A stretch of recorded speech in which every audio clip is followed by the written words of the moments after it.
like left at the border. So the opener couldn't come into the country. So what happened was Suicide Silence did a 2.5-hour set. And then Ginger comes out and does like an hour and 20-minute long set.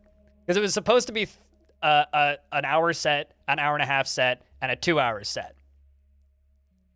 But instead we got like a 2.5-hour long Suicide Silence set and an hour and 20-minute long Ginger set. Which was just really weird.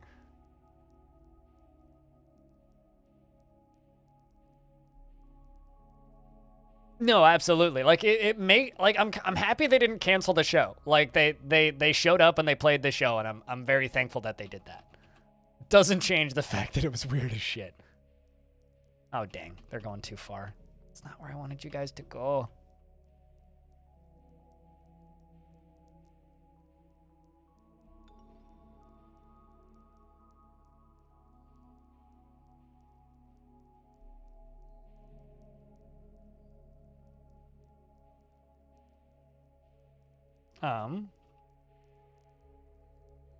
Okay, so I gotta disable this one temporarily. I want them to go to the other one. That's way closer.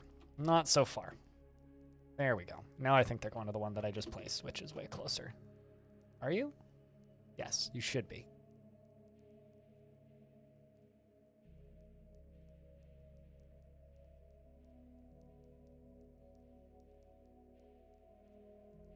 Anyway. What, me getting to see Ginger? Yeah, it was pretty cool. I mean, like, I'm not going to complain about the Suicide Silence set, because the Suicide Silence set was great. Does anybody here listen to Suicide Silence at all? Because they're basically just the hold your fist up and scream, fuck this, fuck that, fuck everything, fuck you band. And it's fun. It's just dumb, easy to listen to music. Like, they're just one of those bands that's all... Yo, we were really edgy teenagers when we wrote this song, but we're still going to perform it because fuck it. Bands. And they're very entertaining because of it. It's not like they take themselves super seriously. They're just big and heavy. Yeah, they're just big, heavy, and loud. Like that's all they really are. They're just loud, big, and heavy. That's absolutely the way to describe their music. They're just metal heavyweight, and they just play things loudly and angrily, and it's fun.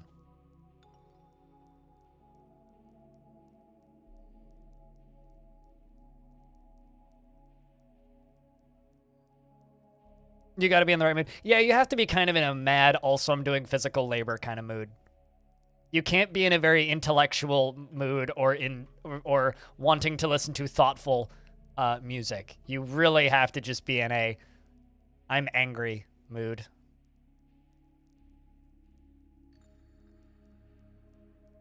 Dude, like, just not even the Steam news. The Steam news isn't even the crazy shit. It's like the random ass videos that make no sense as to why they're as popular as they are. That are crazy to me. Where the fuck are you guys dumping all these boulders? Actually, I have no idea. I'm gonna follow this guy to figure out where they're putting them.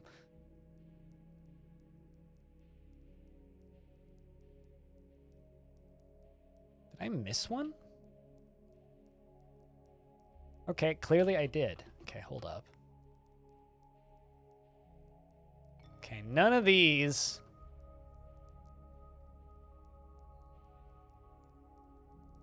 Let's just fully deactivate all those. They should stop.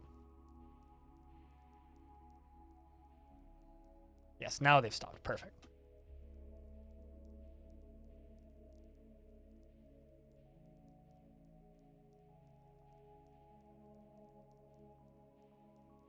Okay, how's this doing? Done, done, done, done, done, done.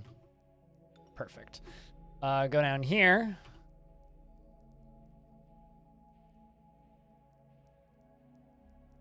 Continue extending these.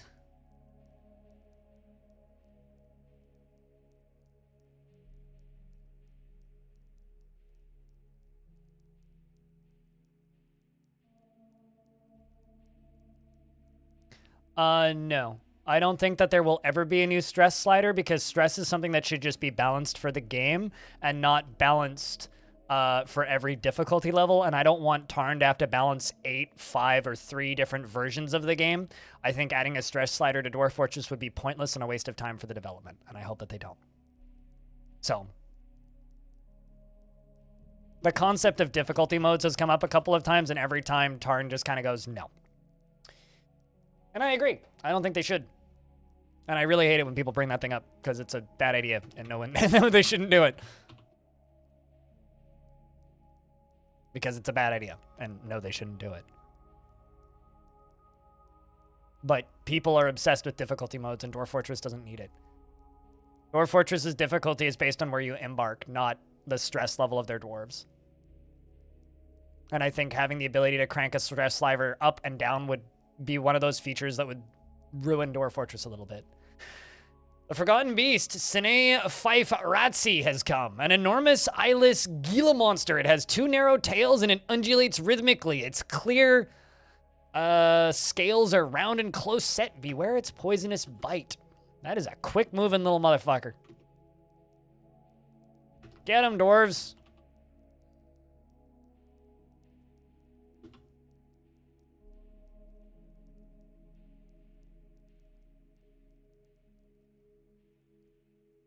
But yeah, it would be an awful addition if they added difficulties to DF.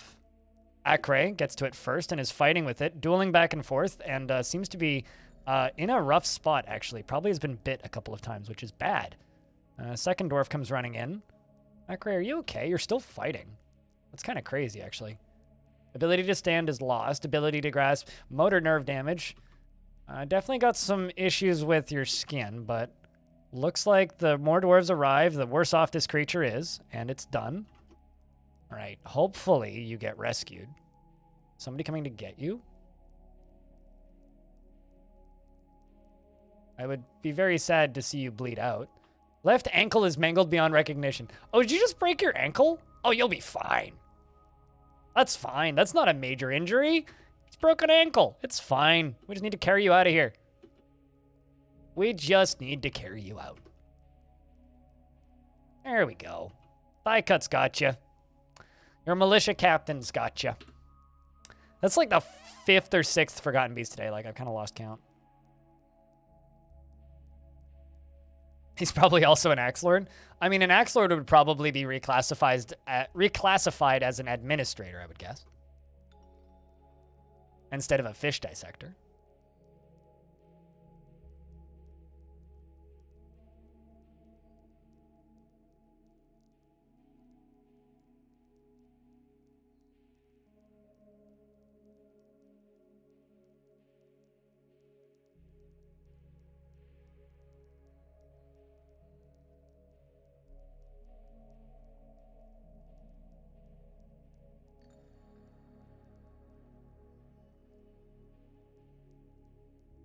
Why do you keep running all the way up here? Okay, that's it. I'm just gonna delete these. I'll remake these dump zones next time I need them.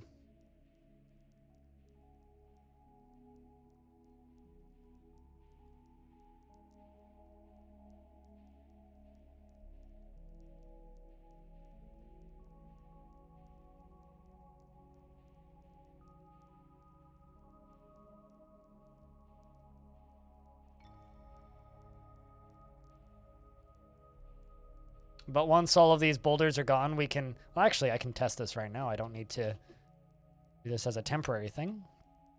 Water, that's not what I want. Trap, enter, trap, exit.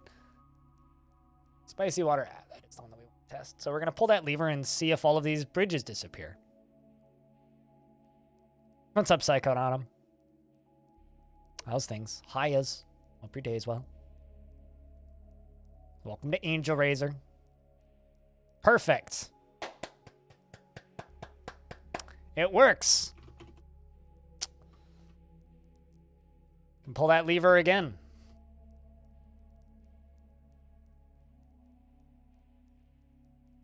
While we get rid of all of these boulders very slowly.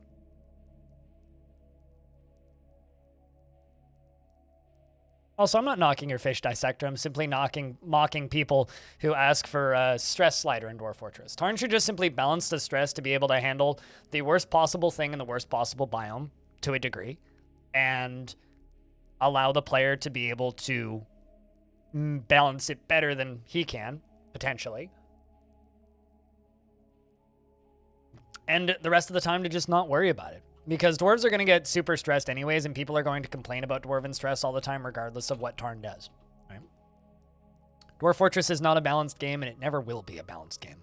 And adding a stress slider to attempt to balance a game that is inherently imbalanced would be a waste of time. So that's my take on that. All right, so.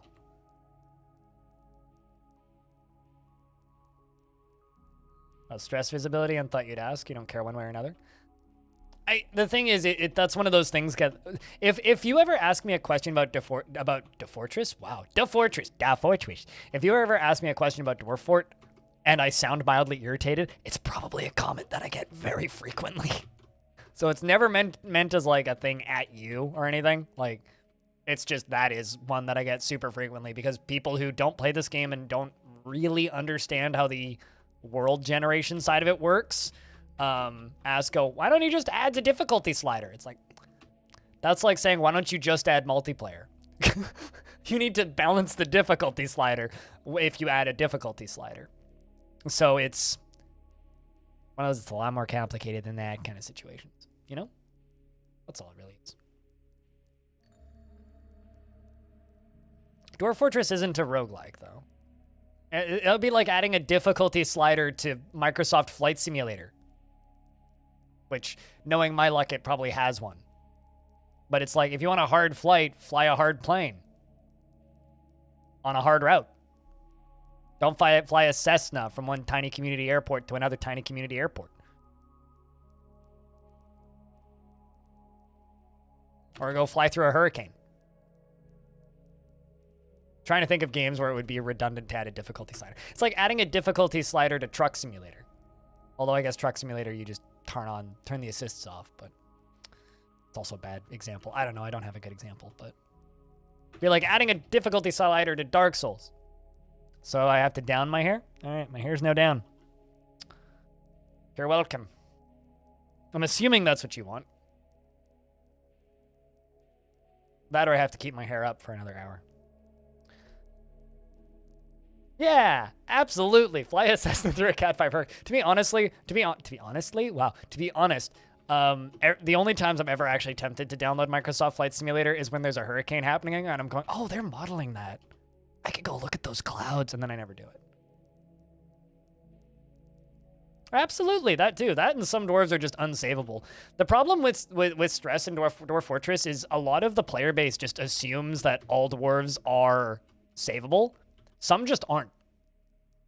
And that's part of the beauty of Dwarf Fortress. But some people get really mad when they have one dwarf idling, right?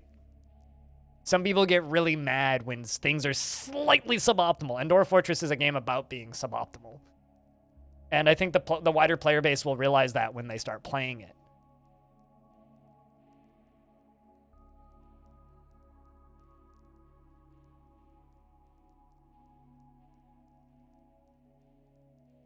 Dwarf just needs an accident. That's not true. If you're having a dwarf that's a problem, they just need to be expelled. Nobody needs to die. Do you wish stress was balanced? God, if depression was balanced, my God.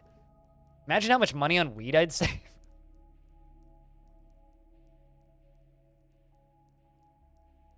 But, you know.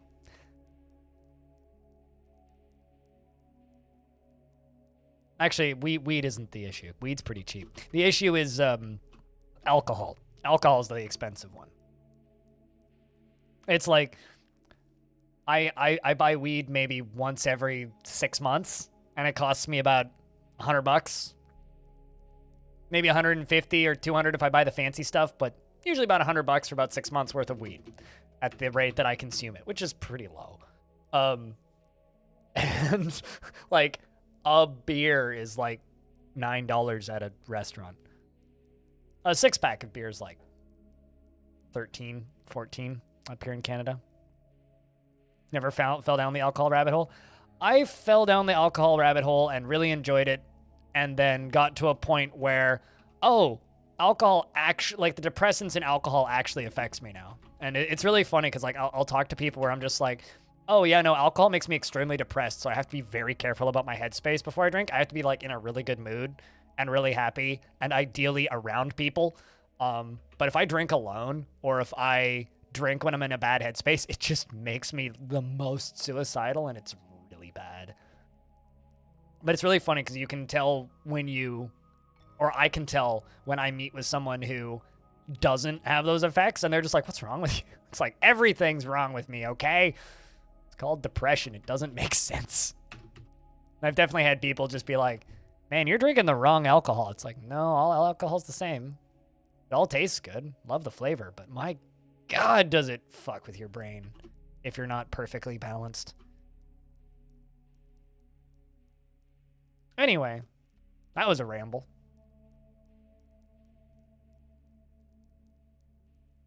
The very hard drugs rabbit hole.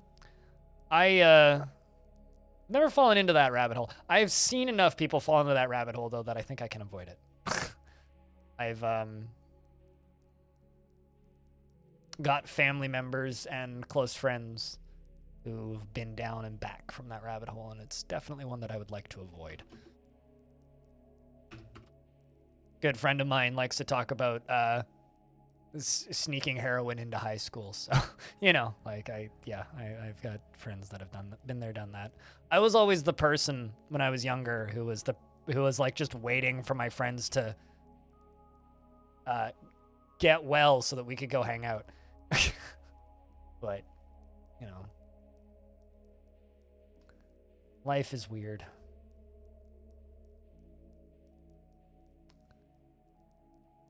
Life is weird and bodies are weirder.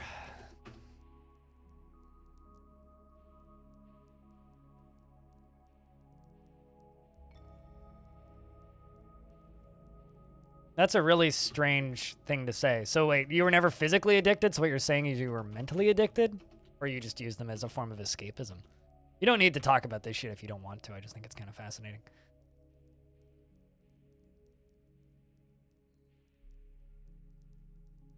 Your body never had the chance to?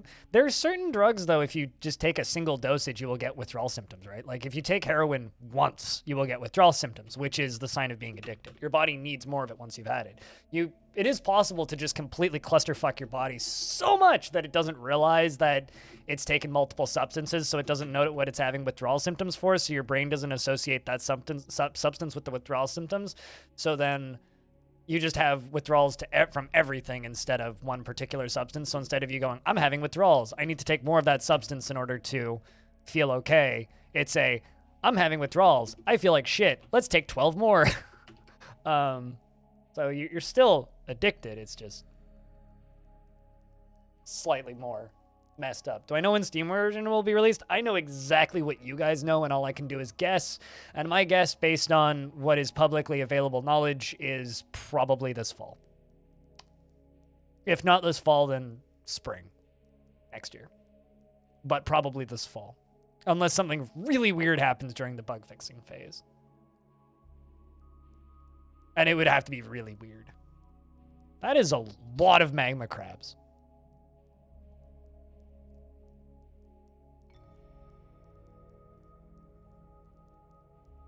As somebody who's spent a lot of time in hospitals in 2020, nobody who goes into a hospital for extended periods of time comes out fine.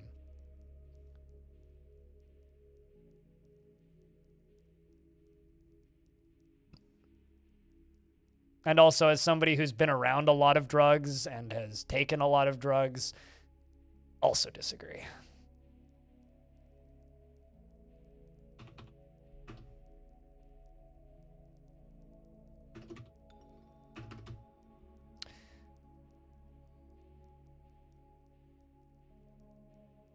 That's not what we're talking about, CCJ. Also, morphine is a significantly less addictive substance than what we're talking about, and also a highly controlled substance is that if given to you by professionals in reasonable doses, you're not going to come out with an addiction to fucking morphine.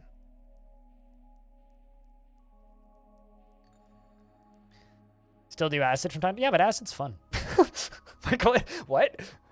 There's no addictive properties in acid. Well, I guess maybe like I guess you could become mentally addicted to it, but acid's like eating mushrooms.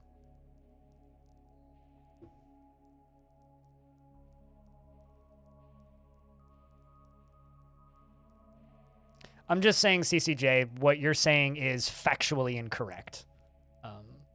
You could say it's not true. It doesn't work for everybody. You're wrong. That's it. That's all I have to say to that. That is a really shitty take, and you're wrong.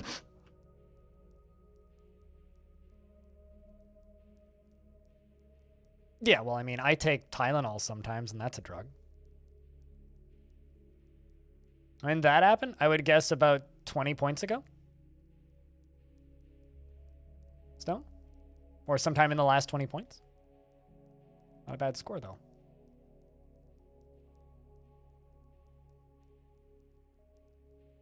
Is it an astonishingly frequent crossword answer? As somebody who's never really done a crossword? Huh. Interesting.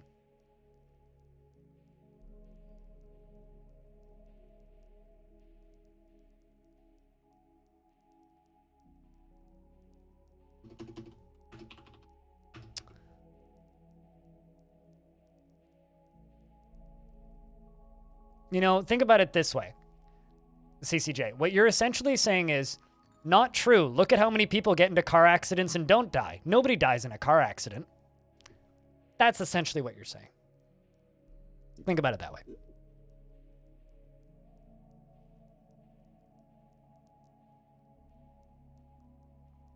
Hell, I've been in 2 car accidents and I've been hit by a car, and I'm not dead yet. Nobody dies getting hit by cars. That's not true. Of course, people go into hospitals and come out addicted to morphine.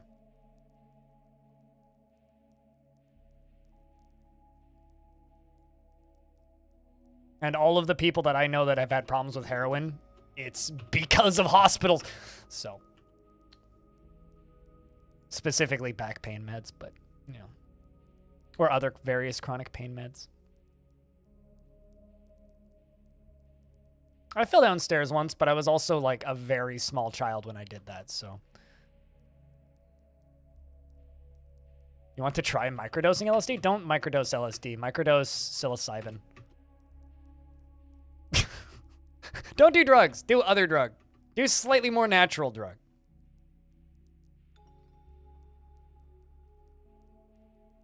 Speaking of drugs, I rewatched Pineapple Express recently.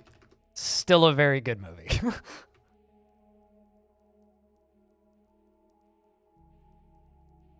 All right, you up here. How are we doing on the top? It's clearing out still. Caffeine's a good drug. Cheers to that shit.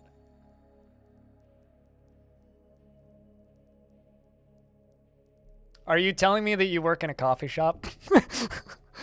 Is that what you mean by I'm a caffeine dealer? Or you're a coffee roaster? Or you're a barista? You're a barista? Okay. It's like either you're a coffee roaster, a barista, a beans wholesaler, or something.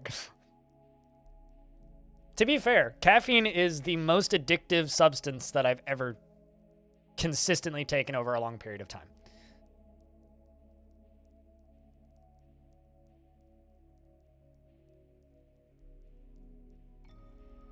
All right. What we're gonna do here is there's nobody down here, yeah? Yeah. Okay, there's one dwarf down here. Get out of here, dwarf.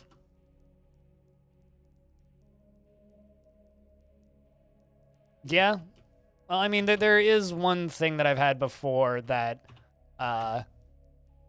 has more withdrawal symptoms than caffeine, but it's also a controlled substance, so I'm not going to admit crimes that I've done on a site that pays me money. Like I've taken things with worse side effects than caffeine. It's been a long time though. Let's do that and go up to here. Wait for you to leave, which you just did. Perfect. Let's go up one further. Spicy water off button, trap enter, spicy water spicy water drain.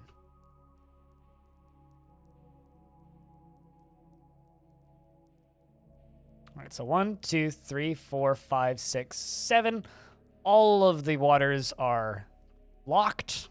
All of the drawbridges are locked. Perfect. So now we just need this top half to finish emptying out, and then we theoretically can test it.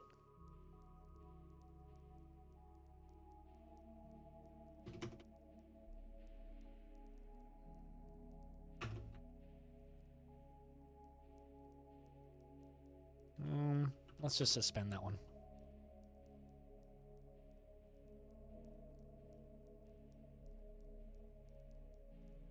Also, you have a consistent sleeping schedule now, which is good. But I also don't feel like admitting drugs that I've taken on stream because my mom watches my stream, CCJ. So there's also that. So in case my mom has to be listening, hi mom! I don't really want her to just like tune in and hear me say the name of a controlled substance that I've taken in the past. At the very least, I can like openly talk about smoking weed because weed is recreationally legal here in Canada. So there's literally nothing she can say about it. But there's certain things that I've done in the past that I just don't talking about.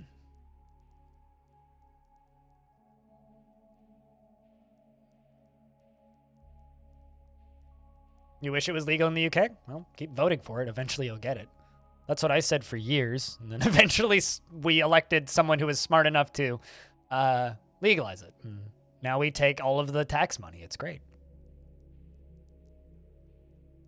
Just like remind, nice try, Canadian FBI. We do have a secret service, but it's not the FBI.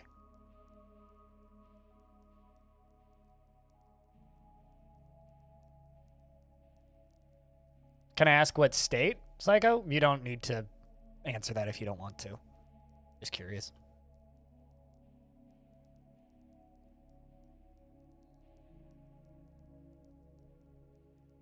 Pennsylvania? Well, it's good to hear that they got green card status there. I had a friend who had a medical card here pre-legalization, so I would buy shitty vape cartridges from him when vaping was all the rage, starting in from about 2016. So I haven't actually had to deal with a dealer since about 2016. I would just buy them at cost from my friend who had like a brain injury, which he still technically has. So he was able to get that stuff way earlier than most people because apparently THC helps with seizures. That one always seemed kind of sketchy to me, but apparently it's true. I can't export crowns? Well, that sucks. So apparently Sui's in prison. Hold up.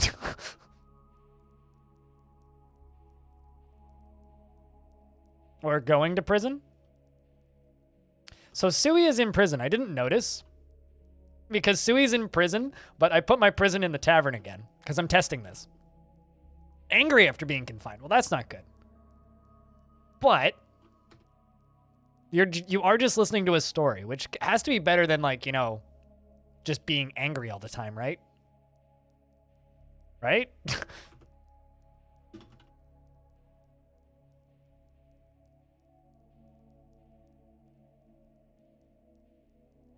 Sui. Sui, who is she's one of the members of my stream team. She's actually lurking in the stream right now.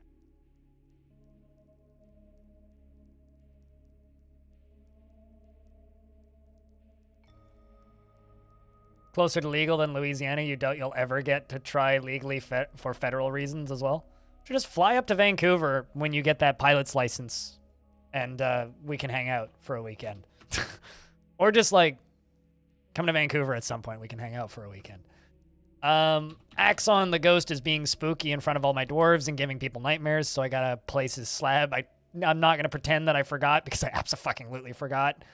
So let's fix that.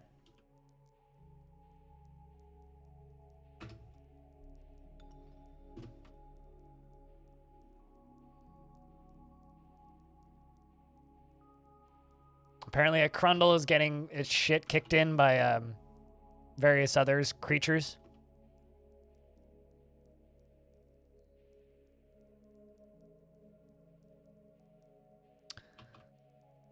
All right, well, this is almost done. Be nice to just be able to fill this whole thing. Yay, Axon the Ghostly Miner has been put to rest. Sorry, Axon. Apologies there, mate.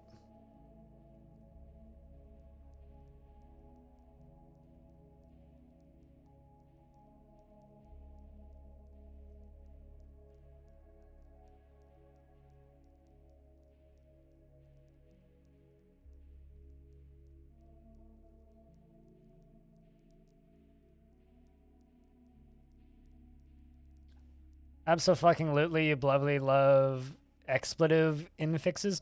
Oh, what, like using expletives in the middle of a sentence? It is one of the best feels. I gotta be honest with you. Tile set is this? It's this one.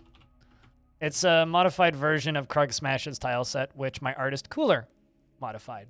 And one day I will be able to get him to make other modifications and adjustments to tile sets when I can legally pay him again, because he's in Russia. And unfortunately, their country is run by a nitwit who wants to start wars, so thus I can't legally pay my artist. Fucking annoying, but, you know, say la vie. Life goes on. In the middle of the... In the mid fucking dull of the word, right? Yes. Good afternoon. You just got home after a long meeting. 2.5 hour long meeting? That should be fucking illegal, dude. That's ridiculous.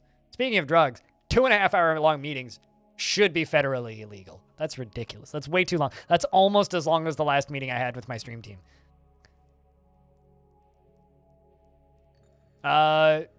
You're technically breaking sanctions if you send money. No one's gonna stop you, but because I have to claim all of my expenses, if I got audited, that would be bad.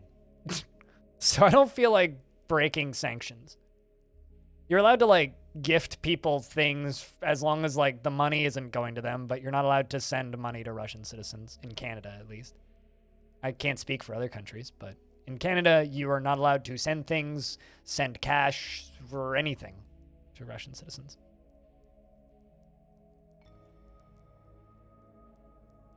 Started at 4:30? I mean, it's only 4:45 here, so in my time zone, it was a 15-minute meeting for whatever it's worth. So, you know.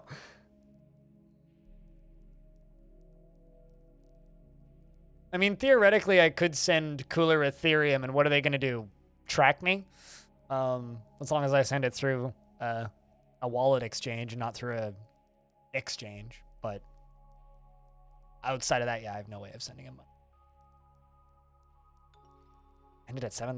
That's fucking messed up, dude. That's way too long for me. Like, way too long.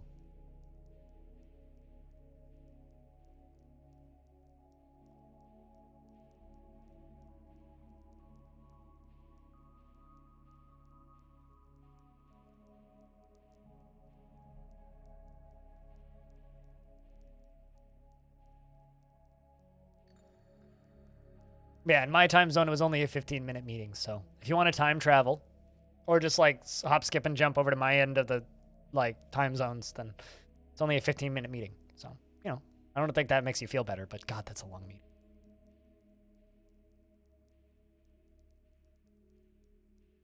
To the Russian from Blind, yes, definitely. That's...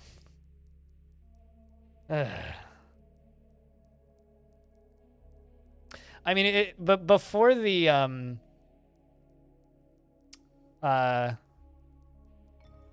sanctions hit, I was kind of tempted to just send him a bunch of money and be like, this is for art later, but just makes me sad. I'll be able to send him money one day sometime in the next 30 years, probably. That or I'll just, like, buy him platinum for Warframe or something. I don't know.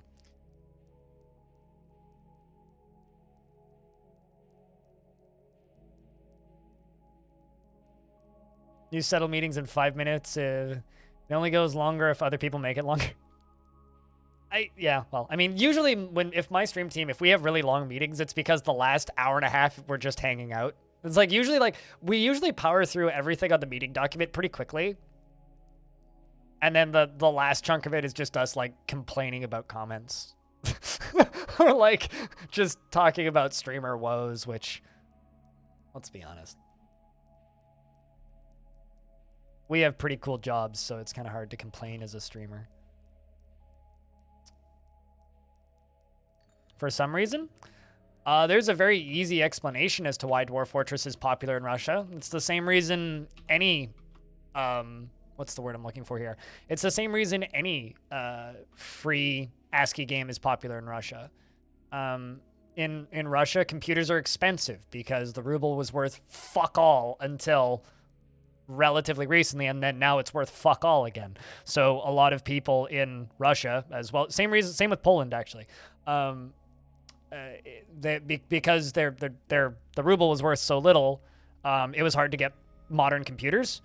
So you look for things that are free because you have very little money compared to Western currencies, and you also look for stuff that doesn't require a graphics card, right? So things like ADOM and things like NetHack have large player bases because all you need to do is translate it approximately, and you have a virtually infinitely replayable game. Obviously, that has changed a little bit in the last decade because the ruble actually became a relatively competitive currency for a while there. So stuff became affordable, if not, like, cheap in some situations. So there's a reason why a lot of graphically not intense games that are highly replayable are very popular over there. So same goes for Eastern Europe,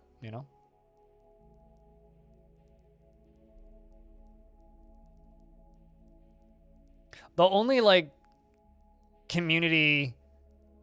Yeah, like, actually, another game that's really, really, really, really, really big in Russia that always, like, hurts my brain when I actually think about it, or not hurts my brain, but always surprises me is Heroes of Might and Magic 3.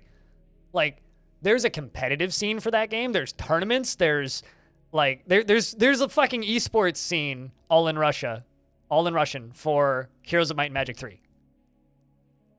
Like, go look up Heroes of Might and Magic 3 and competitive Heroes of Might and Magic 3.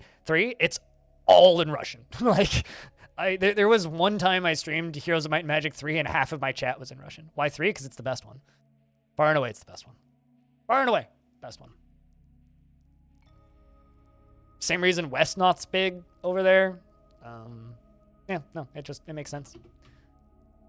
You have people that are generally fans of simulation and strategy games, and Heroes of Might and Magic 3 is like Russia's StarCraft, basically. Like, if there was global Heroes of Might and Magic 3 esports scene, Russia would win. Far and away. 4 Plus just got prettier and the UI got worse. That's all. They really changed past 4 Plus. The same level of depth and simulation as DF? Cogmind, Caves of Cud, Cataclysm Dark Days Ahead. The Zomboid's getting there in some aspects.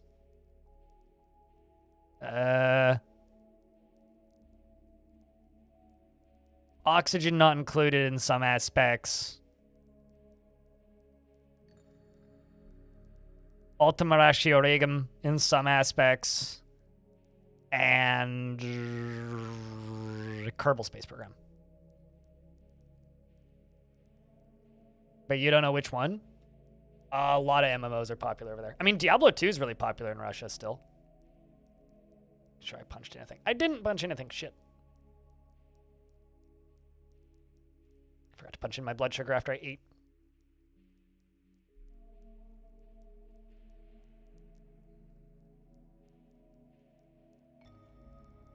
Done.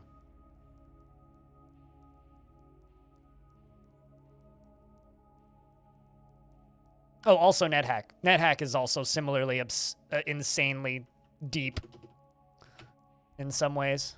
You want to practice some martial art? You know what? Sure. Go join the military.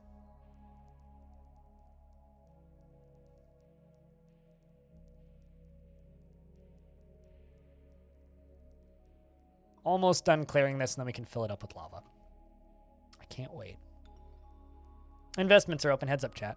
But yeah, no, I mean, the number of games that have that level of depth and simulation are very small. And the reason there isn't that many of them is kind of largely because, one, it's really difficult to make a game with that much simulation fun. Two, it's really difficult to make a game with that much simulation and also make it play well. Like, it's, you can kind of either have like a very complicated sim or you can have a compelling game.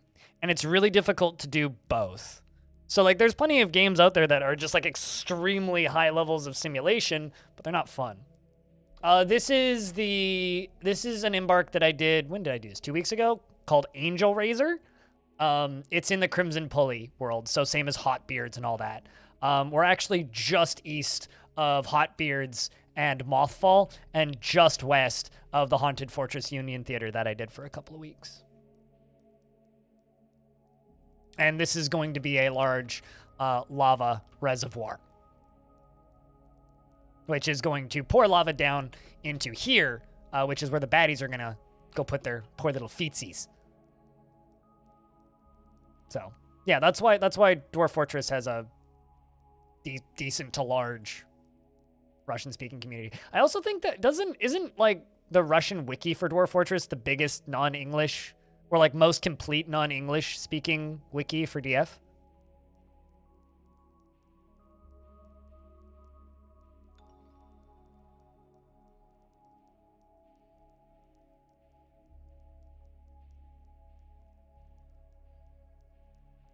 I think it is. Yeah, no, the goblins and zombies will come from far and wide to take advantage of our lava spa. Naturally, I'm sure that they will very much appreciate the services that the dwarves provide. By that, I mean stripping their valuable armor of all of the useless flesh inside of it.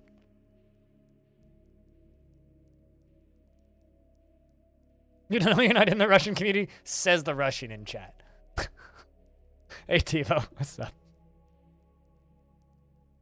I think it was Clino who actually said that.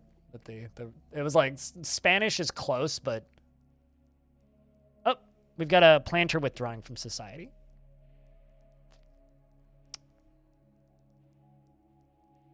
You know, okay, so Tivo, I got to comment on this emote for a second. I'm gonna pause the game because it's better with visual aid. So I saw this emote and I was like, is that like an anime person dressed as Garfield with their eyes closed? And then I selected it, and it's like, oh, okay. So I thought that those two little hair bubbles were Garfield's eyes. And then the ear looked like an ear. So I thought it was like a weird gray Garfield costume. Anyway, hi, how are you? I was very confused when I saw that first. I was like, that's a strange looking, like, Garfield cosplay picture. Anyway, hi, how are you? Do you guys see it too, or is it just me? I just see Garfield in places where he's not supposed to be. It's a curse, truly.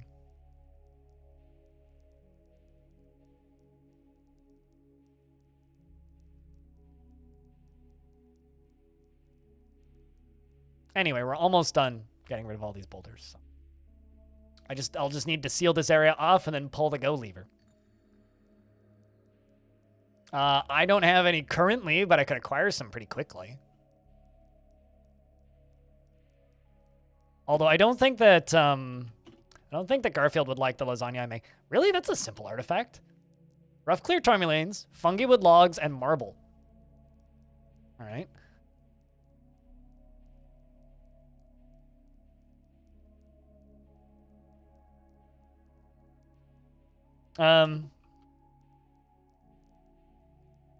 Why are you still awake? That's a really good question. I was going to ask you that, but I mean, if you stick around for like another 2 hours, you'll get to see the beginning of Citizen Sleeper. But then you will literally be a Citizen Sleeper. Have a good night, dude. Cheers. Thanks for chilling.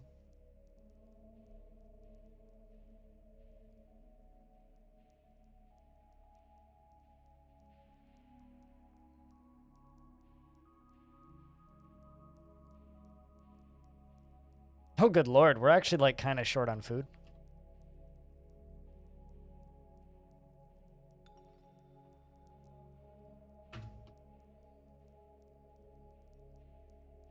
That's okay. We can fix that problem pretty quickly.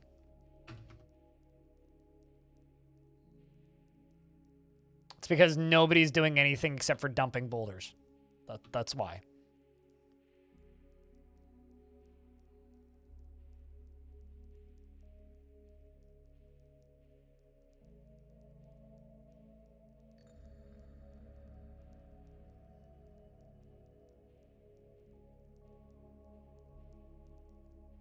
And these dwarves all need a break. You have to go to work tomorrow. Boo, work. That's okay. We'll see you tomorrow if we see you. Take care of yourself. Cutest. Just your inner attitude to Mondays, but you're seeing it as no, it's just it's when I see spheres / circles in that shape, I just see Garfield eyes. It's sort of like, you know, when you see like 2 dots and a line, it just kind of looks like a face. It's like if I see 2 spheres around Garfield eye size, they just look like Garfield eyes. I'm poisoned. I'm sick, okay? You have to understand that this is a mental problem that I can't control, okay? I just see Garfield everywhere. I wish it would go away. Anyway, Katten has created Tomus Sushat. Marble earring, and claims it as an heirloom in the name of the family ancestor, Mistum Helm relieved. I'd be relieved if you gave me a helm. It's worth almost nothing, and it's called Shove Basement. We're going to shove this earring in the basement. All Krasdorf is of the highest quality. It is encircled with bands of rectangular marble cabochons and octagon-cut clear tourmalines. This object menaces with spikes of fungiwood. Also, somebody in my chat the other day blew my mind a little bit and said that because a dwarf was making a really complicated artifact in Long Death, and they said that dwarves make artifacts based on the value of their bedroom. Is that true? It's like, the more valuable their room is, the more items they demand for an artifact. I was just like, what? Really? Feels unlikely, but I'm inclined to believe it. We are damn close to done. Damn close. God damn close. And I can fill all this up with lava. Actually, the thing that I should do before I fill this up with lava is I should pull this lever. Pulling this lever is going to make this go whoosh down here, which is going to start up the power needed for the stuff. Pull the lever. And spiky-haired freak has mandated construction of certain goods, which is fun. What do you need? 1 crown? Okay. Gold crown. 1. All right, so here comes the water. Seems like an urban legend type of relationship. You've noticed any relationship between bedrooms, moods, and artifacts? Then what, like, dictates the value of the items they require for the artifacts, then? Because something has to. But it could also just be like a hearsay and stuff.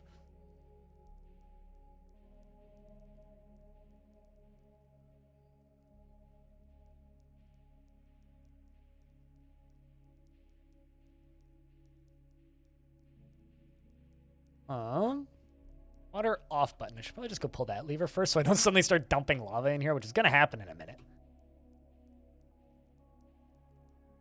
But this is going to take a little bit of filling before it actually becomes a thing. Remember, there was initially a bug where they'd use pages of materials because they got confused and thought that they didn't have the requirement fulfilled yet. Something to do with the workshop being outdoors. Huh. I don't think I've ever heard of that, but that might have been like before I was like playing DF heavily. There's definitely like plenty of things about DF that like people will mention and I'll be like, oh yeah, I don't remember that. that was before I was like into the game heavily. So this should start turning in any minute as this is flowing. It's gonna just keep flowing. Yeah, well, I mean, I was actually I've been listening to, or re-listening, I guess, to all of the DF Talk episodes, the old podcast that Tarn used to do more frequently. Specifically because I've been researching for things to like ask Tarn when I have him on the stream. But it's been kind of fascinating hearing hearing Tarn talk about features that like he wouldn't be able to add for multiple years, right? Like features that, you know, wouldn't really make it into the game until like last year, let's just say, right? Just as an example. And it's like, oh yeah, I'll have that in the game in 8 months. It's like, sounds familiar. It's like in 8 months, we hope that we'll be able to get guilds intact. And it's like, a little bit,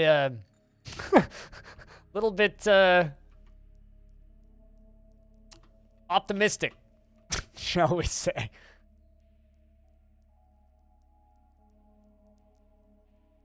You used to just read the bug tracker on the front page, and maybe you would have enjoyed the podcast. It's worth going back and re-listening to. Some of those episodes are edited really poorly, but it is worth listening to. I mean, you get to like hear Tarn talking about the villains update in like 2011, which, you know, we know didn't get added to the game until I guess like earlier this year. There we go. Now the whole thing's turning. Oh, Jesus. Well, the on-off switch didn't work. Well,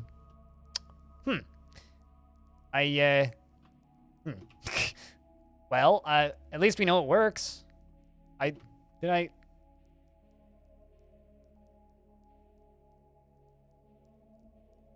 I not? Okay. I didn't connect the on-off button. That was the thing that I forgot to connect. So, let's connect you. Did you know that you can connect a lever to itself? I just learned that. We're going to connect two mechanisms up there. Well, I can say that this is efficiently filling, so that's good. Did I try turning it on and off again? No. I didn't. I mean, I could just, like, stop the water flow. It's not filling too quickly, so we're okay. I only need this one dumb human here to get to the edge of the map, and then we're good. Oh, hey, it just stopped. Perfect.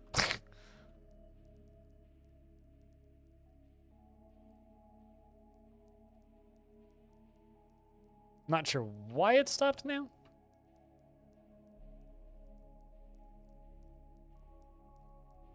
Because it stopped in a spot where I didn't want it to stop. I am strange. It's weird why it didn't stop.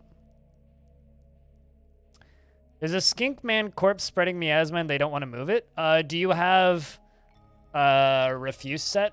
Will they gather refuse from outside? Because it might technically be outside. Or you may have gather refuse disabled.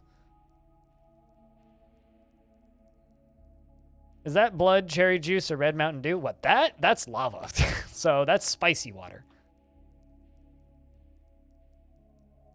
Unless they make like Mountain Dew, like cherry or something. I don't know. I've literally never had Mountain Dew in my life, so.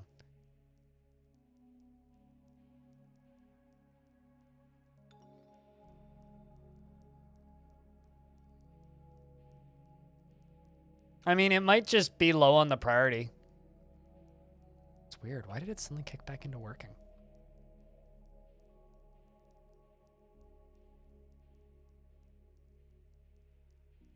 Okay.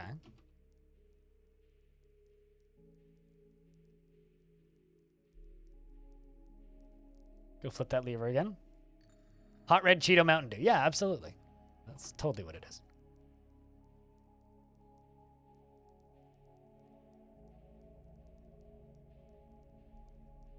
Anyway, this thing's working again.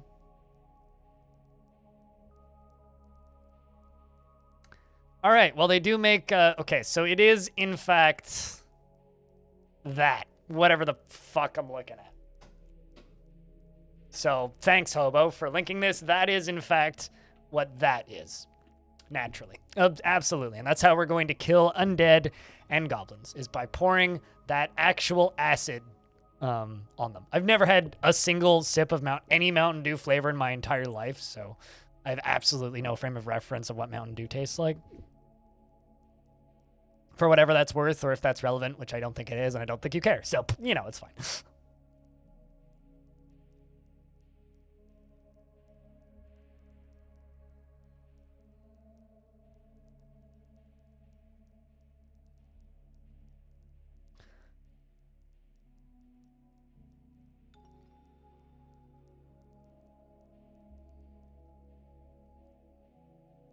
All right, well.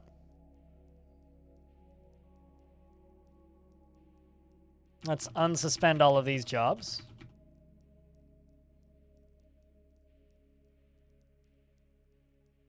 Tastes like vitamin C tablets and a whole lot of sugar? Sounds awful.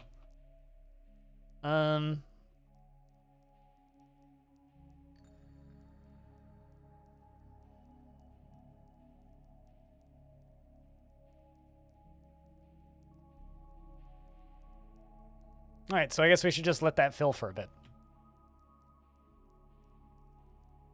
Unless we want to just sit here and watch it fill. I really hope there's enough power and lava in that to fill it. Really sad if it's not the case. This is currently locked, so let's unlock you.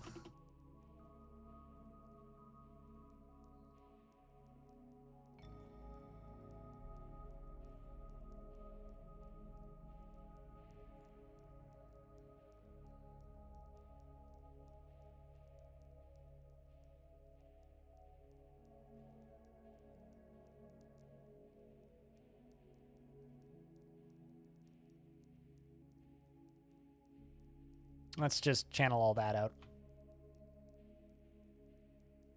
And hopefully nobody falls in there. With all sorts of other junk. I once had Mountain Dew described to me as lemonade with a kick in the nuts. Which isn't exactly how I enjoy my lemonade. I mean, if you enjoy lemonade while also getting kicked in the testicles, I mean, then like go nuts. But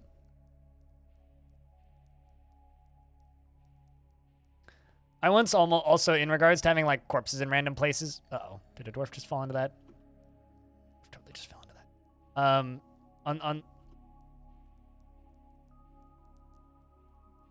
Someone got torched and I don't know who it was.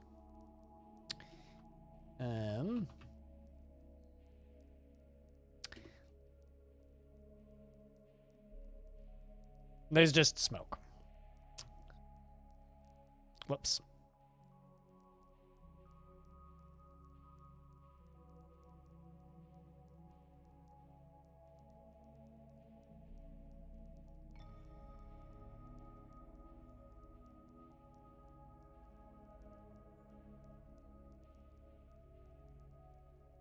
All right, let's also remove that. Does seem to be filling quicker, so I think it's working.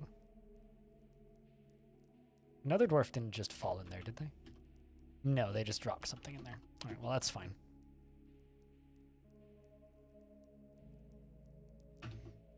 Let's just fill that in with a bunch of Gabbro. Had 0 sour? That's why I like lemonade, though. I like the sour. Without the sour, what's the point of lemonade? So, pointless lemonade. Got it.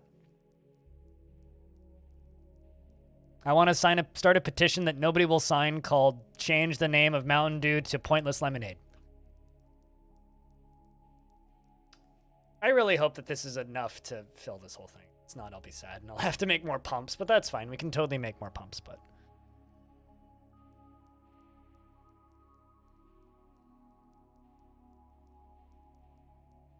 Which part? El Naso. Also, hi, El Naso. How are you? The dwarves going, whoopsie? I mean, they stood there. I didn't tell them they had to.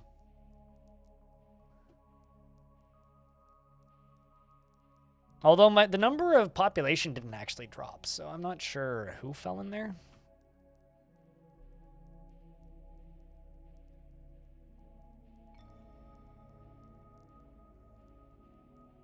Once this is filled once, it'll be easier to fill the second time.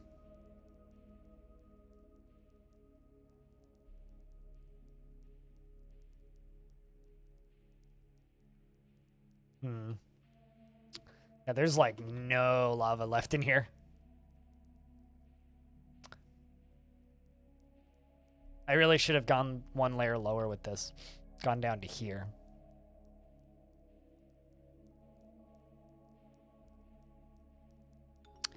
Well, not much I can do, aside from start building a second pump.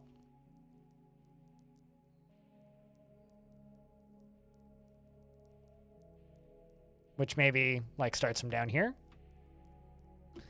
It's right there.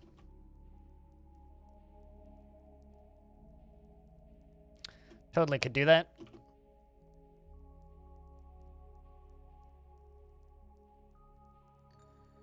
Let's do pumps from there.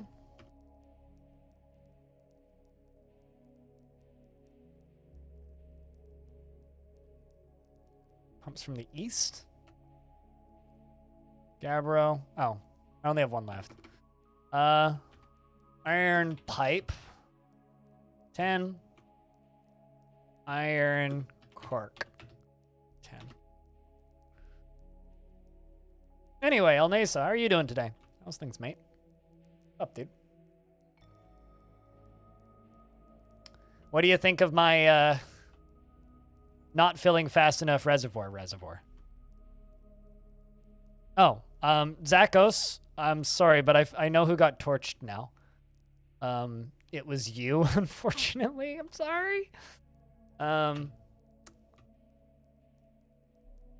So, I don't know who I submit the apology to, but sorry.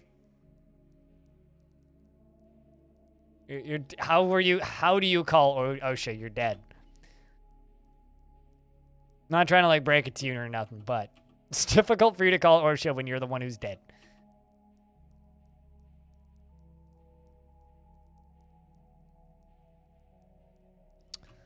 I feel kind of bad because your dwarf was pretty cool, but unfortunately I have to give your office and everything else to our new captain of the guard. We can rename you tomorrow if you like. Are there necromancers in this fort? No. Nothing of the sort. We're trying to rid that scum from the world. Necromancers make the game too easy. Hi, stupid. I'm blind. It's like threatening to call a toast syndicate on if your sandwich is not brown enough. This is true.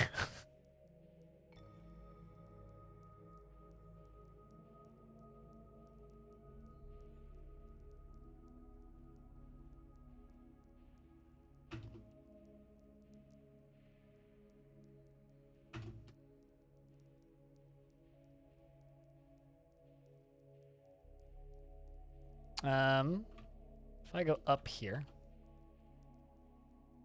about here, might actually be the perfect spot. Yeah, we can make that work.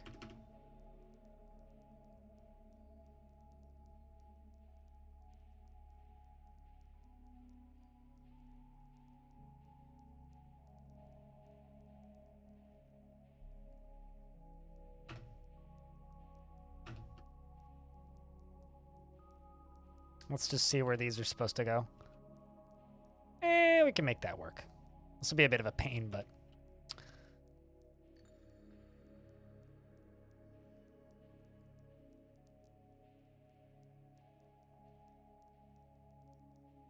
I think it's called a grilled cheese sandwich. Or a grilled sandwich. Or a melt, actually. If you're part of a particular online community.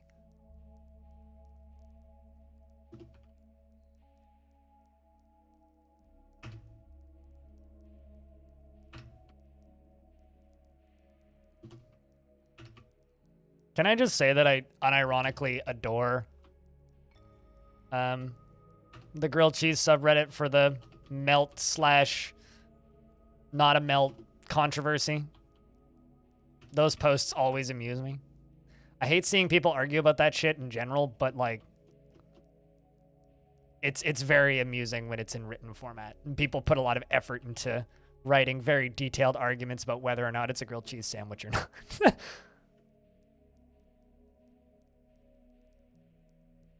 Oh, it's a very technical argument about very specific sandwich requirements.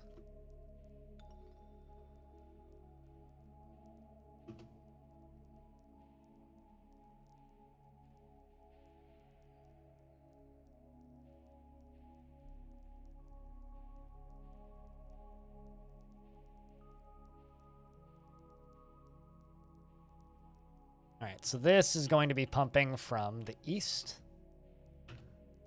We made a Gabbro, that, and that. Also from the east. Gabbro, that. Also from the east. Gabbro, that, and that.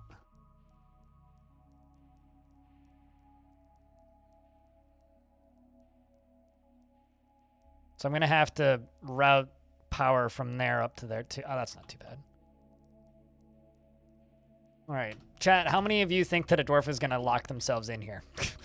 I will do my best to make sure they don't, but how many of you think they're going to lock themselves in there anyway? I sound a lot like those cooking animes that come up with those weird long-winded taste descriptions that go on to mention the culture involved in that food. I can't say I've ever watched a food-related anime, but I have played Cook Serve Delicious, so I can imagine.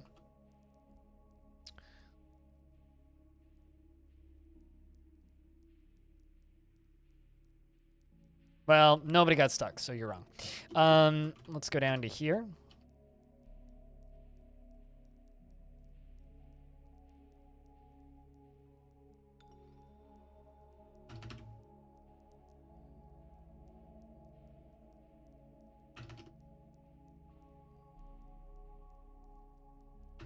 Can they even get down there? I'm assuming that they can, but maybe they can't. No, they should be able to get down there.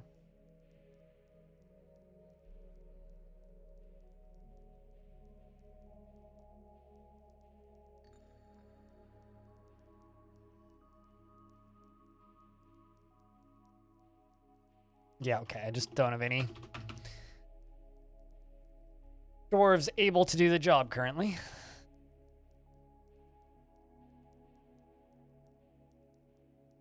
All right, so let's go up one.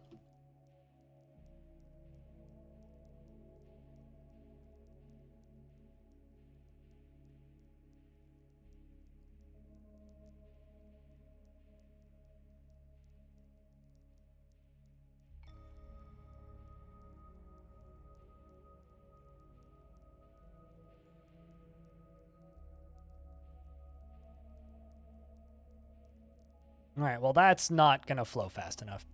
Not because there isn't enough pumping power, but because there isn't enough flow for it to fill up.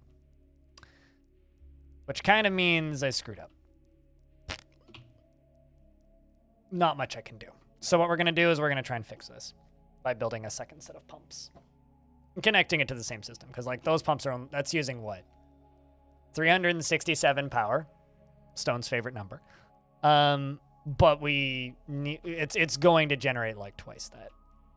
Or we need like significantly less than that, so won't be a problem. You know, I might actually build the whole structure up here. How tall is this? Ah, dang it, it's too tall.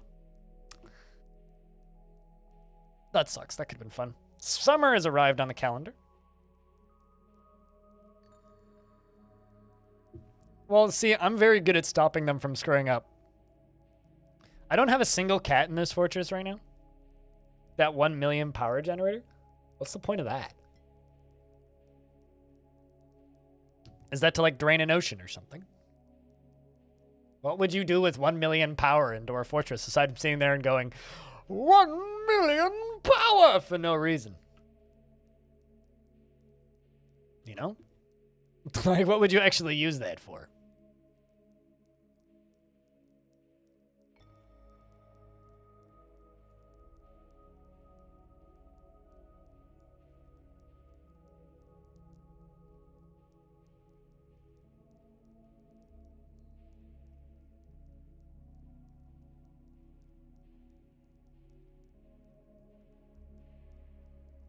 Like, it isn't a valid desire?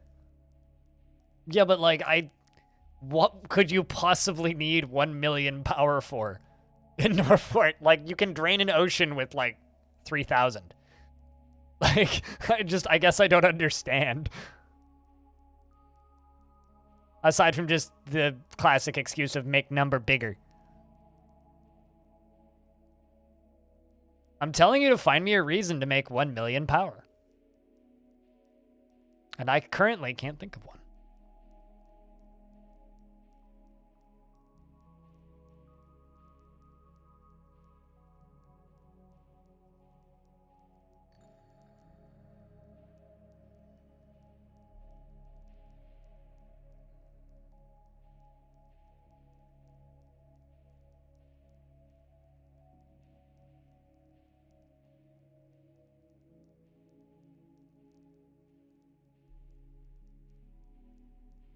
Aside from, you know, saying 1 million power.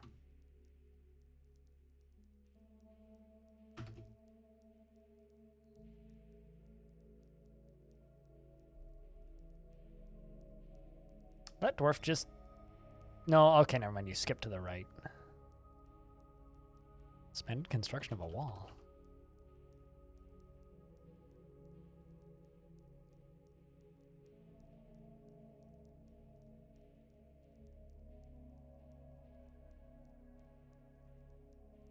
I'm gonna need to build ceilings onto this.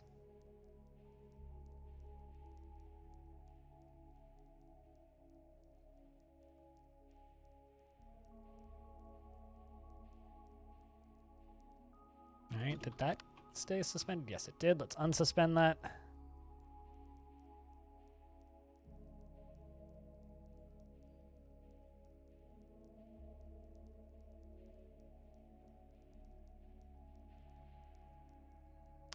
Tarn needs to add more uses for power in DF. Like, we need to have those mythical flying fortresses one of these days that he's talked about for like a decade practically. Like, what if your fortresses could move? Because like that's the whole reason for why we have like wind power and shit, is so that one day our fortresses could be powered and fly away. Like, steampunk fortress is a thing that Tarn dreams of, apparently. Which, you know, I'm not complaining because that sounds awesome, but also, like many features in DF, still very far away. Who doesn't? Me, just because I don't really know how that would work at all. But I guess now that you pointed at me and said who doesn't, me, I guess.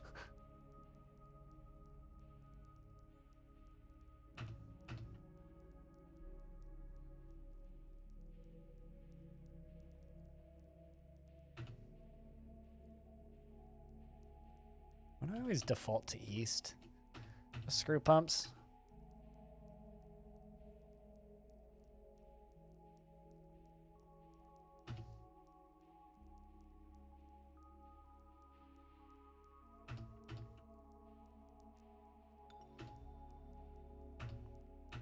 Yeah, it's not getting enough lava, so this pump is kind of irrelevant, which is unfortunate.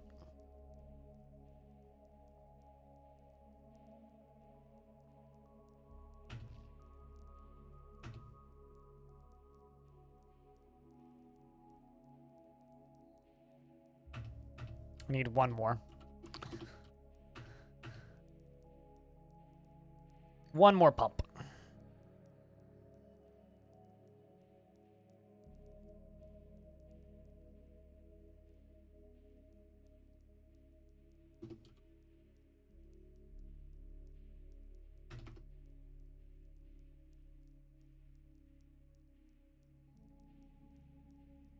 So, you know, Flying Fortress has certain parallels with D&D scenarios. You know, it's almost like every fantasy setting has parallels with D&D scenarios. So does, you know, it also has Flying Fortresses in it, and that also gives Dwarf Fortress parallels with the thing? Mario Brothers 3. You know what Dwarf Fortress already has? Mario Brothers Overhaul mod. You could make Mario Brothers 3 if we had Flying Fortresses. That's the thing that I care about. I don't care about your D&D scenarios. Anyway, go on with your D&D scenarios. Dragonland's Flying Citadels. Okay, sure. I mean, why not?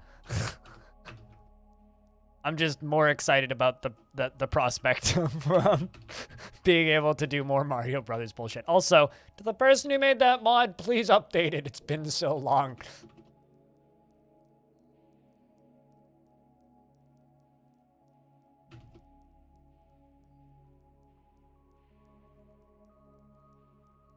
Chat, what's one feature you would love to see updated or adjusted in DF a little bit more? You could be like, this one feature needs an update. What would it be? Just kind of curious.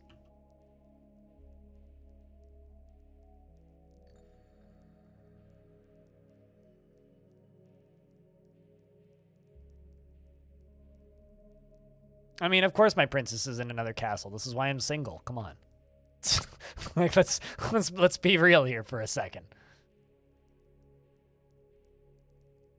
You know, in reality, I think Mario's just getting cheated on. Like she's willingly just moving back in with Bowser every time. Like going, God damn it! Like we had a talk. Like I hired lawyers. Leave me alone. Actually, how I feel like that story would end.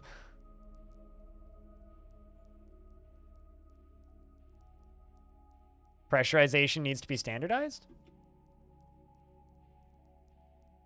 I suppose. Oh no.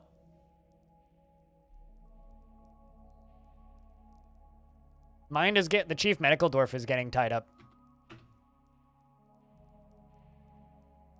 Apparently I violated a bunch of production orders, so a bunch of people are getting chained up. I feel like I need a tavern keeper. Somebody to serve drinks. Just based on all of those dwarves in prison right now. It's very unfortunate. We need to fix that.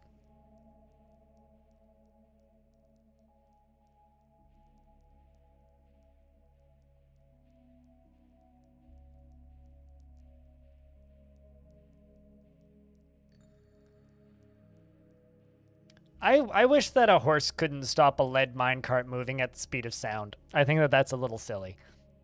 I mean, maybe it could stop the minecart, but it shouldn't. It should kill the horse in the process. The fact that the horse can just like deflect the minecart kind of bothers me. That's the main issue I have with the minecart system, is that a horse can deflect a minecart. Also, what? Why did that get deconstructed? Odd. Screw pump. Pump from the west.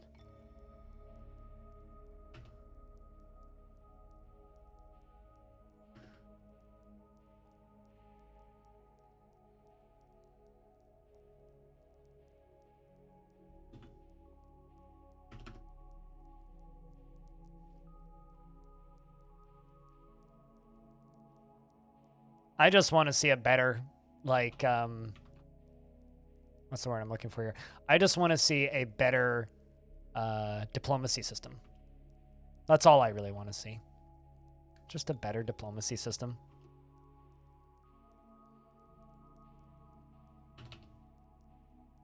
Actually, before I can do that, I have to build a floor right there.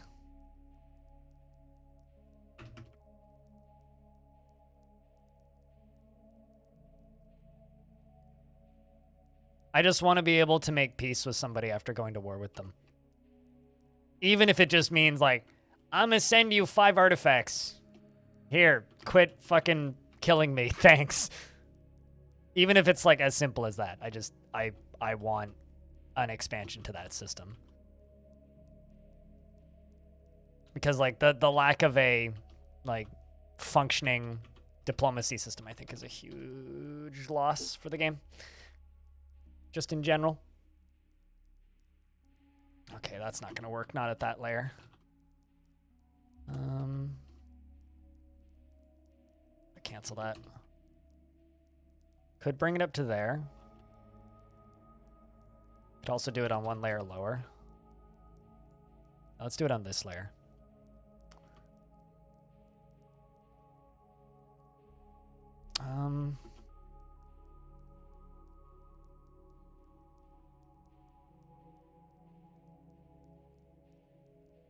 We'll just go from here.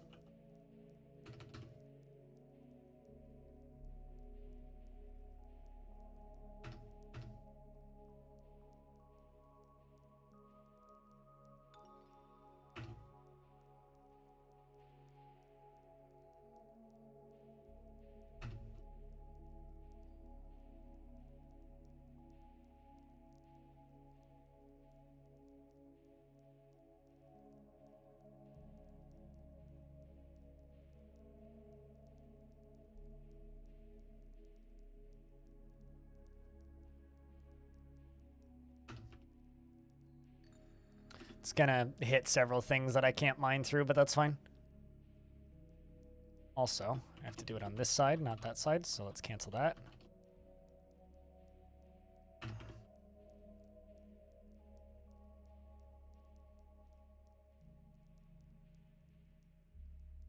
Dwarves can literally invent astronomy and it's all flavor. The thing is, like, I don't really want Dwarf Fortress to have a tech tree.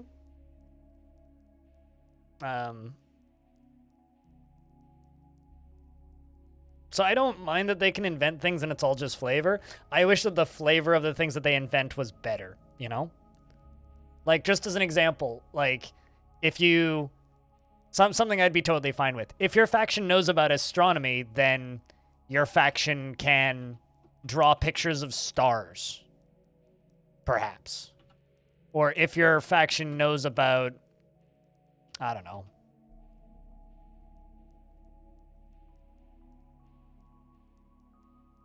Or say, for example, your faction knows about architecture. They could draw pictures of buildings or castles. I'd like that sort of thing. Like, let's add more flavor, more variety to the flavor, but I don't want Dwarf Fortress to have a tech tree.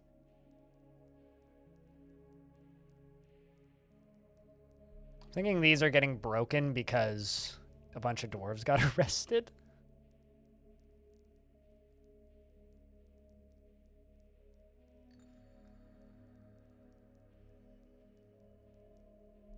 At least we haven't gotten invaded, so I haven't actually needed to test this.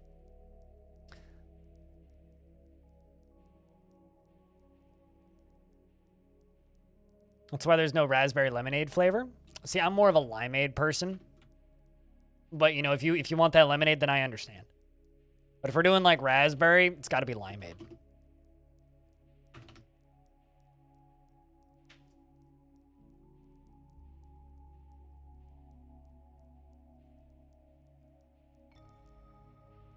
But Dwarf Fortress would have different constellations, though. Maybe they would, like, tell stories about the constellations or something. Or, like, attribute them to the gods that are already in their religion or something. I don't know. But, like, I feel like one of Dwarf Fortress's biggest strengths is the fact that it has no tech tree and you can play it at the speed that you want. And it, like, the game doesn't force you to play the game a certain way using a specific tech tree. I think that games that force the player into a tech tree are vastly inferior in their ability to convey a narrative to the player via the world.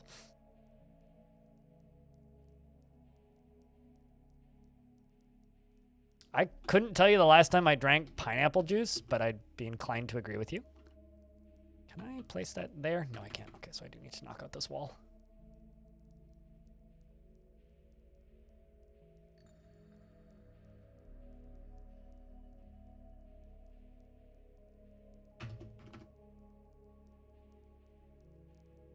I'm also not saying that I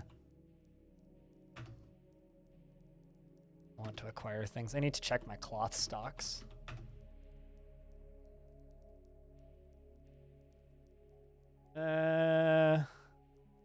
Actually, the number of cloth is getting up. Is that all silk? Should have checked. Cave spider silk cloth. Perfect. Silk shirt. Let's just do 90. Silk cloak. 50. Silk. Oops. Trousers. 50. Silk glove. 50. Silk mitten. 50. Silk cap. 50. Silk. Oopsies. Hood. 50. Silk sock. 50. Silk shoe. 50. 50 Cent would be proud of me. You're almost done. You're getting there.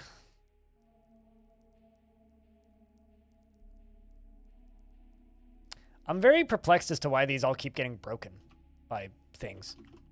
Like, I actually have no idea what keeps breaking stuff.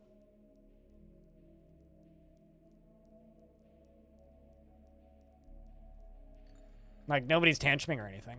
There's no ghosts. So I'm not sure. I just know that this is not pumping fast enough to actually fill, which is bad.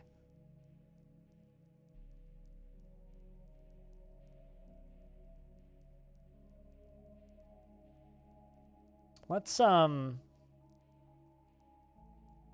remove all of these jobs so all this stuff gets done quicker.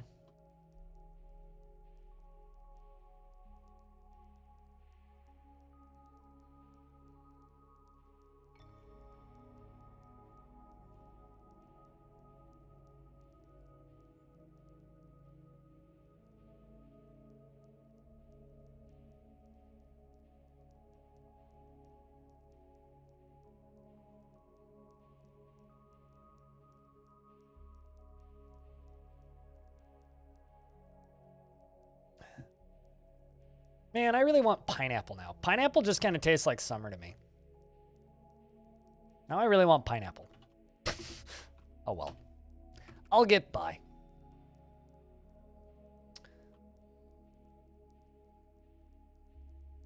That's 2 of 3. Oh! Never mind. I thought that was something else.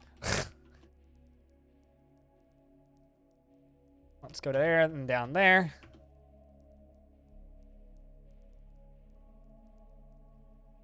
Can't connect anything until all this stuff is, you know, locked and safe, but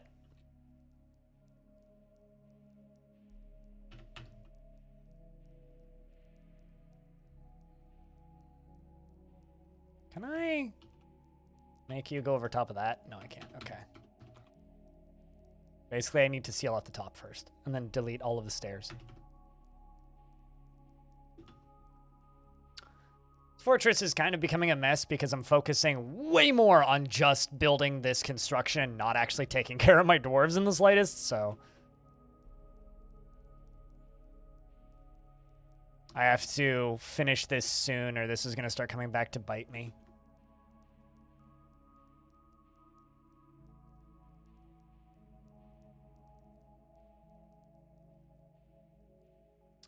It's 2 done. Bottom one's done.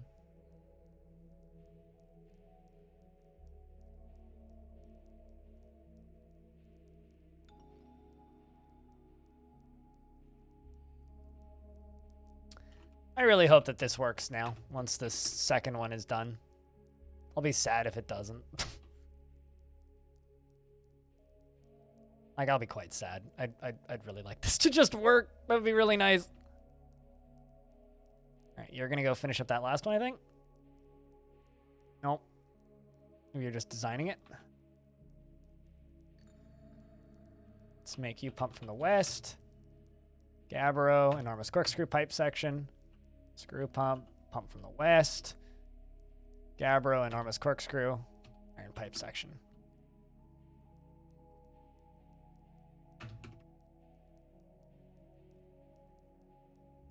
Is that one done? Yay!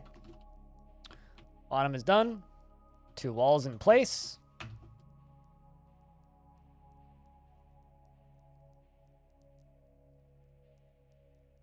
Dandy Barfunkel has become a peasant, which is actually kind of incredible that you made it to adulthood without, you know, dying or what's the word I'm looking for here? Without dying or going crazy, which is nice. Or making an artifact even. Or even like standing in a like guild hall long enough to learn a skill. Like they're just a peasant. That's kind of crazy.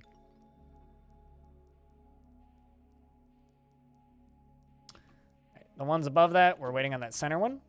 Got suspended for some reason.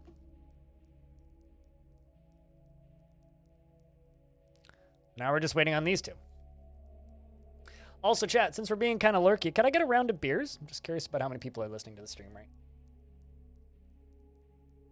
I don't know how many of you guys watched it, but tonight I really want to start playing Citizen Sleeper, which is quite literally a book with a tabletop-style dice game built into it.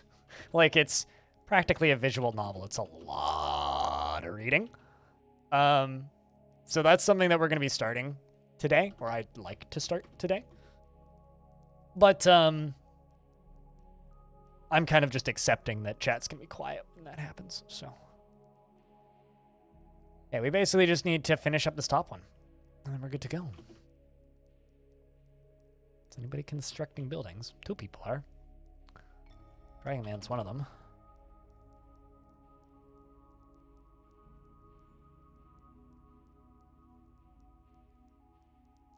Well, it should be a bit of fun. Hopefully, you guys enjoy that type of weird game as much as I do. Let's follow Mark. Carrying a Gabriel block, which I'm assuming is what we need. Finish that. Perfect.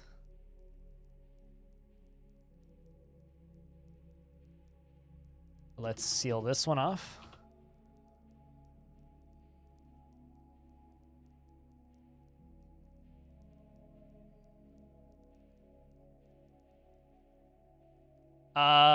Good fucking sci-fi is how weird it is. Or weird in its gameplay.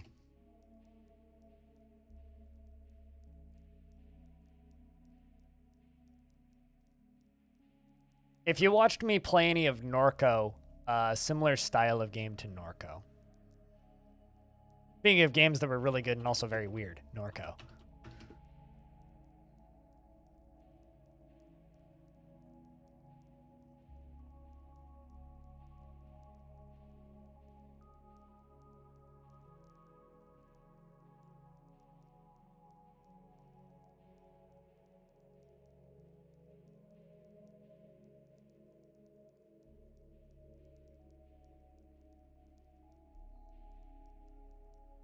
Connect both of you to that.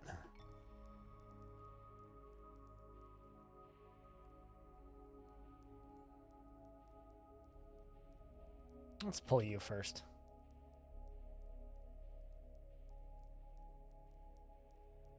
And we'll connect it. Okay, so that turns off that lever. Connect those. Was the one with a cult of kids led by a hobo. Yeah, that's like the last quarter of the game.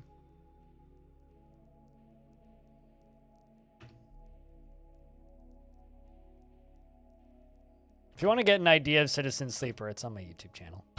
I uploaded the tutorial / intro sequence to the YouTube. It's a pretty big investment. Good luck, audio.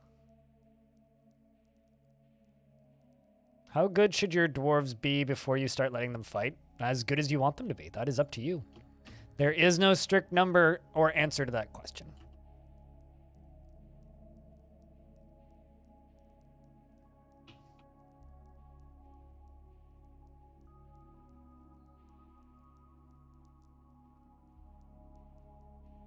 Like, literally, there is no answer to that question. I cannot answer that question for you.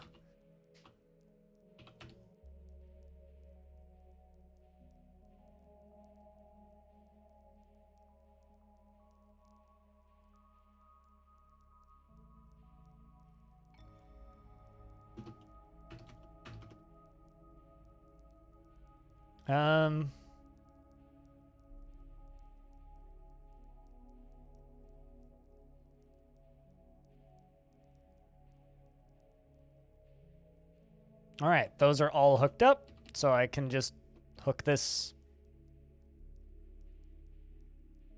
axle up, and then we should be good to go.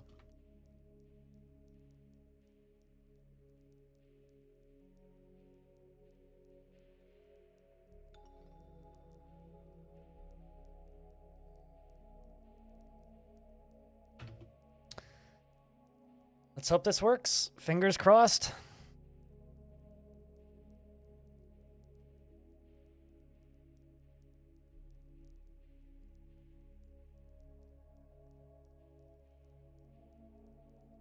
I'm not talking about Norco, I'm talking about Citizen Sleeper audio.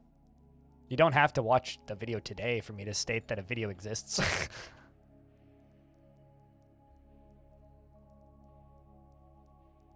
It's just the same kind of gameplay as that.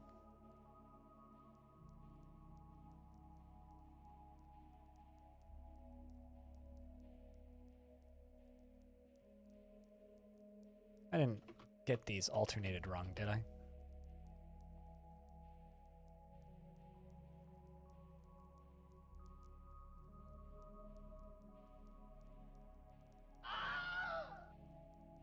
There, okay, now it spins up. Interesting. I've got it set so that it alternates. That's suboptimal.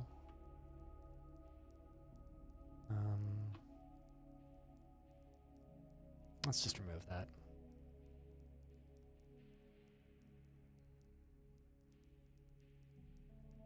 Well, I'm assuming you didn't. Okay, well, you gotta, like, elaborate a little bit more on your statements then, not audio. That's on you, not on me. But I understand that feeling. Pilot. Very much so. Good lord, that's draining quick.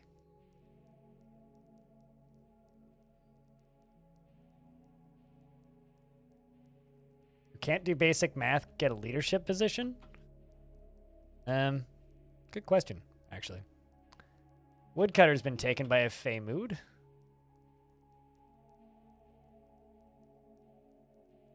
You're not chained up, are you? I'm sorry, what?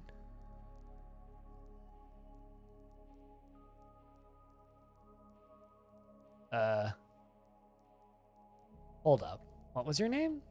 Zhang.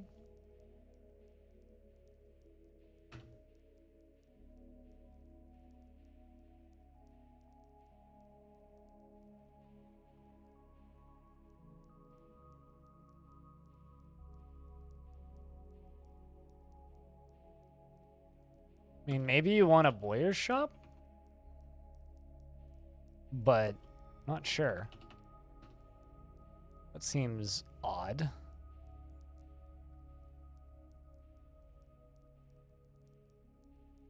Also, I'm just going to deconstruct all of these chains because all of these dwarves being in prison right now is actually really bad. Not the door. They're just all going to get beatings, but that's fine. A lot of dwarves here that are suffering pretty heavily. Not a huge fan of this. This system is not working.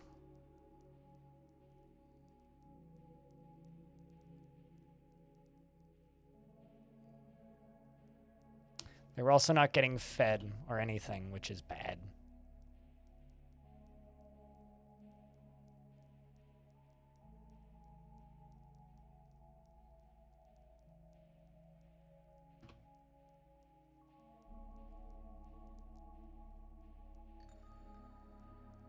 All right, well, that seems to be filling pretty quickly.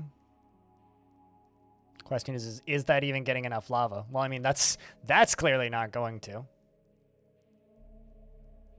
To dump on goblins is why I'm filling it up.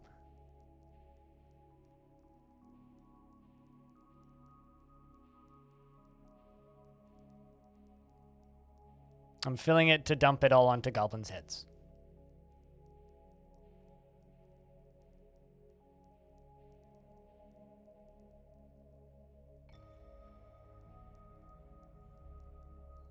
Hopefully, nobody dies. Nobody's died yet.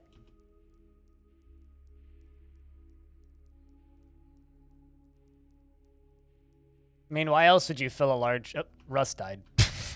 Sorry, Russ. I'm sorry. Did not intend for that to happen. But dwarves were going nuts hanging out in that prison. I need to make that prison nicer.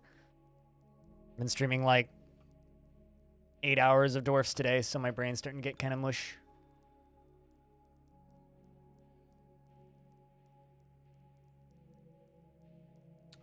I would imagine it smells somewhat like roast chicken or burnt chicken. Probably not particularly nice.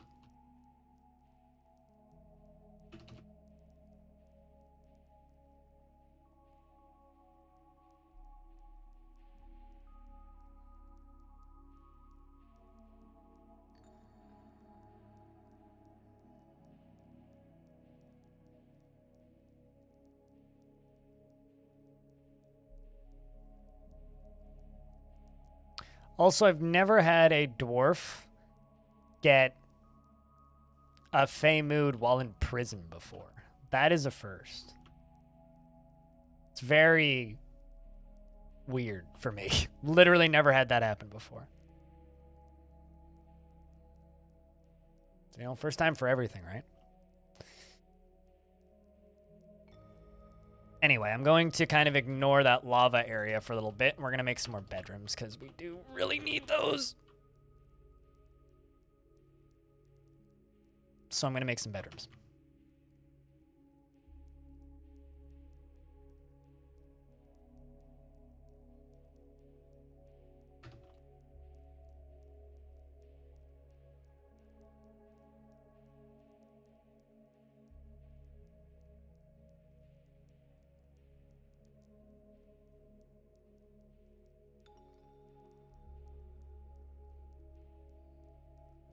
I have a weird feeling that this isn't actually a cliff that I'm working on, but we'll find out in a second. Let's just let you finish carving that out. See what space we have to work with here.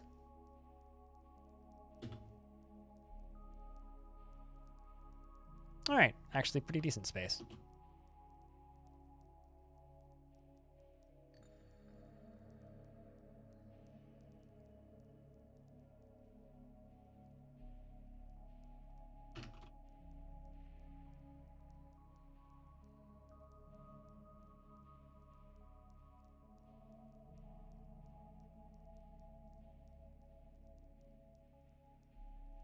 That is going to be the weirdest shaped dwarven bedroom I've ever made. Or has got to be, rather.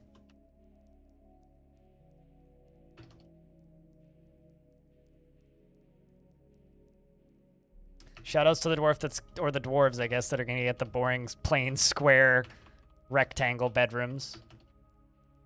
Everybody else gets these weird shapes. Or that dwarf. Yeah, this is the one that's going to lose the bedroom lottery, I think. Those will be some mores.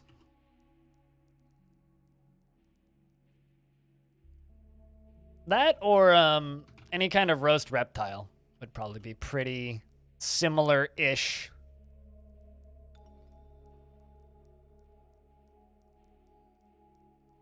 Burnt metal and plastic? What, for like animatronics? Because I'd believe that. Although this is like not even gonna have lava that can reach it anymore.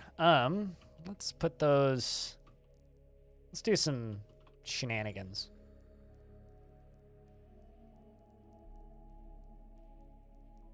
Let's turn on the spicy water drain.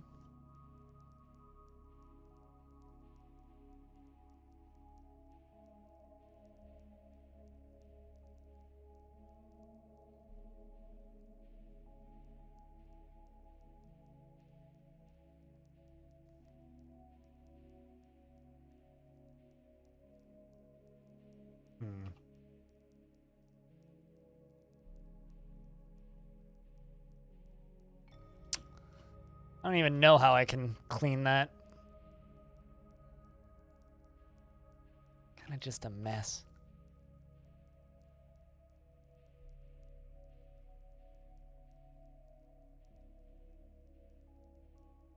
I guess I need to turn the whole thing off to fix this, but the thing is, if I turn the whole thing off, I'm not going to be able to fix it. So what I have to do is like hot fix this. So fix it while it's hot. Actually, you know what I think I'm going to do? I'm going to set up this one as the pump that will work when the whole thing is on. So what I'm going to do is I'm actually going to dig this out right here and build a wall along that back bit there. So this whole pump section, this second one, is just going to fill from the drain. So when we drain the whole thing down into here and then down into here respectively, assuming that's even going to pump fast enough to pump the whole thing in. I'm also going to make iron cork 20 and iron pipe 20. Make 20 more of each because I might need more to actually pump enough to fill this. Because this is working pretty handedly. The problem is I'm starting to drain this area down here, so the pump speed is actually slowing. So it's not filling as quickly as it was. Still filling pretty quickly, but not as quickly as it was. If I was more intelligent about how I set this thing up and did it with like a series of floodgates, I'd be able to do this more effectively like this, but instead we have to do it the danger way. So we're gonna go do it the danger way. I mean, who doesn't like doing it the danger way, right?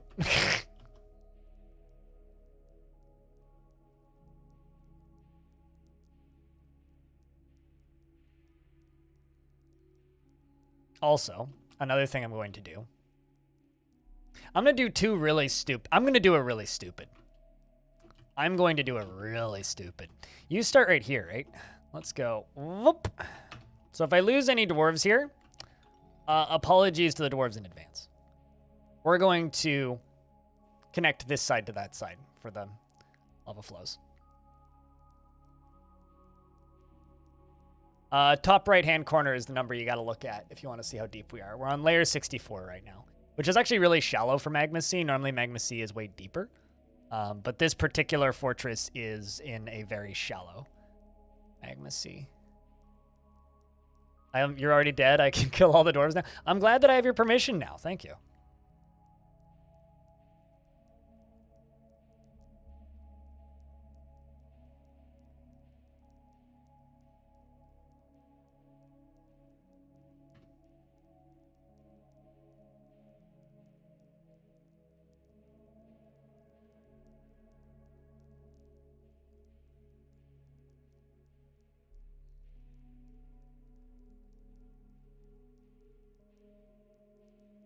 For this particular world, yeah, it's at 64.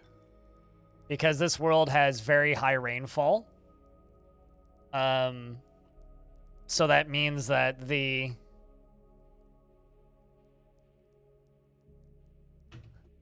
because this world has very high rainfall, the water, what's the word I'm looking for here? The water level,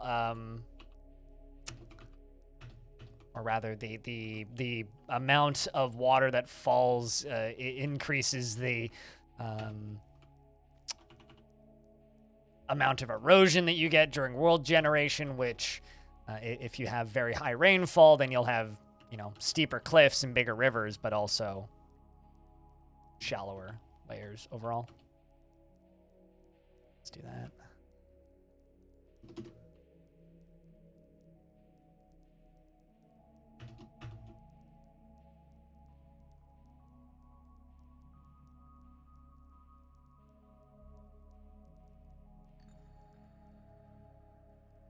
In your current fort, you have a semi-molten rock before you found magma. Oh, that's concerning. That means you're below magma.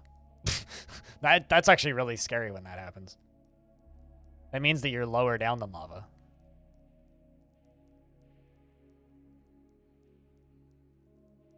Somebody who hasn't been buying this stream in a while actually drained the magma sea entirely and filled it up with a fort, which is one of the coolest things I've ever seen built in Dwarf Fort.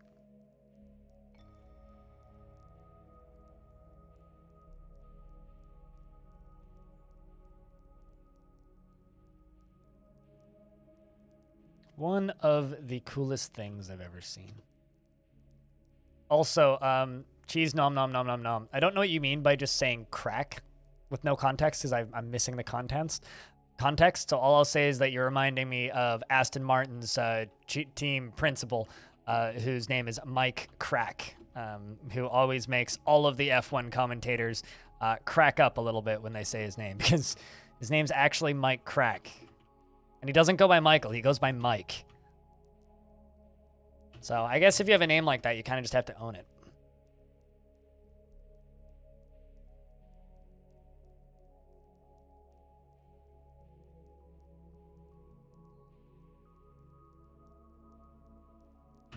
All right, there we go.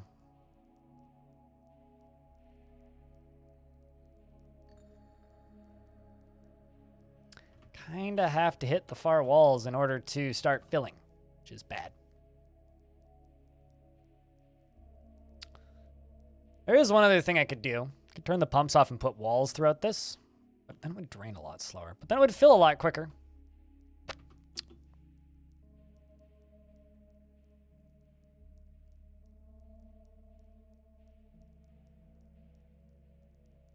The other thing I can do.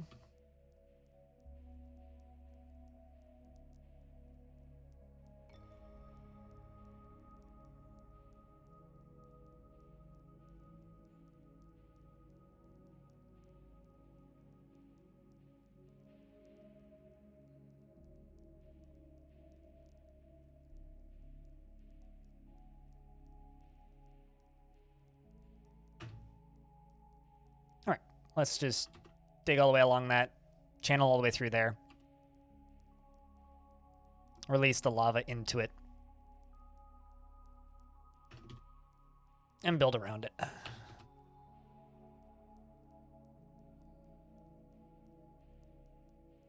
This'll help. Kind of out of other ideas, though. Aside from just building another set of pumps in a better location that would fill quicker. I just need to feed more lava into these pumps. Those center ones will be useful now that I've repurposed them, but...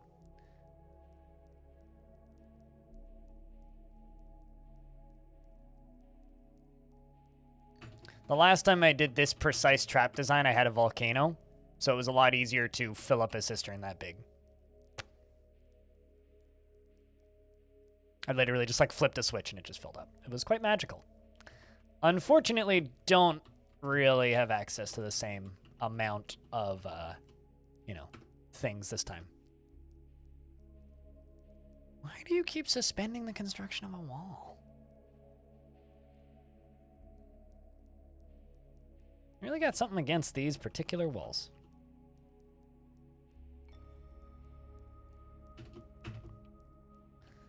Let's try that.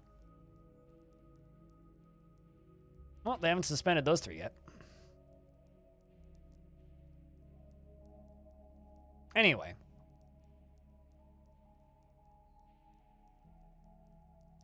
On the bright side, I haven't been sieged in the time that I've been trying to build this, so it's not like the goblins can just, like, win against me or anything. They do still need to kind of go out of their way to, like, get into the fort. Also, just worth noting, something that's, like, really making me not worried, but curious about the premium versions of DF is I really, really, really, really, really want to know what that supposed mood change is going to look like in-game. The reason I say that is because they're making it so that you don't see any down arrows if dwarves are depressed. I'm really curious to know what that's going to look like visually. Like, really curious. I have them on every playthrough. It's like the first things I do.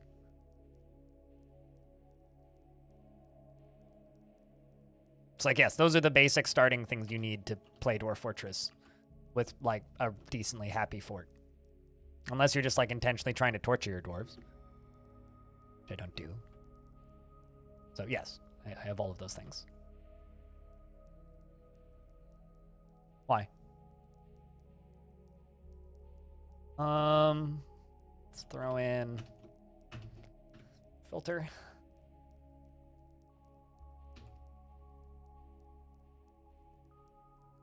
I don't really know how you'd play Dwarf Fortress without it, to be honest. Don't need those, actually.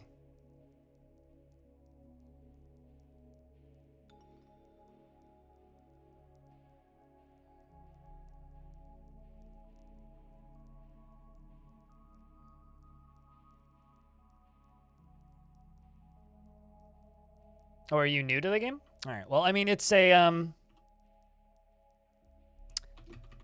basically, like, I start a fort, and the literal first thing I do is I build a tavern, temple, and a library, and I remove them all from public accessibility, so I make them all my temples or my fortress specific. That's like the first thing that I do with every fort I start. Yeah, but like if you are following the wiki, like you should be, you would know that. So, not saying that, you know, necessarily everybody knows that. It's just that's a kind of a not a difficult question to answer, but more of a, huh, you're actually asking that question. Okay. What makes you ask that question? Kind of thing, you know? And I guess like the most logical answer is just simply by not ever playing Dwarf Fortress before, because that's the only reason that you would ask that question, is if you haven't played the game before. Although I know experienced players who sometimes don't always know that those are literally the most important things to your dwarves' well-being. It's like there's one thing a dwarf really needs for long-term survival, and that's alcohol. Well, how do you get alcohol? A tavern. You know, there's something else that dwarves need for long-term survival, and that's something to do. Well, how do you do that? Library. All right. There's something else dwarves need for long-term survival. What's that? They need to pray to their gods. Well, how do you do that? You make a temple. Okay.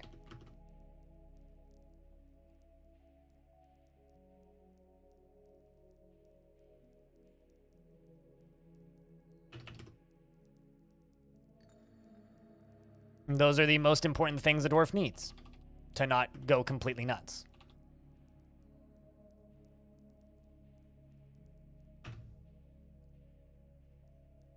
But if you are just learning Dwarf Fortress, I recommend you follow the Dwarf Fortress wiki. There's a Fortress Mode Getting Started guide, and that'll walk you through every single thing that you need. Oh, also, about temples and taverns and all that. You don't actually need to put any furniture in any of them, or build walls, or make the floors look fancy. All of that stuff's optional. Just the zone. That's all that you need is the zone. And if you don't know how to make them not public, let me know and I can show you. But I would also recommend in the current version to restrict visitations so that you don't get too many visitors. Otherwise, your fortress will just get swarmed with random people that you probably don't want hanging around your fortress.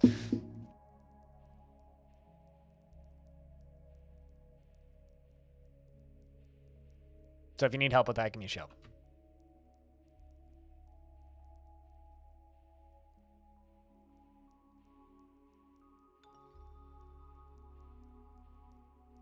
Anyway.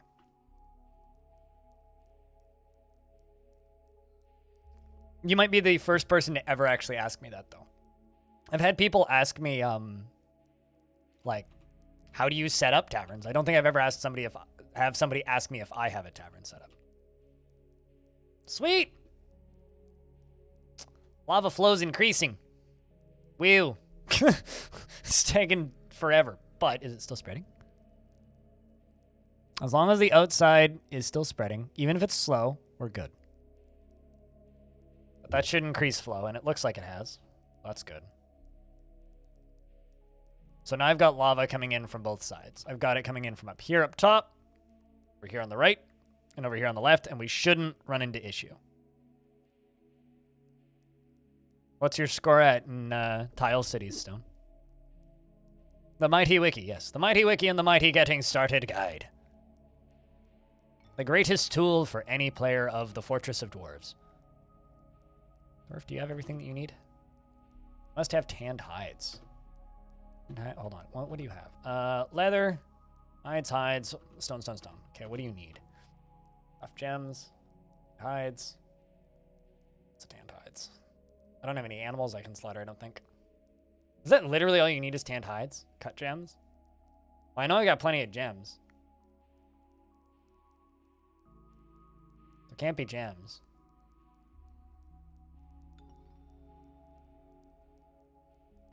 I'll try those.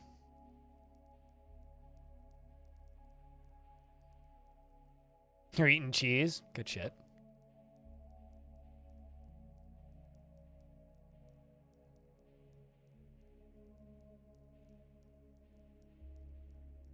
You saved and stopped for a bit? I got you. Wonder what Bellinaire thought of it. He was playing it for the first time today.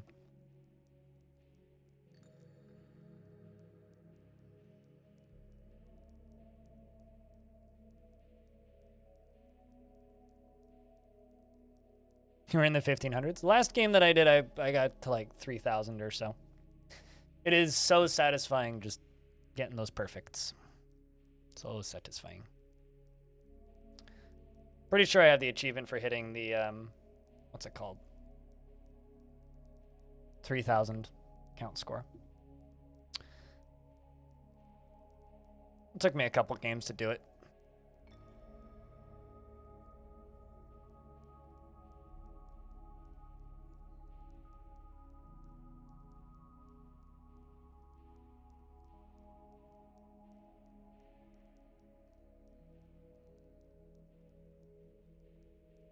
If anybody's wondering what game Stone is referring to, it's this. Or is talking about, it's that.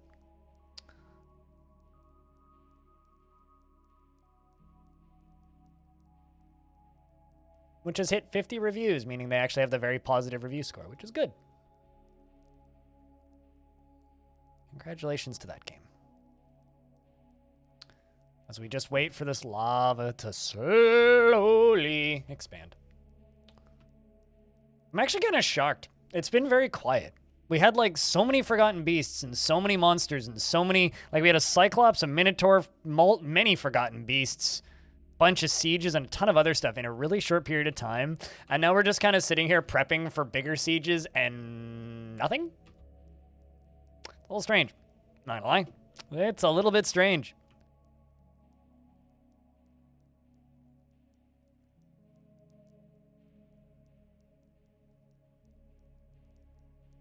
You left a review somewhere around there? Oh, that's good to hear.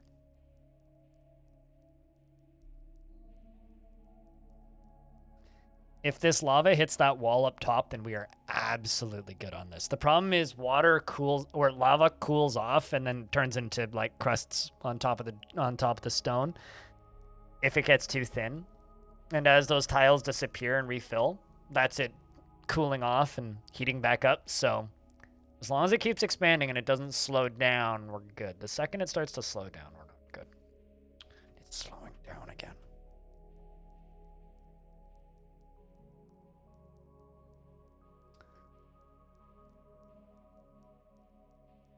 I suppose the answer is probably going to be the same in it. I mean, maybe not, but then maybe likely. And considering the price, I'd say y'all really, that's all you really need to know. I mean, it is very cheap and it is entertaining. And it scratches the same itch as Dwarf Romantic, which is a good itch. Although I actually would say that game's maybe more chill than Dwarf Romantic is. But that's maybe just me.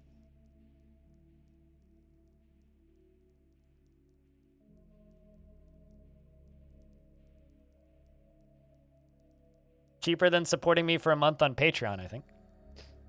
Really? It's £2? Not, jeez.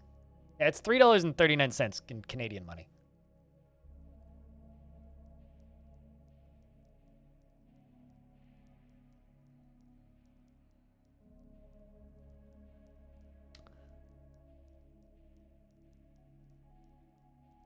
The thing is, once I've filled this once, it's going to be super easy to fill it the second time. If it hits that top wall, I'm not going to need to worry about filling it a second time, and I think it's going to hit the top wall. Chat, you guys think it's going to hit the top wall? I think it's going to hit the top wall. I'm pretty confident it's going to hit the top wall. Although as those little spots in the middle disappear, I get less confident. But every time I get less confident, it expands outwards just a little bit. There it goes. It's just like that. It's filling up relatively quickly. Yeah, well, I mean, relative to time, yes, it is filling up quite quickly. Once it hits that top wall, it'll fill up quicker, and then we'll be good. But, oh, geez. Just realized I've got an issue. All right, well, I gotta open up the spicy water drain again and fill up one tile that's currently screwed up.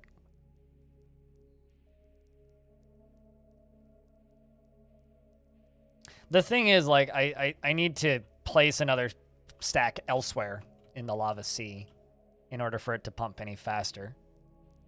But once, like, it's filled up once and I can turn off the pumps and this area can repopulate its lava and refill, which will happen, this will become easier to fill the second time. The first time is going to be the longest time to fill. Anything after the first time will be way faster, so...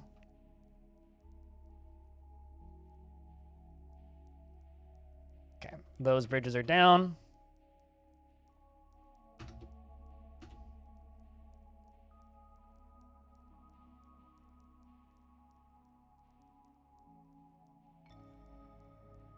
Also, to anybody who is new at this game, this is pretty advanced DFE things. So if you need basic help for like getting started stuff, I can show you stuff on stream too. Need to know how to make something or where a menu is, just yell at me. But we got really lucky with materials in this fort as well. Come on. Stupid Dwarf. Why must you stand there? Why must you stand there a second time?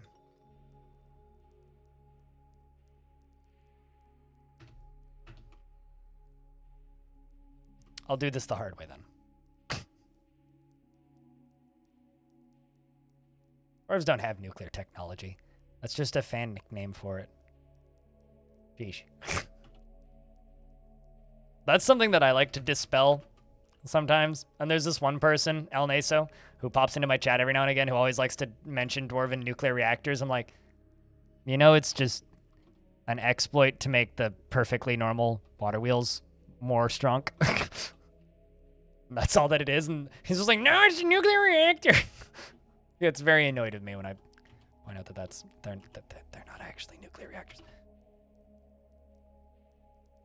Also, I should trade so that I can get that dwarf hides.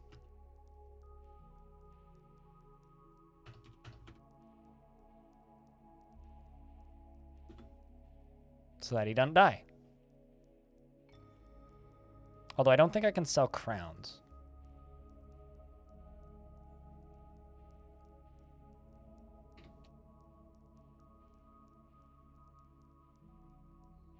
Yes, but they use the actual like nuclear thingamabob part to make things spin, right? So by that logic, then a hydro reactor is also a nuclear reactor.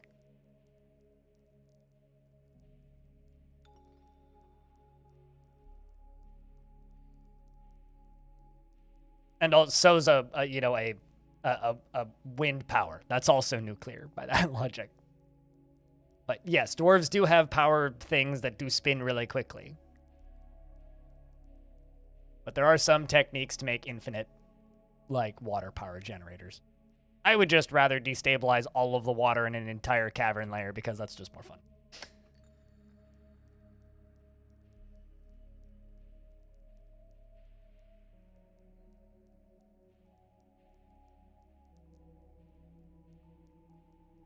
Well, this is actually filling up quite quickly. We're like halfway there.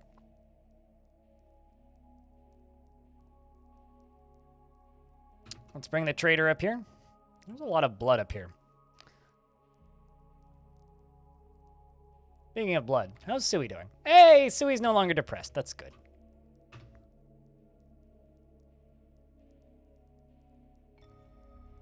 Falling water onto water wheels? No, but there's a very specific tricky design where you take 2 water wheels or multiples. You can increase it exponentially, but there's a specific pattern that you can build where you can make water pump while it's powering itself. So you can power pumps and water at the same time with water wheels. So you can power it, and while you're powering the pump, you're also powering the wheels with the water that's powering the pump. Which sounds like some sort of, I don't know, Rihanna lyric from 2006. But also a, dwarven power reactor technique. If you just go to the wiki and look up dwarven power reactors, you'll find them. But they not bring any leather. You have to have bought me something. Nope, they didn't bring any leather. Did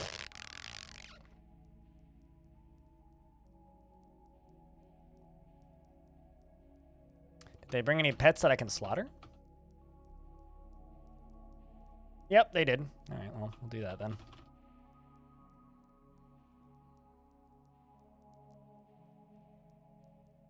Although I don't think you actually get anything from rabbits. I'm going to leave that rabbit.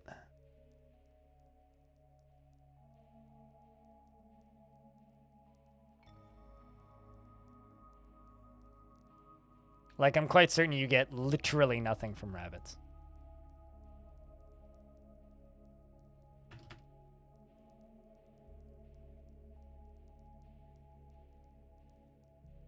Let's also buy all of this stuff.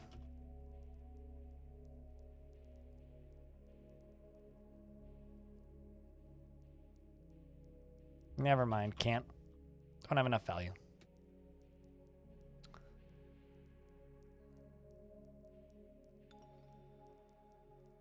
We'll just let them keep bringing stuff for a little bit. And, oh, I thought that was a cow. It's a crow. Let's slaughter all this. I'm assuming I have a Tanner. Should.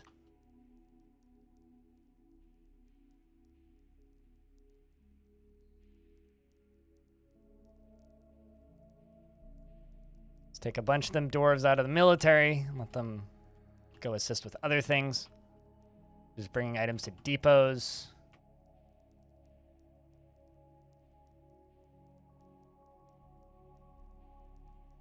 I do have a tanner's shop, but I guess I'll build another one. Yeah, it's right there.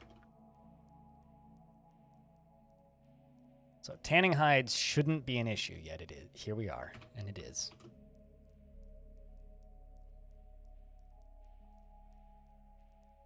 But yeah, it's hit the top, so it'll fill. And like I said, it'll go faster the second time. Way faster the second time. And once it hits the end of that area where it starts to slim down a little bit, it'll fill even quicker. Which is the best spot for it to be. But also, because I haven't said this enough today, chat, if you're just hanging out, chilling in the chat, lurking, watching, or whatever, just wanted to say real quick thank you, because I get to have the coolest job in the world because people watch me, and I wouldn't have this job if people didn't watch me. So thanks for tuning in and watching my weird show.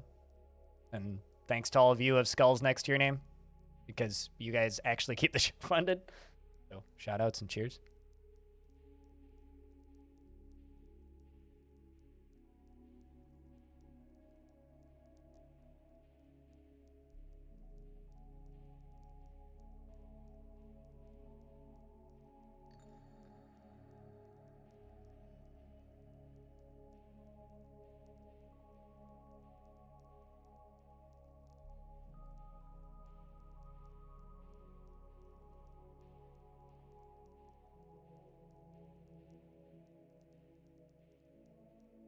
While I just reorganize my windows over here.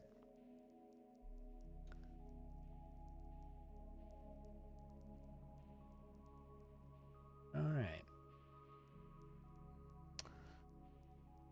This fill. Oh yeah, the water over there is starting to drain in places. Look at that. Actually, quite a lot of water that we're draining out to power this thing. Not too much, but like enough that it's noticeable.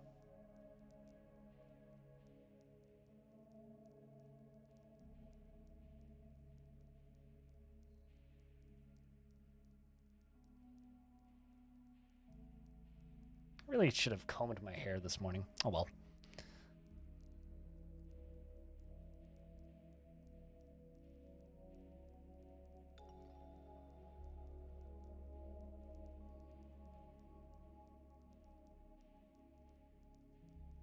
As we just wait for this to fill in the background, I'm definitely just playing Cookie Clicker.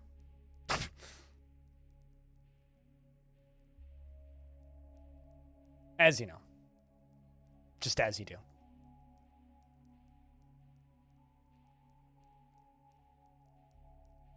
It's funny because a lot of people have told me over the years that they play Dwarf Fortress in the background while they're playing other games. Meanwhile, then there's me where I play other game. I play Dwarf Fortress while I have other games in the background. Like I do things backwards to most people.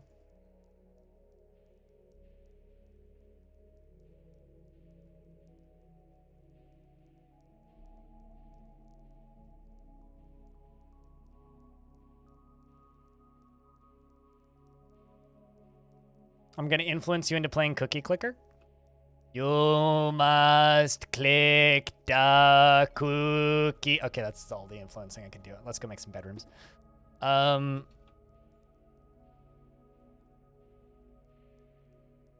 because that's what I should actually be doing right now, not staring at the lava as it fills. As entertaining as the lava is for me to watch it just fill, it's not what the fort needs. So...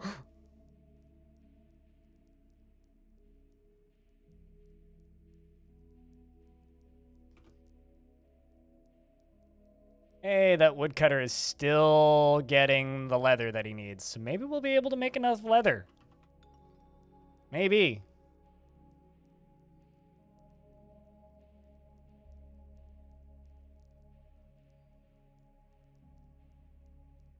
I love that it's just like, my technical job title is influencer, right? I fucking hate that term. Like, to me, it's like, I don't want to influence anybody into anything. I just, if like I happen to play a game that you didn't know existed, that like you learn exists, and then you get enjoyment and entertainment out of the game that you wouldn't have otherwise if you hadn't found me, that's just a bonus. Like, I like the idea of just being somebody who can provide entertainment without like having to tell you whether or not you're going to buy a product. If that makes any sense. But when it comes to forcing cookie clicker upon people, I will influence the ever-living fuck out of you if I can. Because, like, cookie clicker is wonderful, and the person who made it deserves $5. So if you play cookie clicker and you enjoy it, give the poor soul who's been working on it for years $5, because, damn it, it's wasted your life anyway. Speaking of influencing people into buying shit, thanks for subscribing to my channel for another month. Zodowek, welcome back. Cheers, friend. This is Angelrazor, a relatively new fortress for me. We are filling things with lava so that we can dump that lava on goblins later. And I'm making very ununiform bedrooms, as I tend to.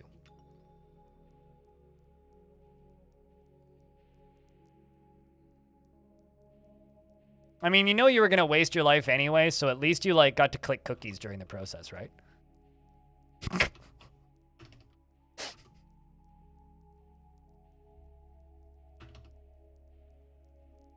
It was kind of funny. Like, I listened to an interview with him where he's just like, yeah, I survived off of donations and, like, ad revenue for ages, but, you know, like, it's not exactly, like, a way to do all right. And considering I've made one of the most influential games, like, in the clicker sphere, like, let's be honest, Cookie Clicker is the Dwarf Fortress of clickers, right? It's the, it's one of the first, it's one of the, like, deepest and longest and biggest, and it still is in active development after all of these years. It's truly the Dwarf Fortress of clicker games, right? Obviously, there are probably bigger, more complicated ones now that are probably better, but as far as I'm concerned, that's what it is. It was one of the first. At least one of the first that got me sucked into it. So I think the guy deserves $5, frankly.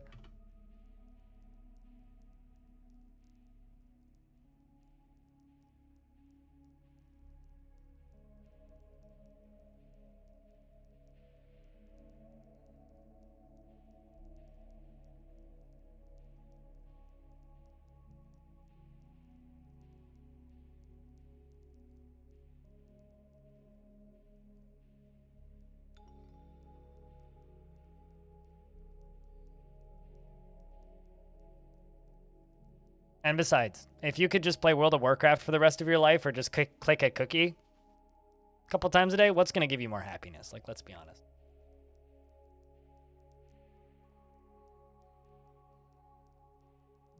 Speaking of cookies, I just clicked another one.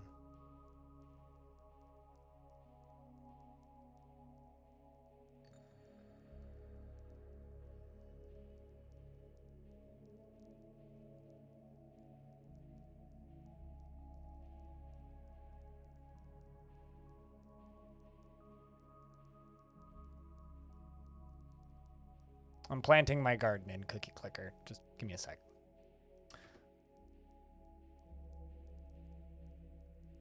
I'd much rather click cookies. Me too. Howdy again. Welcome back. We're still waiting for this thing to fill. But it's filling. That's the good news. It is in fact, or rather it would be filling if the game wasn't paused. It is filling, slowly, but it's filling. How deep is this water? Man, it's actually shallow enough in places that, like, the water's disappearing. That is kind of nuts. How deep is it over here? All right, it's just 1 to 2 deep all the way across. But yeah, it is actually filling rather quickly now. And I'm influencing El Naso into playing Cookie Clicker. Also, Sidowek, thank you very much for keeping that sub alive because you're the first notification of money in 6 hours for the stream, so that means a lot. Thanks for helping keep this weird show funded.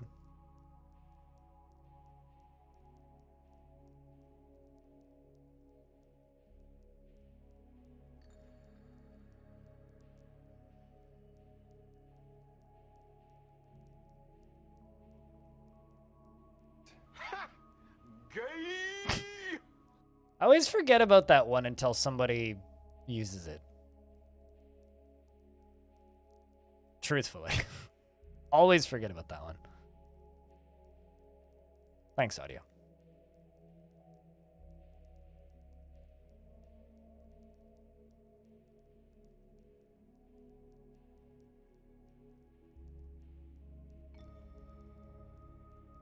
Well, cheers for feeling that way, Sidowek.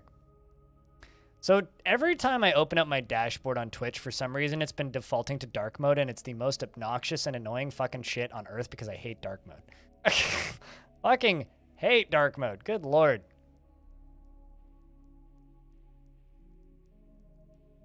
Absolutely fucking hate dark mode. Yeah, you missed it by about 20 seconds. Someone else needs to resub. It wouldn't be enough to level it up past level 1, though.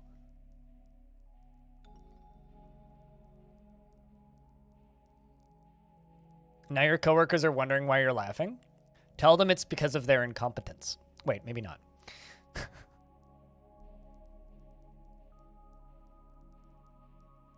Just say it's an inside joke. Oh shit, he actually finished it. Zang, that woodcutter that was trying to make an artifact for half of a year and didn't have anywhere near enough leather, has created Kafashumos, a marble ring, and claims it as a family heirloom. Damn it, you got it done. I'm impressed. It's worth 86,400. The sick whale. This is a marble ring. All craftsmanship is of the highest quality. It is encrusted with oval marble cabochons and encircled with bands of ostrich leather, sheep's leather, and brilliant cut paradots. This object is adorned with hanging rings of tapizolite and menaces with spikes of marble, cow leather, and alpaca leather. On the item is an image of the lovely fist, an adamantine figurine of all empires named in marble. On the item is an image of a forgotten beast in peridot. They forgot which one it was, but it is a forgotten beast. You know it's legit because they forgot.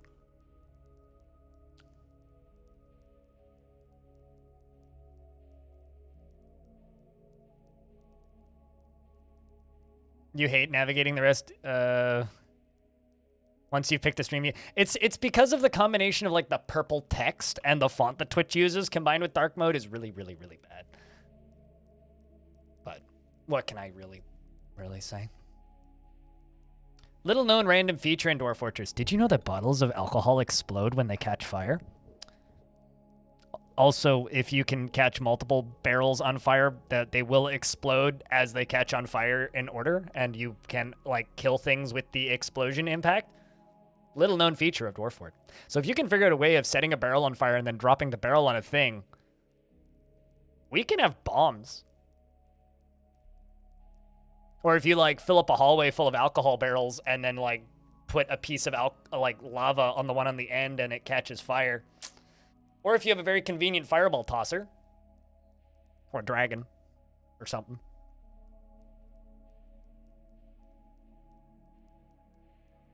Still counts as alcohol abuse? I mean, it is certainly substance abuse.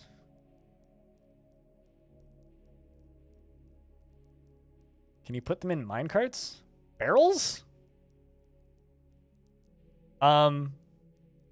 Yes, but they wouldn't be flaming when they came out, because I don't think you can put lava in minecarts with things already in them.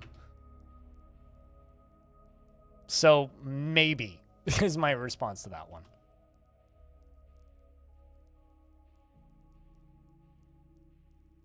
I don't know how you would set them on fire as you threw them out. Maybe like lava mist or something, but that's beyond me. I don't know how I would do that.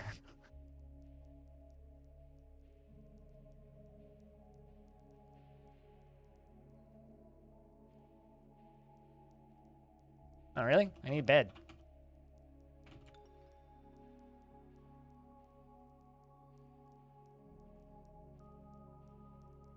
Also, if anybody's feeling generous, El Meso needs a sub.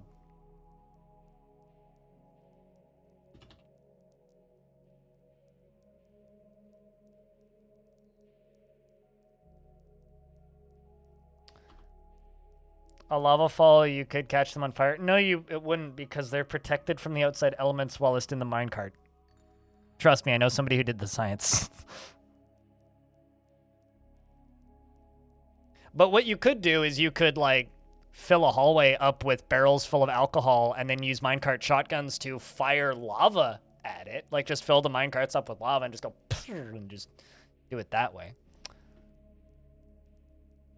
That would be a pretty valid option, I would think.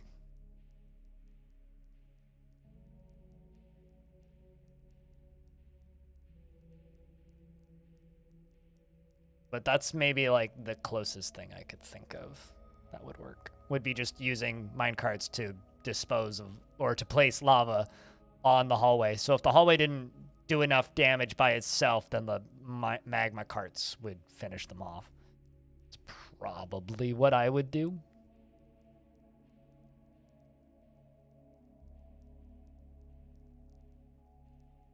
I just want to have a minecart deliver a burning barrel.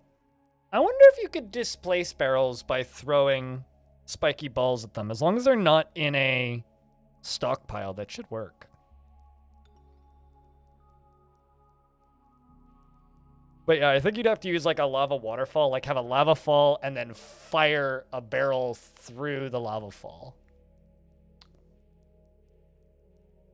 But I feel like that would be really tedious to set up because you just have like, because you can't specify like barrels filled with alcohol to be put into here. You'd have to use like give and take commands to give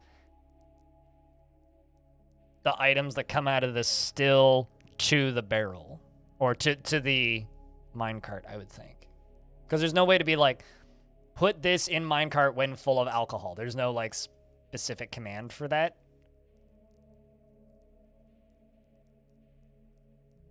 Oh, it certainly wouldn't be reliable. But if it worked once, if it worked once, I think it would be worth the trouble. At least that's how I feel about most things in DF. It's like, if it works once, it's worth it. The question is, can you make it work once? The answer is usually no.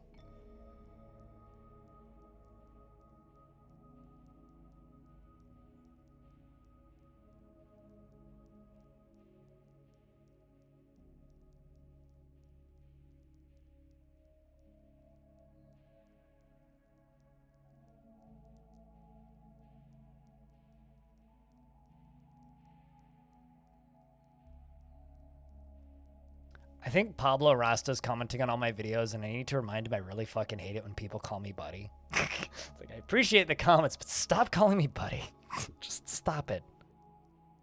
I'm an adult man. You don't need to call me a child. Jesus.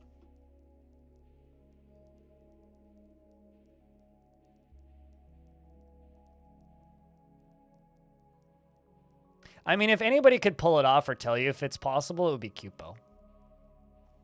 Like, I can theorize how I could maybe do it, but I'm not even consistent at being able to make minecart shotguns work, let alone ones filled with barrels filled with alcohol. It's like, spiky balls are hard enough already.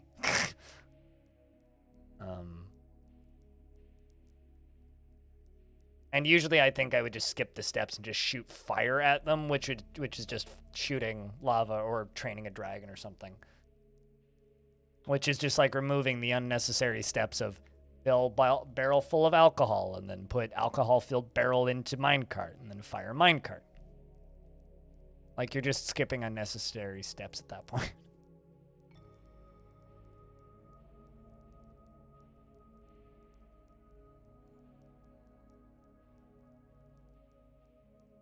But if you could pull it off, it would be pretty rad.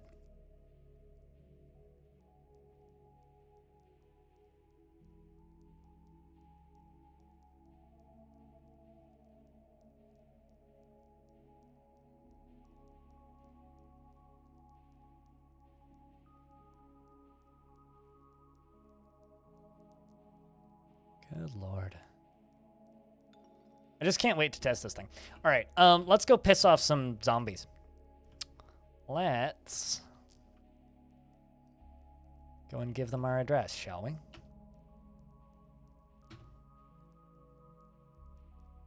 Although, actually, C, mission D,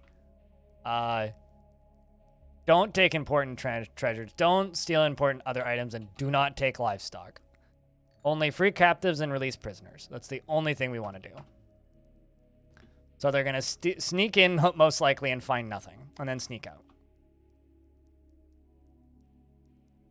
So chat, round of beers for all of these dwarves going to war. Shoutouts to the ones that are bringing books to war, and shoutouts to our one goblin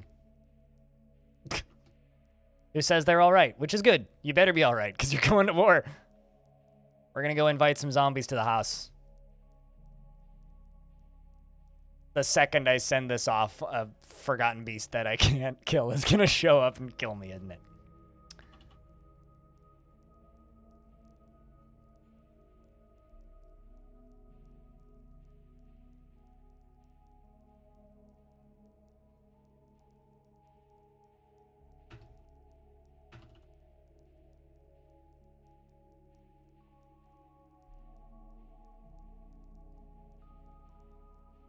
To war.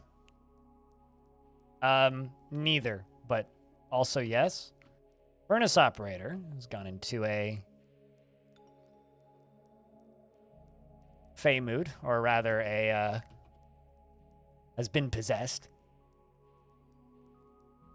Grabs a boulder. Okay.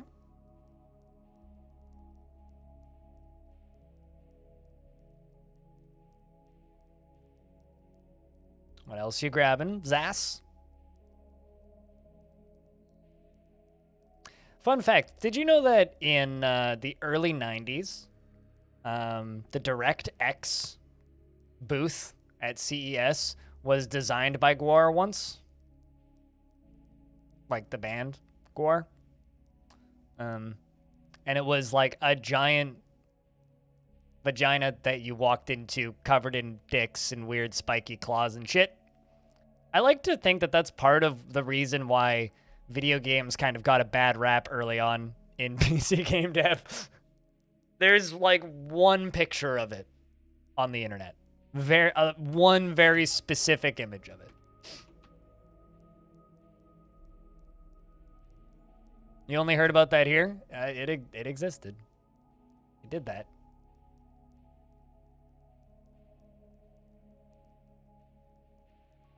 There's a few articles about it. And like one image online of it. But aside from that, it's almost entirely been like wiped off of the internet. Yeah, there's a few images of them building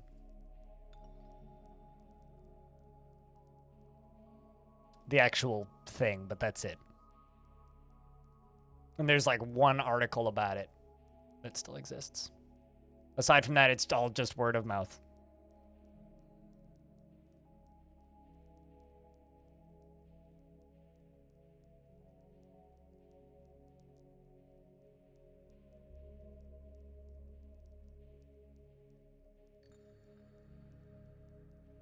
I will say, though, the Xbox documentary on YouTube about what it took to get the Xbox even approved in the project is fascinating, which is funny because, like, there's people joking right now that the Xbox division of Microsoft has enough money to buy Microsoft,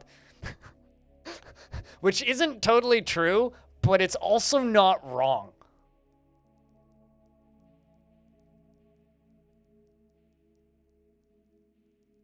All right, well, you've begun your mysterious construction. Chicken leather, gold bars, rough Christophrases, how you say that? Bloodthorn logs, gold bars, pig leather, linen cloth, and marble. Crafts Dwarf shop. Hopefully it's something good. Phil Spencer's a madman in the best possible way? I don't know if I'd say the best possible way. I was like, Tim Curry's a madman in the best possible way. You know? Like, Phil Spencer's just really fucking smart. Who also happens to really like video games. So as somebody who likes video games, we're pretty lucky to have somebody like Phil in charge of Xbox. My concern is what Xbox will be like when Phil stops being in charge of Xbox.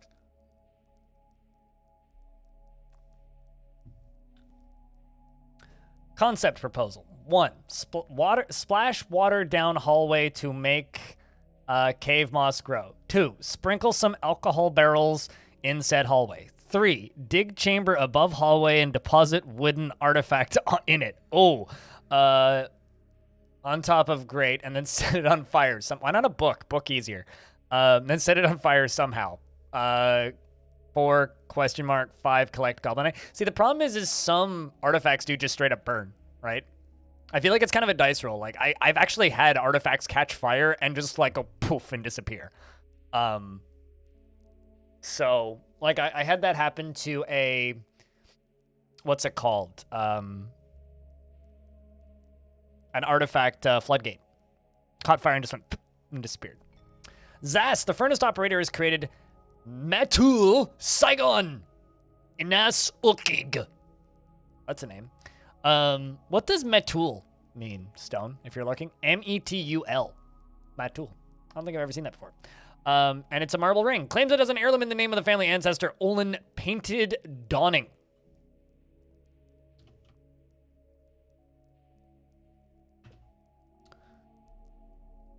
This is a marble ring. All crafts dwarf ship is of the highest quality. It is encrusted with cushioned marble cabochons and decorated with linen and pig leather and encircled with bands of chicken leather. This object is adorned with hanging rings of gold and bloodthorn and menaces with spikes of gold. On the item is an image of cheese in Christophrase. Has all the dwarves left yet? Apparently I have a spear dwarf who's just hanging out. What squad are you in?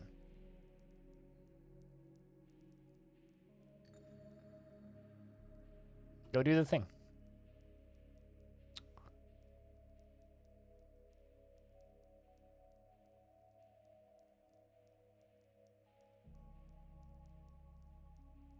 Got inked for Activision in its entirety is still mine. We thought ZeniMax was... Yeah, do you remember that when ZeniMax was bought for what? Like $7 billion? $8 billion? God, why was Deus Ex so cheap? Anyway, in the late autumn of 193, the Crimson Pulley slipped into shade, crowded undetected by the geared teeth of an unknown civilization. In the late autumn of 193, the forces of the Crimson Joys searched and found nothing. All right, so that worked. We were able to search them and find nothing. Now let's go hit them like a bus. We're going to raid, but instead of raiding, we're going to raise. We're still not going to take important treasure. Loot items are still livestock. I do not want any of this stuff from there. I'm going to give my military a couple minutes to get back into the fort, and then we're going to go do that again.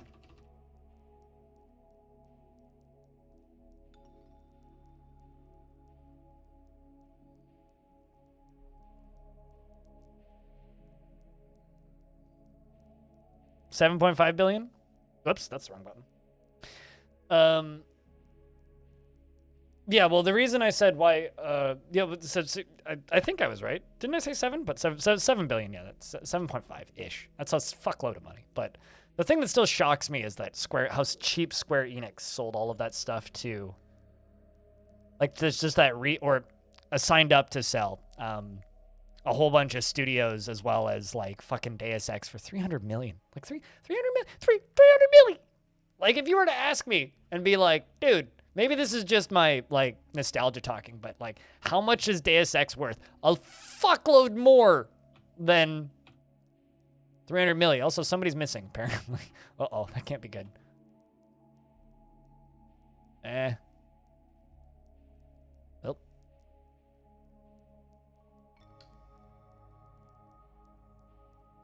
Like, seriously, they must have sold fucking Deus Ex for, like, I don't know.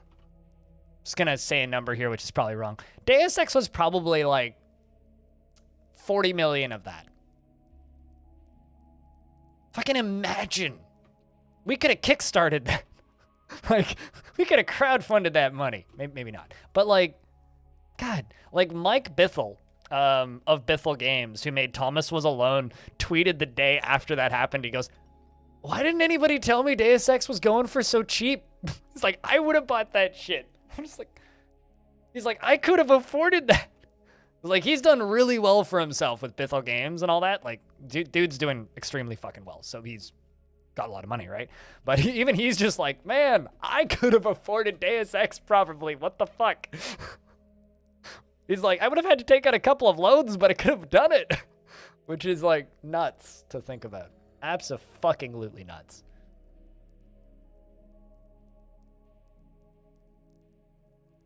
Goddamn bonkers. What's that?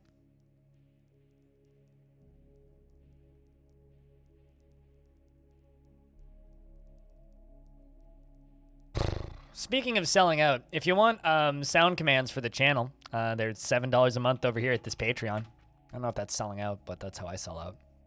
What's this? Good. Posted this like 15 minutes. Medium-sized, highly social mammalian creature. Oh, a dog. Yeah, I feel preemptively guilty every time I start training a new war dog. Although, you can doctor them. Heal, damn it. If you make a training site. They will, like, take them there. You can pasture them there, and they will sort of heal better-ish, apparently. You must go become not awake. You stayed up later today than previous. Previously, you were going to bed at, like, 6 my time. Today, it's 7. What happened, Stone? Did you drink, like, too much tea today or something?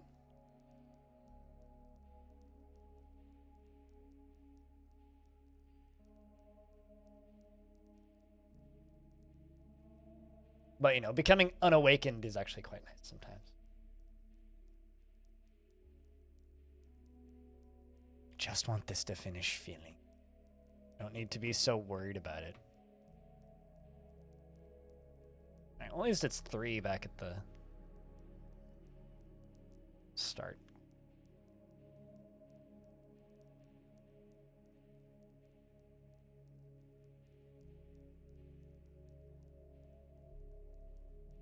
On the bright side, though, I could just mine through a layer of adamantine, not have to worry about it. Or rather, not. I still have to worry about it, but not have to worry about lava fucking up my party.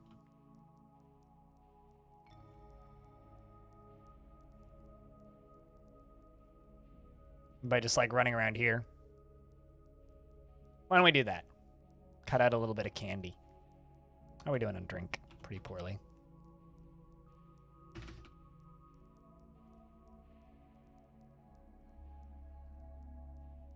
Also, I can unsuspend all of these jobs again.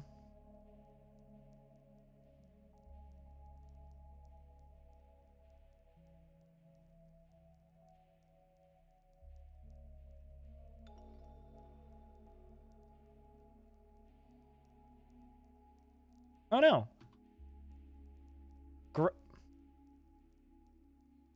I'm sorry, what? Why exactly are you drowning yourself there, Goblin? Ooh. Was there something that you needed to get to?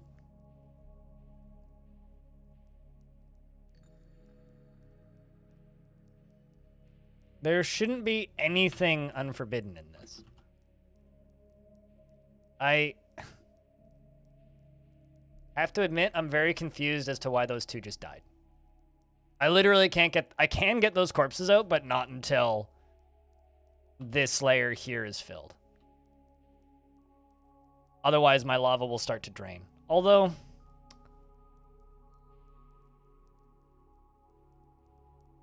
fuck it. I'm gonna get those bodies out just because I feel bad. This will slow down this process, though. I apologize.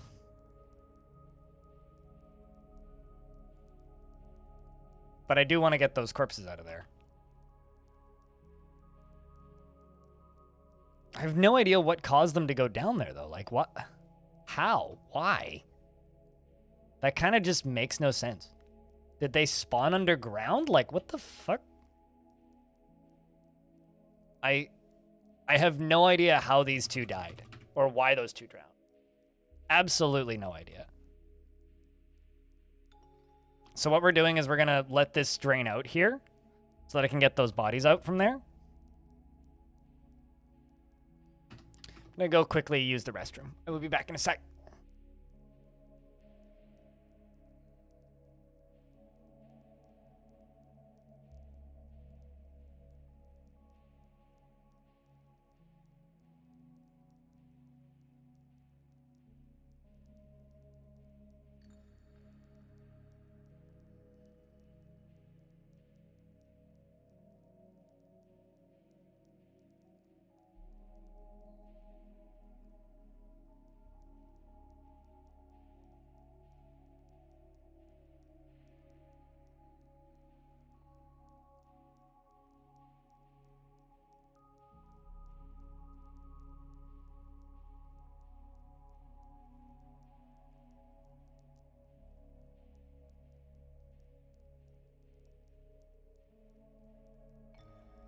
Chad, say goodnight to Stone. Why did I just remute myself after unmuting myself? All right. So now we just wait for this to drain. It's going to take a minute, but it'll drain. How's the end? Or how full's the end? Wrong button. Sweet. It is draining.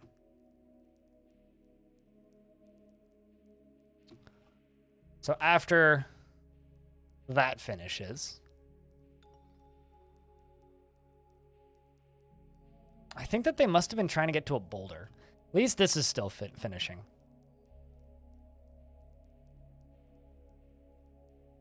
It'll give that lava a little bit of time to fill back in.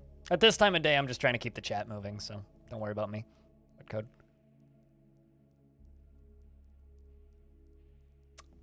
You will be following shortly. Probably not a bad idea. I don't know. Barkfire, I'm just trying to keep chat moving, like I said. It is a desperate battle against everybody going to bed before everybody from Europe starts to wake up.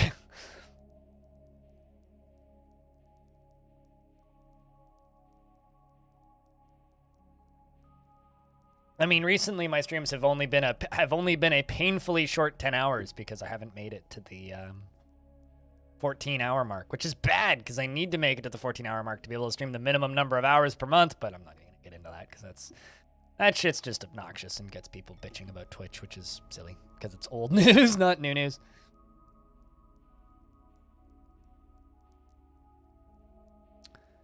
But anyway, we're going to let that drain. That will give this a chance to fill up a bit, which will be helpful. Although I'm kind of curious to see if it's going to fill back up to that layer. I don't think it's going to. It might, but kind of don't expect it to.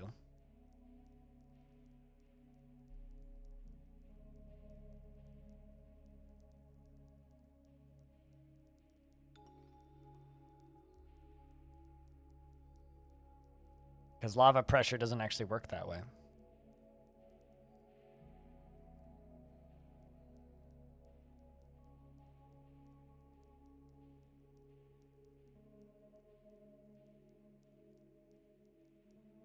Let's send out that other mission. Good luck, military dwarves. Good luck, my dudes. May you have much success.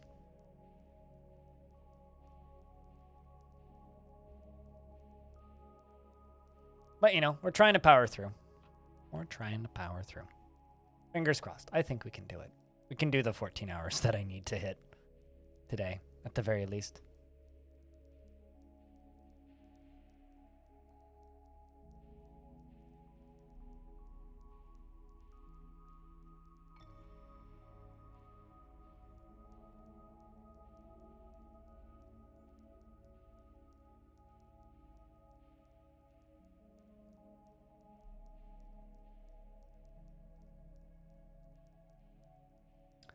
You know how I said that I'm going to do this at some point? I'm going to send out a group, and then we're going to get attacked? Well, a werepossum has arrived, named Roloth Wumumuthith.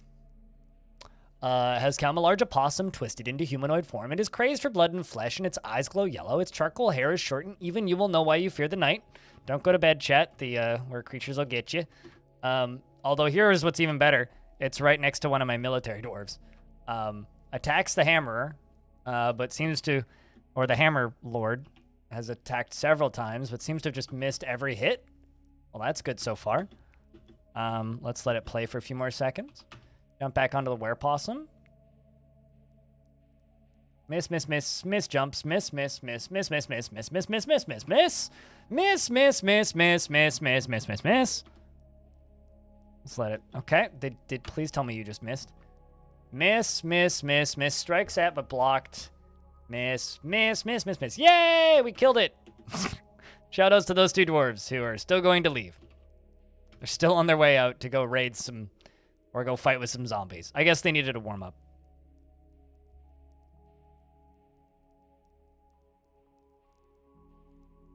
When it gets here, why are you up all night working again, Frog?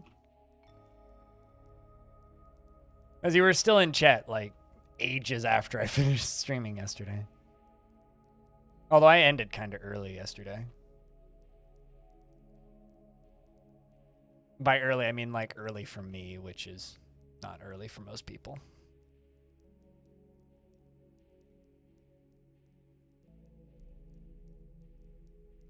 You're always up all night? I know. Always? Always.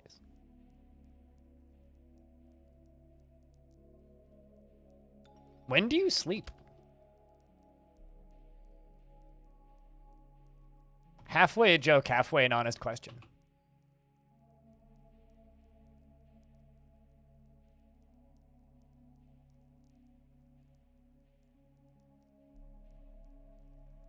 Oh, you work till midnight. Oh, okay. Well, that's not up all night. Sometimes till 2 a.m.? All right. I've still got at least another 3 hours left, so. At least. What we need to do. Icon, you're a sad dwarf. You live in Eastern? All right, that's pretty close to all night. For some reason, I thought you were further west than that. I thought you were Central, but...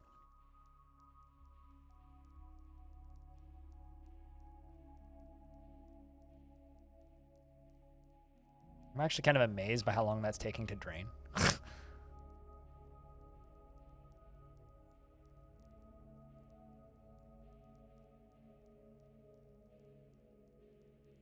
But it does mean that we'll be able to re-up this pretty quick, so that's good.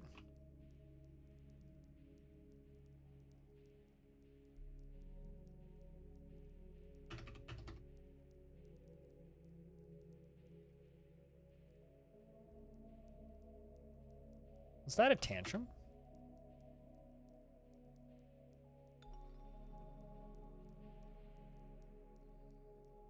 Outpost liaison risen. Oh, I see. I've got no post liaison that's tantruming. This outpost liaison has tantrumed before, though. It's actually quite frustrating. Because, like, they're an outpost liaison, so they're technically royalty. So there's no way that I can, like, imprison them, even though they show up in tantrum. It's like the closest thing you can get to, like, hired assassins in Dwarf Fortress is just, like, outpost liaison showing up and being like, I'ma fuck you up, son! It's really quite unfortunate, truly. It is truly, really quite unfortunate-ish, you know? Really, really kind of unfortunate-ish. Lava rooms better than liaisons? Missing liaisons equals civil war with faction. So, you do know that that's how that works, right? And as somebody who's trying to rebuild this faction, unfortunately, that is not really a viable option. Starting a war with my own faction. It's kind of counterproductive to, like, the whole point of the operation. You know what I'm saying? Actually, it literally is counterproductive to the whole point of the operation.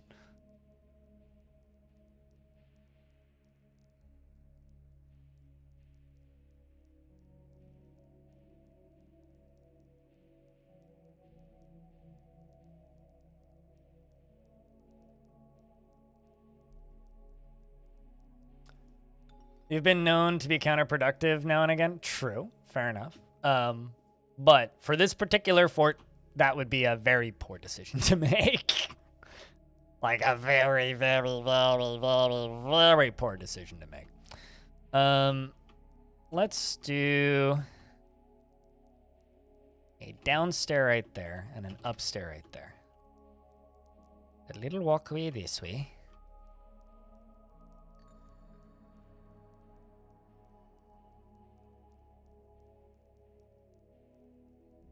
And a little doorway there.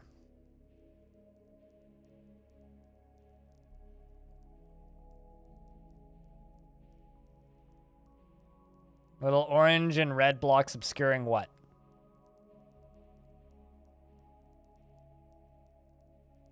Are you talking about this over here in the water?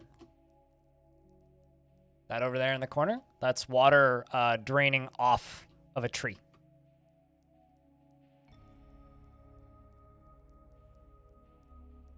That is what that is.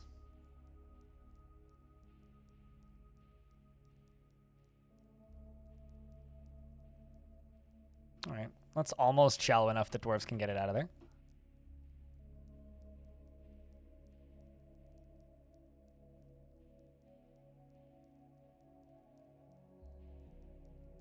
How do you improve the mood of the liaison? Let them in your tavern. Which I'm not doing. Because if I let them in my tavern, I have to make the tavern public. If I make the tavern public, then anybody can come into my tavern. This includes people I really don't want in my tavern. So this was the all-out attack on the tower. In the early winter of 193, the Crimson Pulley attacked the geared teeth of an unknown civilization at Shade Crowded. The dwarf Hambloko led the attack, and the defenders were led by the Ren Man Necromancer, Ing Bloodgood. Blood is good, apparently. A fucking Ren Man? All right. The dwarf Hambloko outmatched the Ren Man Necromancer with a cunning plan, and the attackers had a strong positional advantage in Shade Crowded. The influential tomes led by the dwarf Nomal clashed with 45 animated humans, slaying 9. The Inky Kindness led by the dwarf Thykut clashed with 25 animated humans, slaying 10. The Healing Gates led by the dwarf Etur Akre clashed with 36 animated humans, slaying 4. The Elf Bitter Ghoul Av Roar Stress confronted the dwarf Shorthast Shaved Hatchet. Saved hatchet, not shaved hatchet. Shaved hatchet would be strange. Don't shave with a hatchet, chat. The elf and confronted the elf biter ghoul of roared Streaves. Right eyelid was torn out by the dwarf Shorthast. The elf bitter ghoul was struck down by Shorthast. Another bitter ghoul elf set of them seemed to have gotten into there. The Ren Necromancer. Ing Bloodgood confronted the dwarf Dodek Jaknarik. The Renman Necromancer Bloodgood was struck down by Dodek Jaknarik. Shoutouts to Jaknarik for striking down the Renman. Lots of bitter ghouls, it seems like. The Silvery Rings, led by Hambloko, clashed with 15 animated humans, slaying 10. Bunch of biter ghouls getting slain by my dwarves and also falling down the middle. Hambloko clashed with a single animated human, slaying them. The Inky Kindness, led by Thykut, clashed with 32 animated humans, slaying 10. The Influential Tomes, led by the dwarf Nomel Group Channeled, clashed with 22 animated humans, slaying 9. That's a lot of animated humans. They're fighting with an anime. The Healing Gates only, Albi, led by the dwarf Akre, clashed with 3 animated humans, slaying them. The forces of the Crimson Joys searched Shade Crowded and found nothing, and they rampaged throughout Shade Crowded, and the geared teeth fled. Meaning, we just routed a Necromancer tower, lads. I think. Ha! We did! Look at that! No civilized population.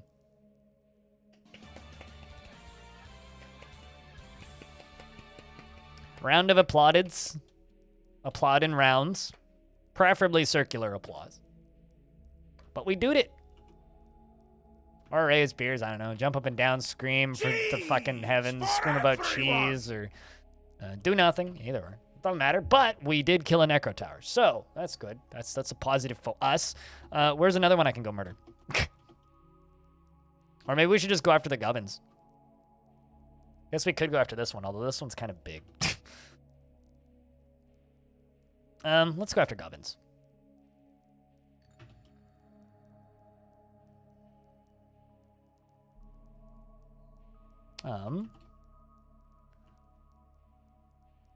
Let's try to raise and don't loot other items, and yeah, we'll take livestock. I can butcher all of those.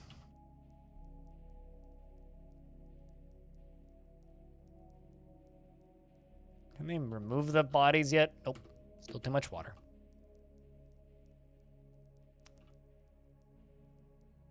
That was like weirdly easy for our Necro Tower. Not gonna lie, like weirdly easy.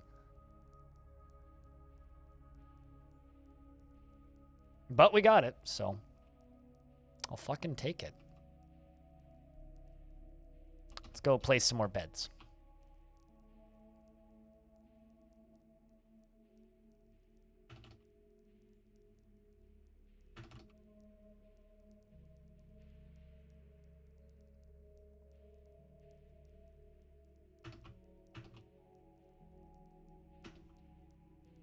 Sucks to be the poor dwarf that gets that crappy bedroom.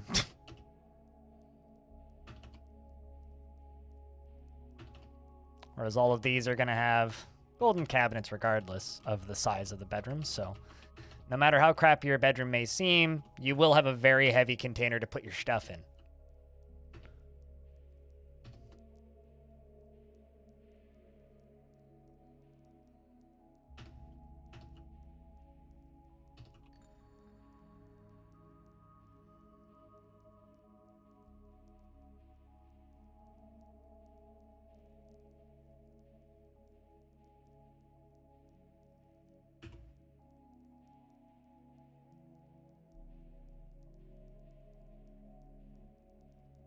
And there goes the military again.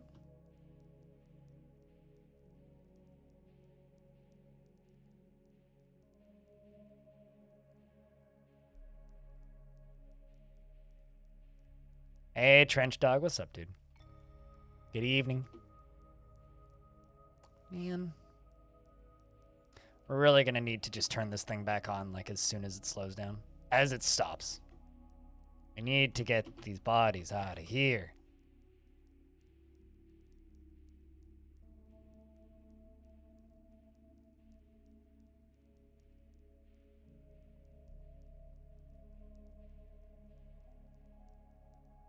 All right, well, this thing finally stopped filling.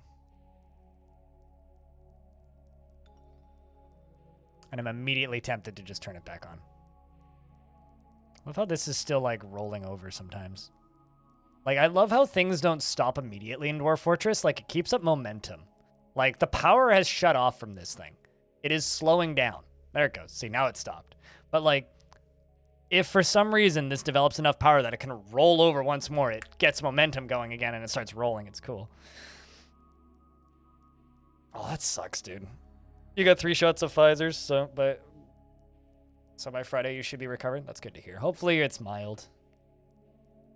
I don't want to, like, you know, just talk about pandemic shit because, you know, it's everybody's favorite subject, but, like, quite literally, I feel like everybody has it right now. Except for me. Like, I was kind of going back to normal, and now I'm just, like, hiding inside again because it's just like everybody has it right now. Although, like I was talking to my dad's like, everybody's been vaccinated. This shit should go away now. It's like, you know, the flu never went away, so.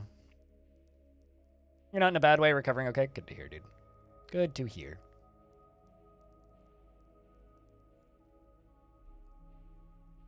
Are they able to get this shit out of here? Oh, did they?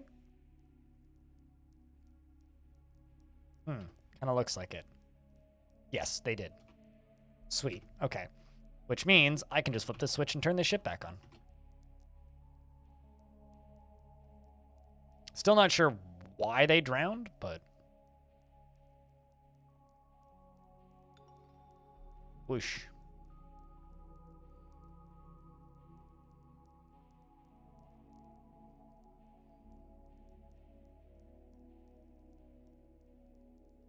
which means all this water can get flowing again, and that can get pumping again.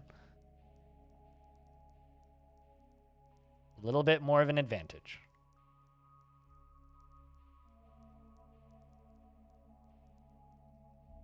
Well, at this point, wife had it twice, and I've exhibited nothing, so hopefully between shots and exposure, you should be set. Yeah, hopefully. I don't know. I'm in a particularly, not unique, but unfortunate situation of having to be just as careful about the common cold and flu as I have to be about COVID, so it doesn't fucking matter to me. I just, when people are constantly getting sick everywhere, I just don't want to go outside because I don't want to get it. I don't care about what other people do.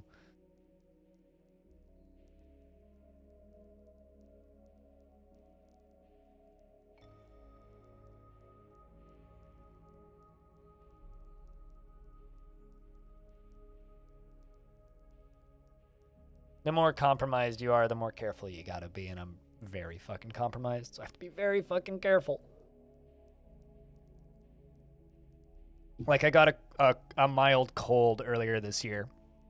I got COVID tested, and it was fine. Didn't even mention it on stream. I streamed right through it, but I had to talk to my doctor 4 times that week and get a blood test done afterwards. Because that's just how my body works. By that, I mean it doesn't.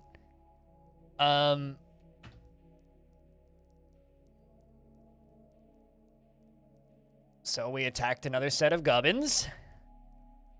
Hambloko outmatched the goblin Spishab with a cunning plan, and the attackers had a strong positional advantage.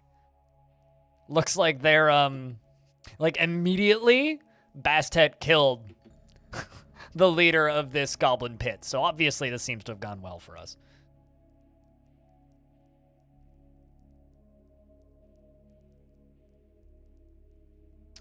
I still wear a mask on public transit and in the grocery store. And the reason I still wear it in the grocery store is because the grocery store I go to has a big sign up front that says, please protect our at-risk employees and wear a mask.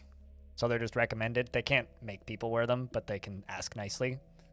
So I wear them one in there because people ask nicely. I wear them on public transit still. 17 beak dogs? Good God. Well, we have livestock now. Anyway, I still wear it on public transit so people don't sit next to me. Like, that's the main reason I still wear it on public transit, is because people are less likely to sit next to you if you're wearing a mask. I don't wear it in the coffee shop because there's never anybody in there except for usually like one person in the corner sitting down, and nobody working there wears them anymore. So, and that's like the only public places I go to.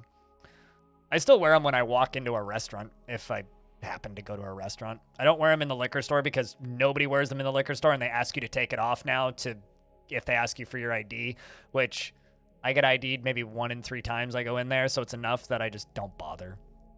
And I don't wear it when I go to the brewery that I fill up my growler at, just because it's a huge fucking warehouse and nobody in there wears them. So I'm at this point, I'm a crowd follower. Whatever the majority is doing, unless it's public transit, I don't wear them anymore. Which I don't like. I prefer wearing them, frankly. Also, I have like 8 of them. I should just keep wearing them, but if I have to go to the mall, I'll wear it. That's a place I'll still wear it, because fuck the mall. I never wore them when walking outside. I never fully understood why so many people did, unless I was on a really busy sidewalk, I just didn't bother, because like most of the places I go walking, like, there's just no point. Hey, we finally managed to melt that gem. There's melted Peridot right there. Melted gems. Gem liquid. Imagine getting, like, burned by gem liquid. Anyway, we've basically filled this layer. So now it's just a matter of waiting for it to actually fill, which will go way quicker once it stops drying up. Once, like, once it's covered in just 2 layers and it stops evaporating / drying up, it'll fill way quicker.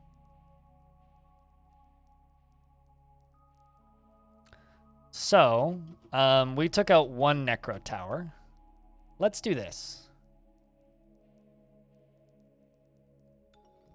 A gold slab. All craftsmanship is of the highest quality. The slab reads, I am Oson Osokal. Usum Dasurgu.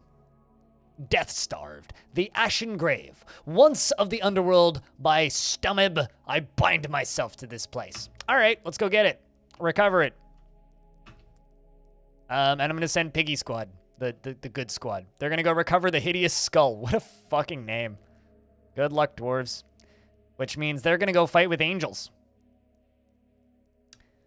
Shall Angelrazor prevail? May we be lucky and not die immediately. A fire imp is fighting with a magma crab. Look at that. Got us to magma crabby. Make that into a Krabby Patty.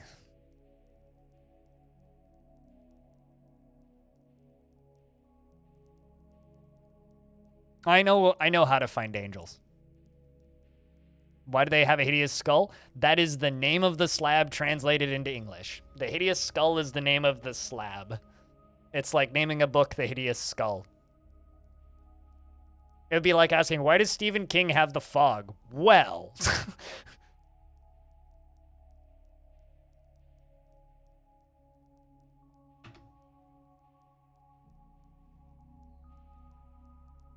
Because you're never able to find them.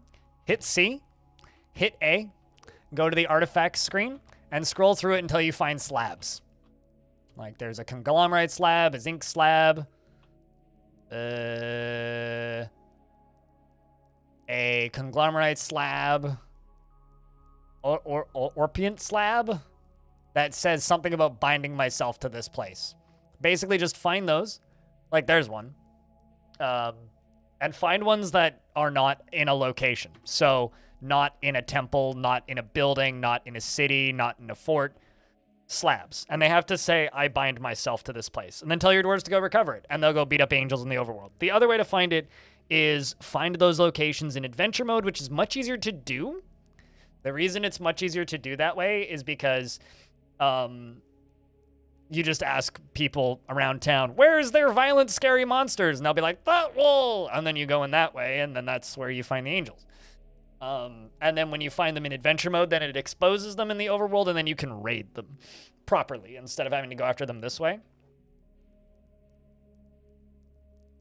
The problem is if you do it this way, you don't actually discover their civilization. They're just unknown people that were living there, which means there's a bug in the game right now that's been in the game since this feature was added, where the dwarves have no way within Fortress mode of discovering the civilization, and if we don't discover who they are, then they can't raid us, which is weird.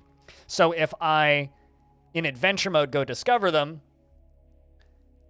and then play as that faction in Fortress mode that the adventure was part of, then we'll know that they're there on the map, and then we'll know the name of their civilization, and then we can raid them properly. And then they can raid us and vice versa. So this is sort of like the, not the cheaty easy way, but the less hard way of dealing with them.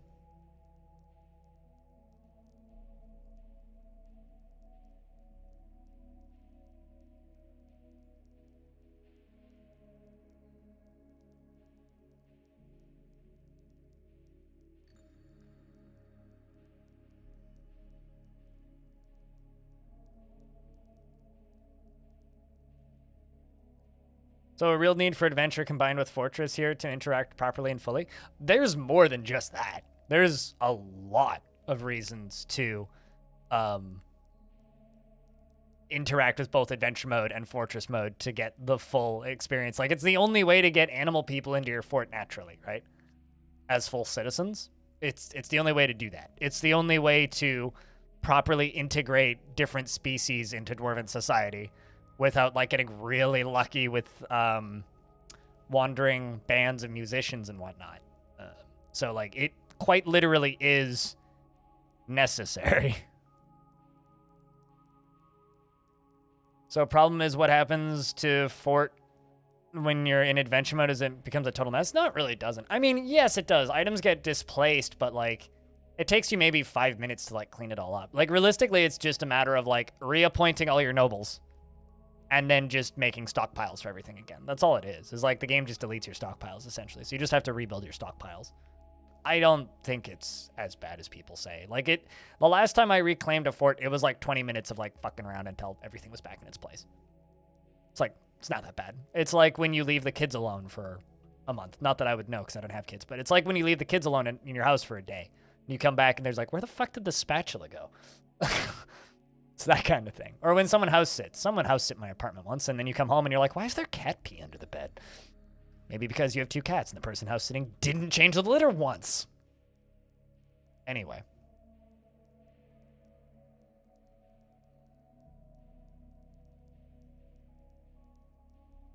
Last time you did it, maybe you did something wrong?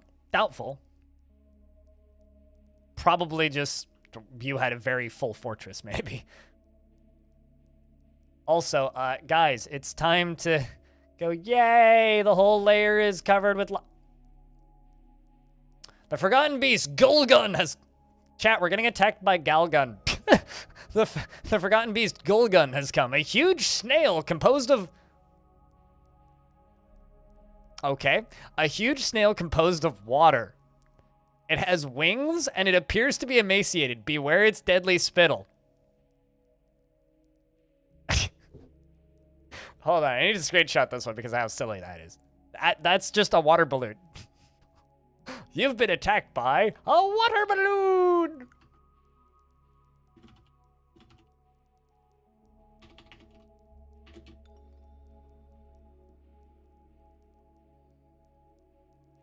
Not even just a water balloon, but like a slow water balloon.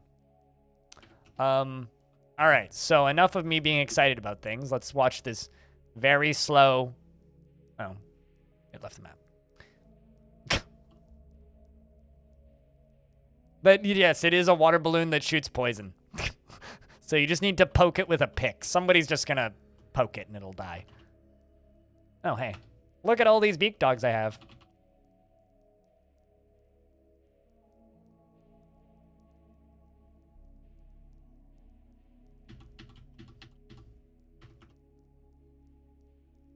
Excellent. Quick, grab the holy needle. Yeah, right next to the holy hand grenade. I'm actually just placing beds. I'm probably just going to ignore that Forgotten Beast, to be honest. It'll show up eventually, and someone will fight with it, and then I'll just slap it with a pick or something. It's like this one time I was watching Cupo, and he was getting sieged. And he's just like dealing with this siege, yada, yada, yada. And then Forgotten Beast has shown up. It's a giant blob composed of snow. And he goes, oh, that's fine. A miner will slap it, or it'll run into a troglodyte and it'll bite it and it'll die. It's like, yeah, that's pretty much it. Also, a dwarf has been possessed. Like, a tantruming dwarf is a bigger threat than, like, a Forgotten Beast composed of water.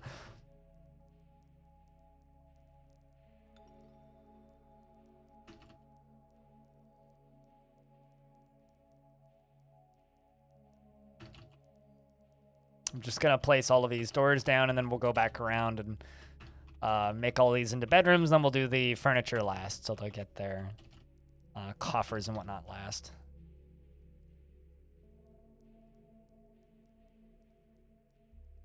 You know, part of the reason I make my bedrooms so ununiform and messy now is because people kept asking me why I don't just, like, make a macro, and now I can be like, well, I can't. Look at them. Literally can't do that. But yes, Yoshi, that is literally a water balloon. Beware the section of pumps. Is it on that layer?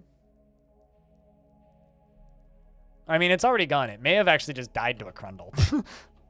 Definitely possible. You're gonna get to bed. Alrighty, audio. You snooze well.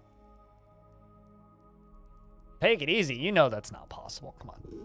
I only ever take it... If I say the alternative of easy, that's going to sound bad. So I only take it difficultly. Anyway, you have a good night. Audio, cheers. Chat, go say good night to audio.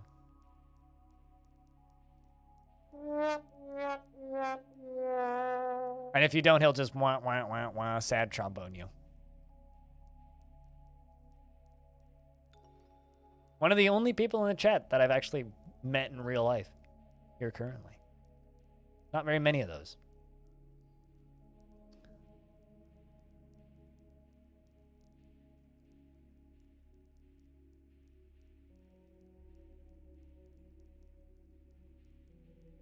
All right, let's pull this lever. This lever. Spicy water off button. Let's see if it even does anything right now. I don't know if it does. I'd also probably put a door right there. Man, the things I would give for artifact door.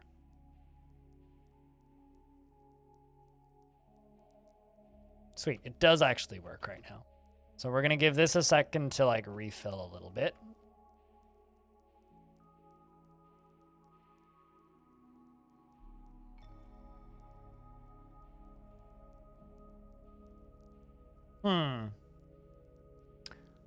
I just spotted something that I could make a lot better for me. See, this over here is filling quite rapidly, right? Or rather draining, maybe? So what I'm going to do, I'm going to go up here. And I'm going to block this layer off. Actually, no, I'm going to block this off here. And this off here. And I'm going to dig through this. Then I'm going to go up here. Actually, maybe even up to here. We're going to sneak over to this spot right here.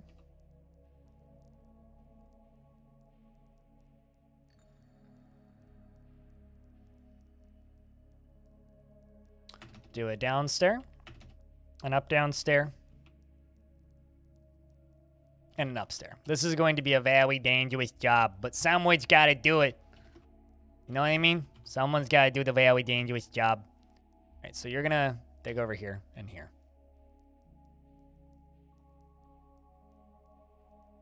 And by that, I mean you're actually going to dig all this out.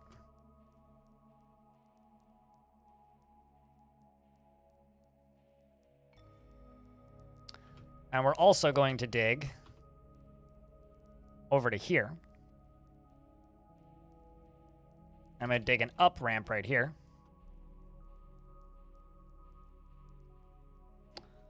Right next to that up ramp.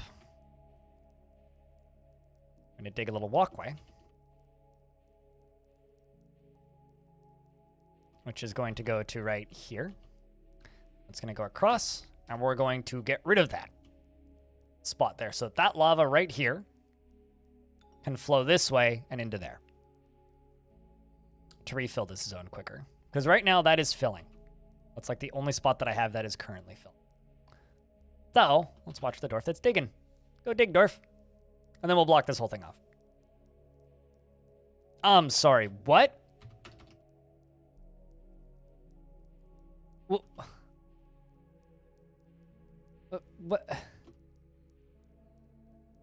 But okay, so what must be happening? I'm going to come to the only logical conclusion that I have. Saigon and this child just drowned. The only logical conclusion that I have as to why this keeps happening is dwarves keep going out here and using this as the fastest way to path back into the fort. I almost have no words. Or they keep, like, falling in there and then, like, drowning themselves. Because, like, that is silly beyond all reason. But, like, it kind of makes some sense. Dumb dwarf pathing-wise, but, man, that's annoying. Okay, well, shit. Guess this is kind of what I get for building this the way I have.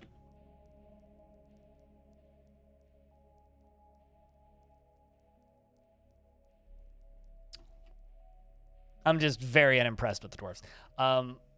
Let's do restricted traffic area. And just make this whole zone into a restricted traffic area. And hope that they fucking stop walking in there. Damn it. I didn't think that was necessary, but I guess I should think that that's necessary.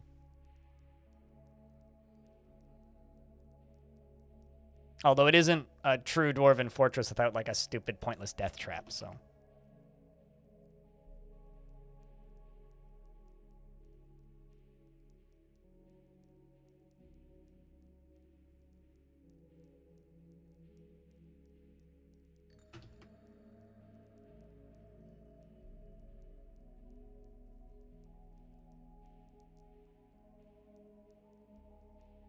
A second one? Okay, Dandy Barfunkel was found dead. Now, is that because of Forgotten Beast? It is. But it looks like the weaponsmith punched the Forgotten Beast in her left hand, breaking the tissue. Unfortunately, it looks like we lost Dandy Barfunkel in the chaos. Chat, can I get a round of Fs for poor Dandy Barfunkel who died to that water balloon? Sorry, Dandy. I'm sad that you were a named dwarf that made it that far. However, of all the ways to go, it's probably not the worst. Psychotic water balloon. You know, like if you had to pick a way to go, you could do worse than Psycho Water Balloon. Anyway, F's indeed. I feel kind of bad, but also kind of don't.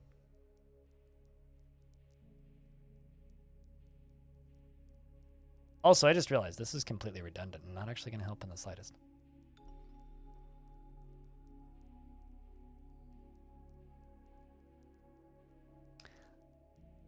I mean, not everybody gets to die in cool, dramatic ways. Some people have to die in uninteresting, unexciting, boring ways.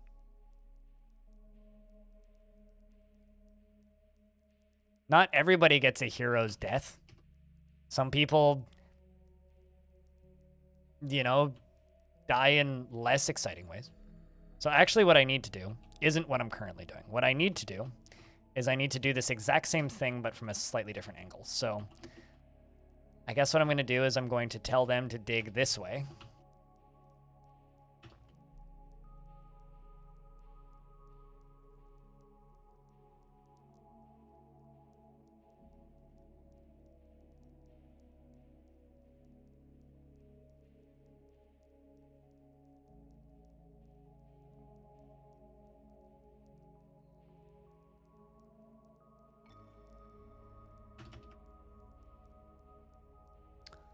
Let's go do that. And at least he died to a water balloon and didn't, like, drown for some silly reason. Like, those were kind of your options there. It was, like, drown for dumb reason or die to water balloon.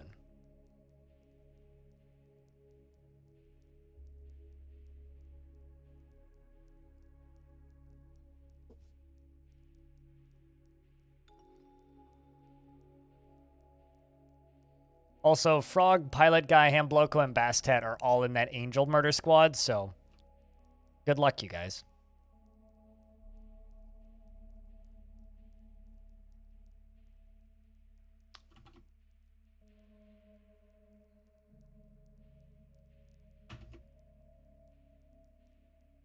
Let's see how this goes. Whenever I see Cave Spider Silk clothing popping up on the Masterwork menu, I always freak out temporarily thinking that it's a giant cave spider that's attacking me. But it's never. It's just like, oh, it made giant cave spider silk clothing. Whew. God. It's just the clothing. We're still okay.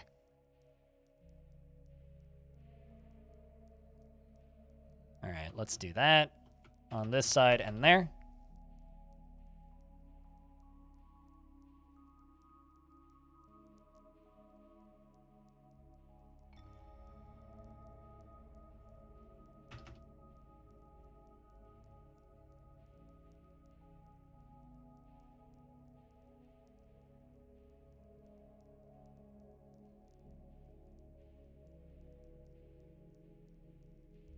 All right, so you're going to go right there. And I'm going to quite literally, well, actually, what I need to do is, I don't want to actually do that. Yeah, fuck it. Whatever, we'll just let it flow that way. We'll just block it off, it's fine.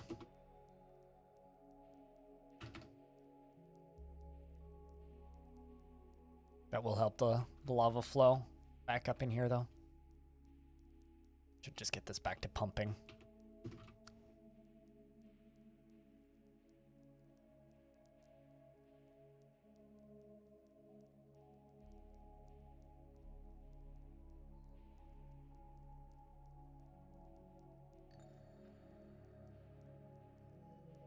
Anyway, let's just make sure that doesn't drain. The dwarves returned from the mission. So this is to go recover a slab in which they go over a very large amount of mountains, apparently. I didn't realize it was so far, but whoops. Have a good night, Zakos. Here's dude. A good day tomorrow.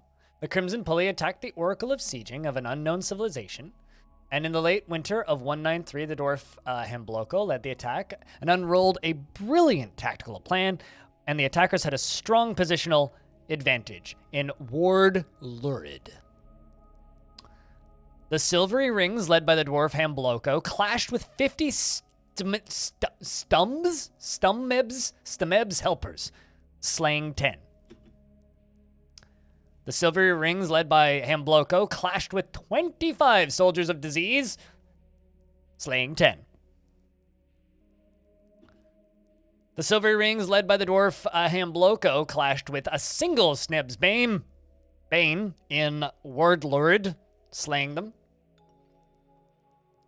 And the Dwarf Hambloko clashed with 15 Soldiers of Disease in Ward Lurid, slaying 10. The Silvery Rings, led by the Dwarf Mistos Hambloko, clashed with 40 Stmebs helpers in Ward Lurid, slaying 10. Let's just let this run. I think that this has gone pretty well. We didn't win, like we didn't recover the artifact. However, we did kill a bunch of angels. Started watching Pulp Fiction. You have a good night. Here's dude. Enjoy the pulpy fiction of pulp. May it be pulpy and flavorful. I don't know where I'm going with this, but enjoy the confused meme in action.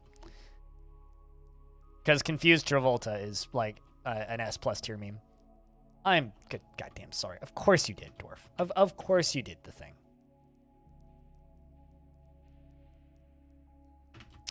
I love how it doesn't know whether it's hot or cold. It's just like, oh no, it's lava, but also there's water here. Maybe soap fiction? That's fiction I'm not ready for.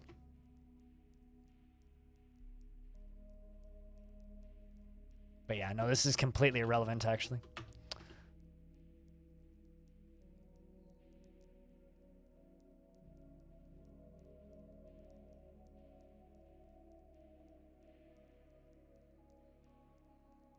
The wet season has arrived. Consider this season wet.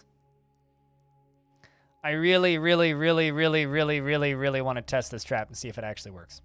In order to do that, I need to siege stuff until they attack me.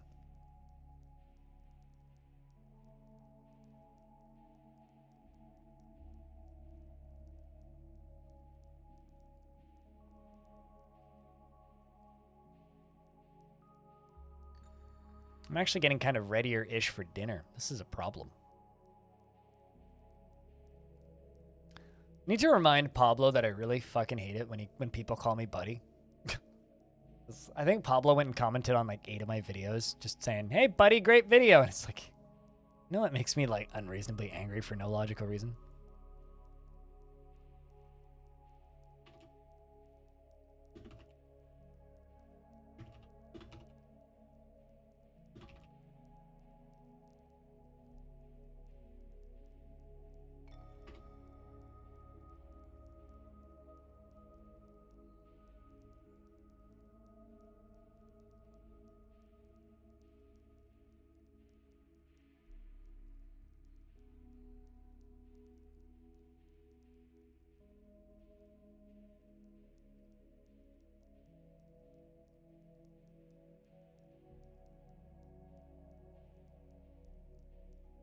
Also, I love it when people like think that they know me on Twitter and then tag me into games that I never would have a single piece of interest in. I'm sorry, why is there a random dead engraver? Oh, I understand. We're on the 1st of spring. A human just died of old age. Well, that's got kind of real for a second. Whoops. I guess that's normal. Like, placing this object in stockpile. I mean, we could give him a coffin. We don't have to just, like, throw him out. my dude. Come on, Dwarf. Be a little bit kinder to the dead than that.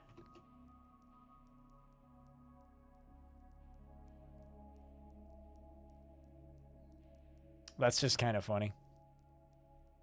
There he goes.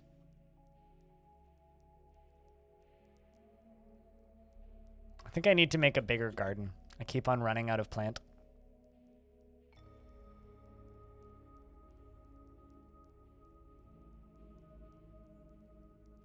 Is that even a word? Frog? Or did you just make that up? I've been staring at that for like a minute now, and I'm not sure if that's actually a word.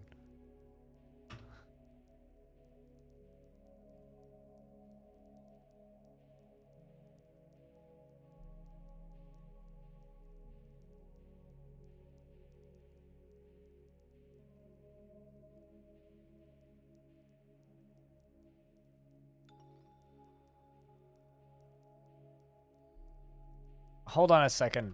I guess it does make sense why we'd have a word about turning stuff into soap, but without any context, that feels like a really strange word. Like a very strange word. Did you know, chat, that the English language has a word that's defined as to turn thing into soap? Because I didn't. I guess I did just learn that.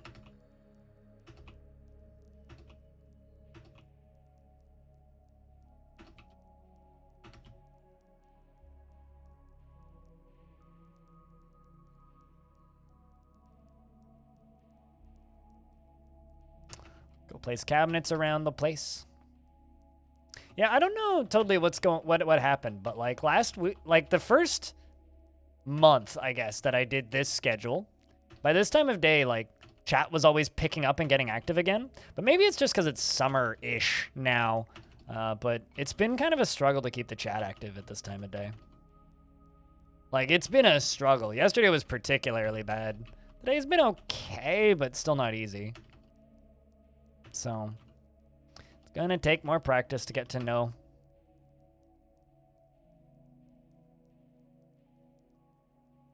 I feel like most words that are super obtuse like that just don't get used often, are just weird. Like, how often do people say to turn into soap? Unless just say make it into soap. Most people would probably just use the longer version. I guess it's like Japanese or any kind of like character-based language where it's like every character means a different thing. It's like, do you need to know all the characters? No, because you can just kind of assemble other collections of characters together to kind of come up with the same meaning. It's just not as grammatically fancy. It's like, so you could just say, make this fat into soap. Or you could say, that whatever that word is, that thing into soap. Both mean the same thing. One is just grammatically fancy. The other one is a waste of syllables. One is less grammatically fancy, and the other one is a waste of syllables, is what I would say. Save your syllables. You only have so many.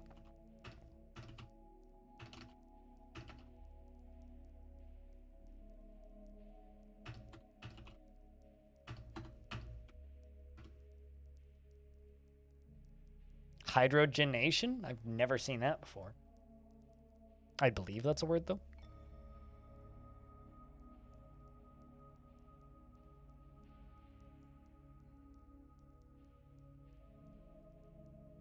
Is your name supposed to be a play on Eurist, but with a G? Or am I, like, not picking up what you're intending there?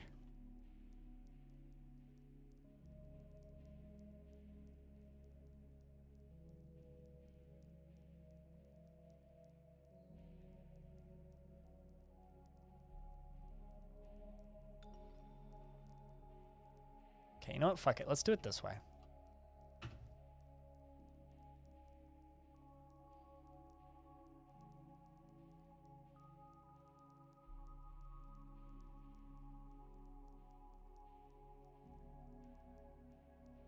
You have a good night, Bastet.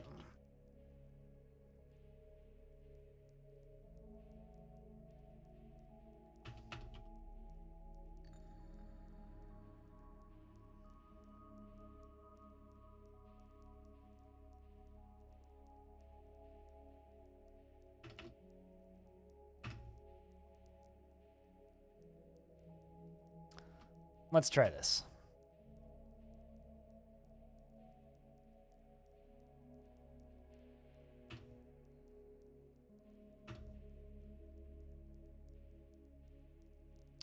This is going to be my next attempt to try and move lava around.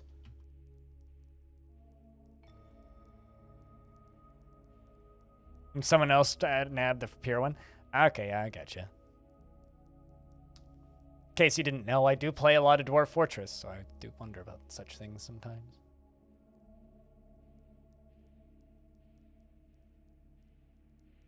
But hello, welcome to the channel. Is anybody digging things? No, they're just constructing buildings. Right, because of all of the bedrooms I just queued up. And they're all made of gold, which means they all take forever, and they're all really heavy.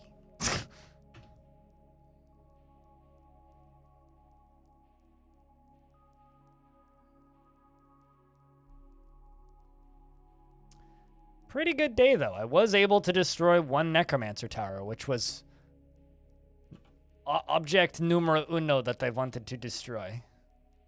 Also kind of looks like there's a bunch of refugees up there. What? Where's that? Right there. Thrifty Realms is harboring refugees of some sort. Not sure whose. Might actually be the goblins that I've been demolishing. Or the necromancers, even. Like, I can look up the name of the group, but I won't know where the group came from. They might even be my old dwarves. But there's refugees there, which is interesting.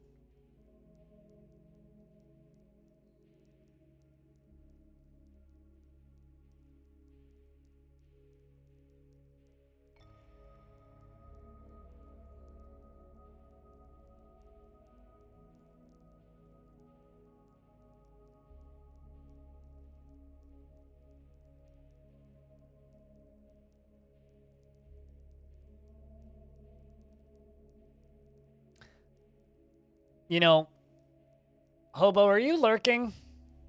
You're in chat right now, and it's not late enough for you to necessarily have gone to bed. Because if you're here, I've got a tweet for you. If you don't respond in like a minute, I will simply at you on Discord with it. All right. Been a minute since I've seen the gnomes. Where are the bloody gnomes at? I want those gnomes to come back. For the days of the internet, you were trying to come up with a less pretentious nickname than Dr. Chaos. A less pretentious nickname than Dr. Chaos. I mean, that is pretty pretentious. Here, I'll just post this, because... and I'm just going to DM Hobo with it.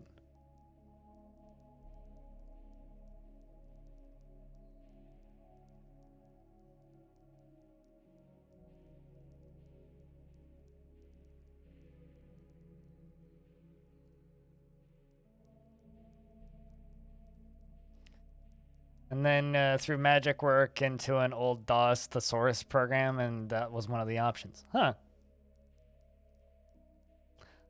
I kind of want to know the origin of the name Dr. Chaos, but I feel like there probably isn't much of a story to tell there.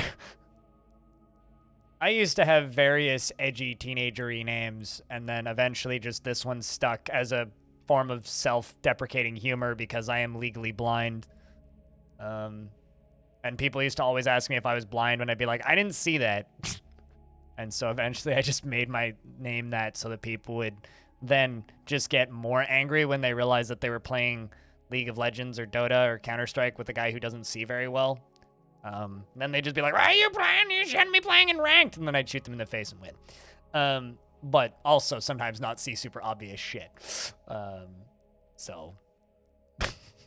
It started off as just self-deprecating humor, and then just, like, well, it's reality, so it just kind of stuck. Oh, okay. Wait, if it's chaos, then wouldn't you be, like, winning half of the games? Frog, you just named your axe, by the way. If you want to know the name of, or what your axe names means, just yell at me, and I'll tell you. Also, I just realized I gotta seal this off. They should not be using that entrance.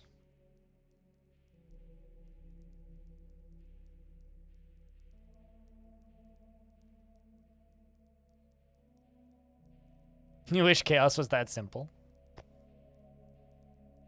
I would think that chaos would be chaotic, so like 50-50. Like sometimes you're one way, sometimes you're the other. So sometimes you're really good and sometimes you're terrible would be more accurate from my concept of what the term chaos for Dr. Chaos would mean. Sweet, this is filling slowly, but it's filling. Hallelujah. All right, so what we're going to do is we're going to try and make this side flow into here. All right, so the way we're going to do this is we're going to dig all the way to this side, and we're going to channel down that, which is going to start spreading that up. But then we're also going to dig out this side over here, and hopefully not kill a dwarf in the process. Hopefully. Can neither confirm nor deny whether I will kill a dwarf in the process. Oh, well, that dug in halfway.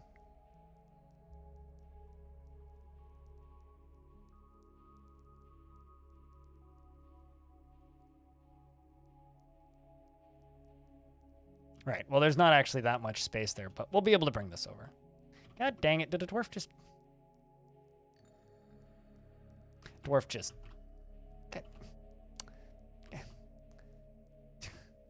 You have to... do the thing that I think you just did. He, like, jumped in front of the lava and then got... Well, you're smart. All right, well, let's prioritize up this side above that side. So, smart dwarfs is smarts.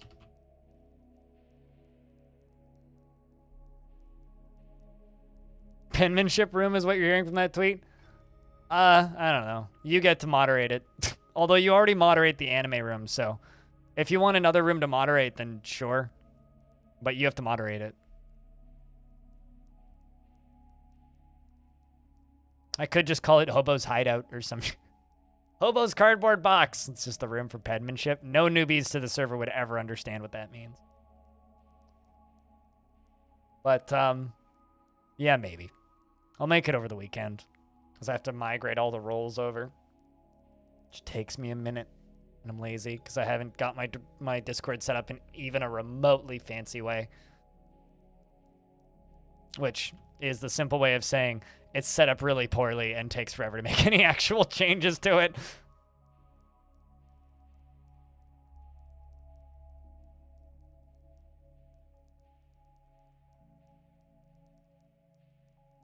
But yeah, no, that tweet just made me think of you when I saw it a minute ago. All right, so this is going to go all the way along here.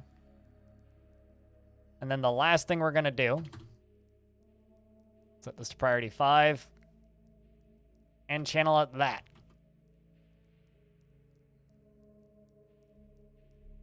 And then we're going to hide. Because right now this is slowing down the speed at which that can pump. Yeah, and my Discord, without any extra explanation, was one of the first 10,000 Discords. So I've had control over my Discord since 2015. It was run by somebody else initially, and it was one of the first, like, 10,000 Discords. It's like number 2,000 something server to be founded. So it's one of the oldest Discord servers. So combine the fact that I'm an idiot who doesn't like to manage his Discord servers well, or his Discord server well, with also the fact that I am too lazy to set it up properly. That yeah, my Discord's a mess. But it's kind of cool that it's so old. Also, I have other Discords that I do set up properly. So those are the ones that I think about super heavily, which is funny because mine's the one that's like important for me, but here we go. So hopefully that extra lava flow will help speed this up. That's about as much extra lava as I can push into this region, though. Without just going full nuts. Mine must have been the one who went gurgle into the lava just now. Oh no! A masterwork copper pick has been lost. But yeah, my Discord's a mess. But, you know, we like it the way it is, I think. I mean, Hobo, do you think my Discord would lose some of its charm if it was actually well organized? There's this one person who popped in recently who was like, man, this Discord is like so random. It's like there's just like random rooms like named after shit that in no logical order. It's like, yeah, it's because it's mine. Like it's my baby. We like the imperfect beast that it is.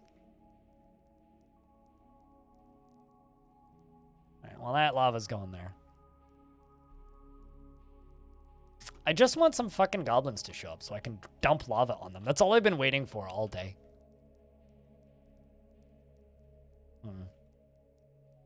That's the scary one. This one with 5,000 there. Go here. Hit him with Piggy Squad. Details. Don't loot items. Don't take important treasures. Free prisoners and go raid them. Kind of also hoping that we will recover some of my old dwarves from that previous fort that lost a bunch of dwarves. Very unfortunately. Oh no! So you know how I was complaining about that outpost liaison? Well, he finally lost it. So we don't need to worry about the outpost liaison being nuts anymore because he's about to be red paint.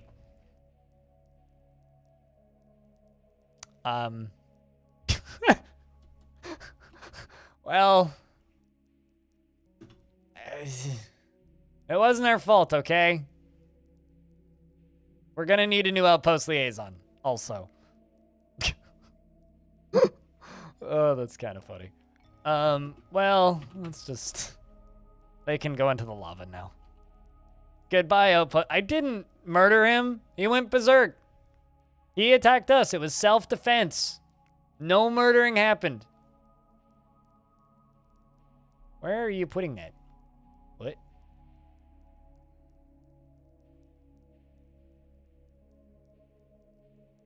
Oh shit, does he get a coffin?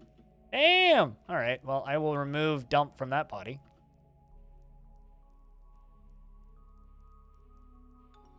Well, at least he gets a tomb. We respected the dead.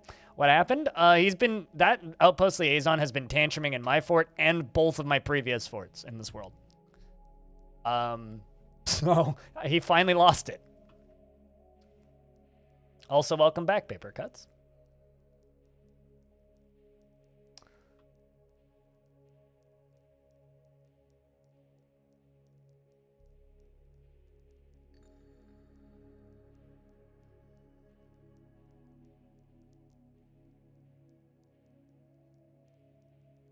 What a legend.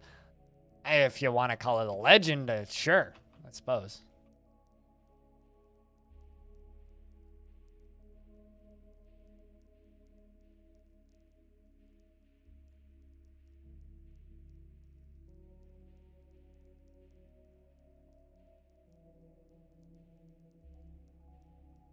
I wonder how this goblin is doing. I want to acquire something. Lack of decent meals. Big crowns. Crown.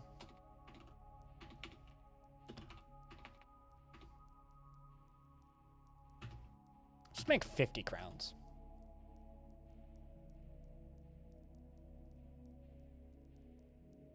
Wonder if people... how many beds people have. All right, Slycut, you need a bed. How about you? You need a bed. How about you?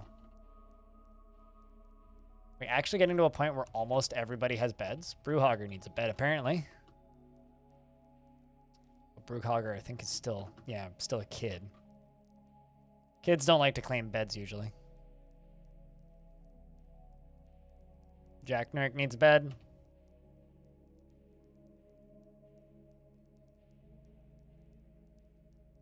Catan needs a bed. Anyway, how's your evening going? Just the one? Yep, it's just the one. Alright, everybody's bedded. Alright, dwarves, you got no reason to complain about your bedrooms anymore because you all have bedrooms. Except for maybe the ones that are raiding that goblin site.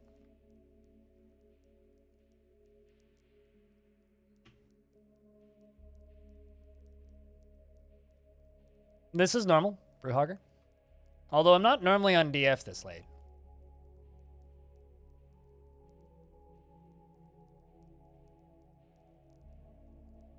I'm just waiting for something to show up so I can dump this on him. That's what I'm waiting for. I want something to show up so I can dump that on him. That's all I want to do. I just want to make this go boosh. That's all I want to do. I just want to test this thing, but I can't really test it on nothing because that's kind of a waste, so.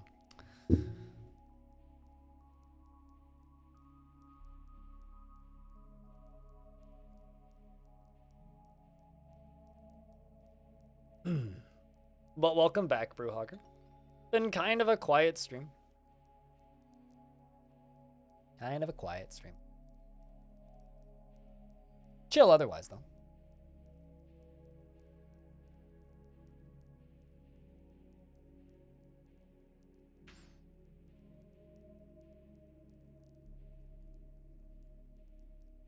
Oh, shit. Also, we torched a Necromancer Tower. And now we're going after the goblins again. We snuck in undetected. And we searched and found nothing. All right. I'm going to go try and raid this spot. Sinful Temple, the new monster curse of the Hate of Praises. Because I seem to remember this one having like a bajillion things at it quietly. And I think it also has prisoners. We're going to go try and do that again.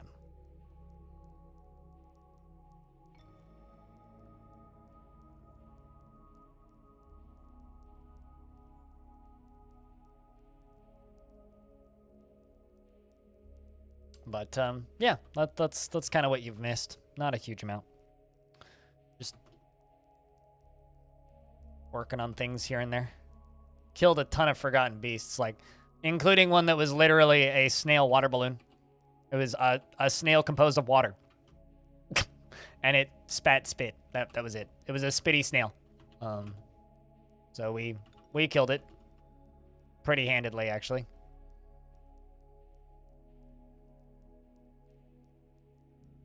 That's your fault. You need to watch. I'm only live 3 days a week. Take advantage of when I'm here. I realize people have lives and can't exactly watch 14-hour streams, but...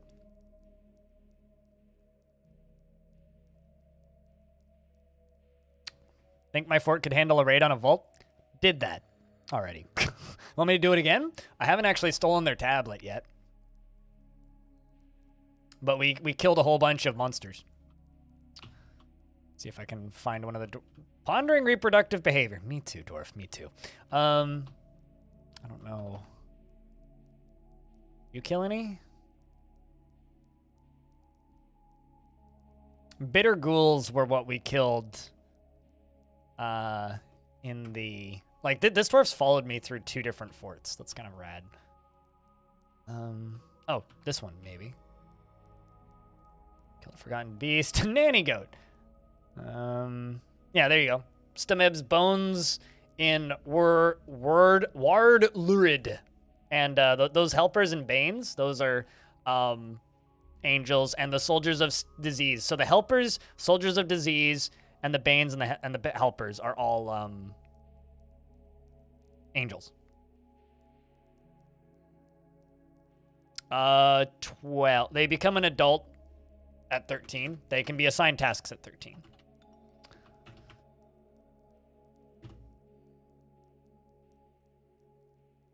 So yes, we've already killed angels. I can't... Chat, somebody correct me here. Can't brutes and demons in the basement make babies? I seem to recall, like, breaking into the underground regions once before and seeing something brute has given birth to triplets and going, what? I seem to recall that they can, but don't quote me on that. Angels, yes, they're exactly the same as demons, except they're above ground instead of below ground. They're randomly generated, like, creatures that you have to fight. But you're not really supposed to be able to find them organically in Fortress mode unless you know how specifically to find them. You're supposed to find them in adventure mode, and then go after them in Fortress mode, or find them in Adventure mode and then kill them in Adventure mode. There's supposed to be Adventure mode content, but there are a few ways of finding them in Fortress mode. Yes, they are supposed to be Adventure mode content. Just go to the Angels page on the wiki, and you'll see what I mean. It's a pretty intense little page on that wiki. We're also going to gather plants up here.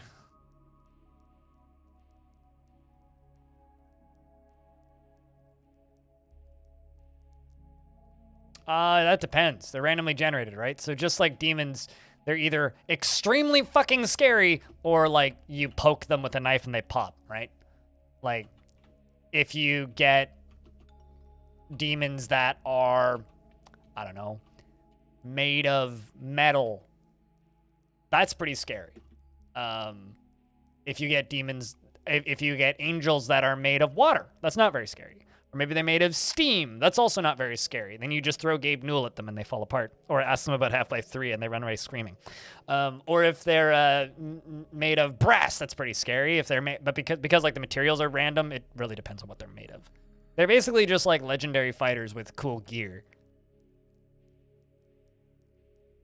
Best gift for yourself today is coming home and being reminded that you slow-cooked chicken today by the wafting smell as you walk in the door. Oh, that's wonderful.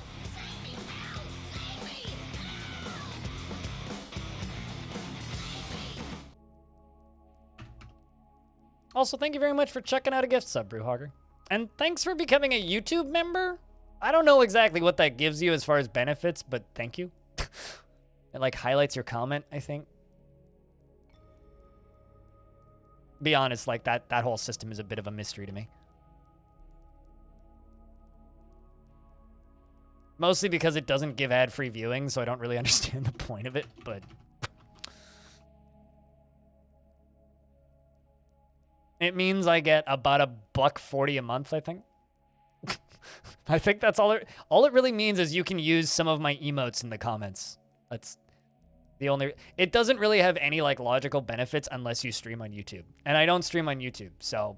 I could make videos members only, but there's no reason to do that because you're my only member. I used to have one other member, and then war happened. And now they can't give me money through YouTube because of sanctions. So, now you're my only member on YouTube. So, I have YouTube Premium, but I have YouTube Premium because I have a tendency to watch YouTube videos with the screen off on my phone.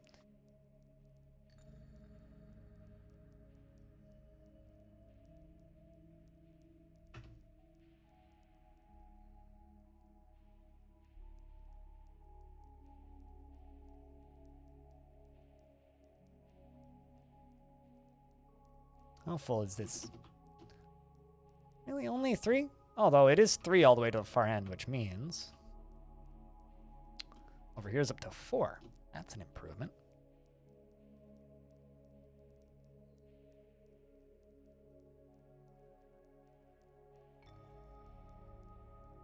Yep, you are the only YouTube member I have. Like, here, I'll show you some.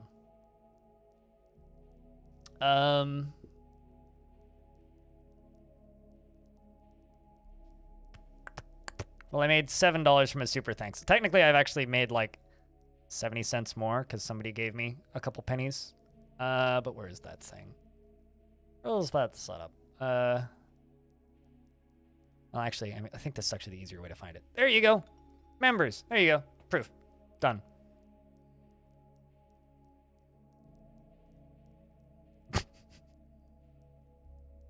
So there you go. You're the only, assuming that's the same Brewhog. That's my only member. I got 1 super thanks the other day because they turned on super thanks for everybody, and now, since then 2 people total have used the super thanks, which is just, for those of you who don't know, the tipping button that's on a lot of videos. No.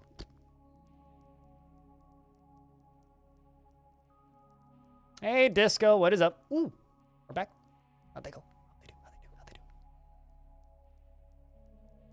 The dwarf outmatched the goblins with a cunning plan, and the attackers had a strong positional advantage. And how? I guess, okay. Oh, we attacked them? Okay, we attacked the new monster curse at the Hate of Praises at Sinful Temple.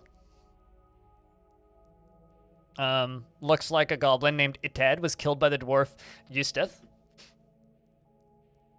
We ripped off some arms. A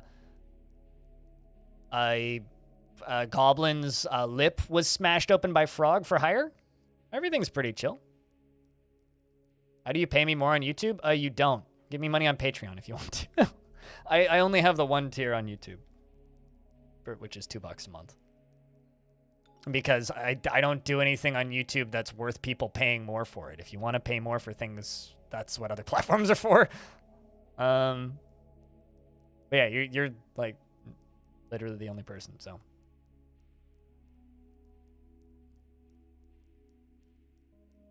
You're already the leader? Well, then quit when you're ahead, dude. $2 a month for #1, like that's pretty great. The forces of the Crimson Pulley searched and found nothing. Well, that's unfortunate. I'm hoping, constantly hoping, we're gonna get visitors in the form of prisoners from previous forts, but we haven't gotten so lucky yet. Grumble, grumble, grumble.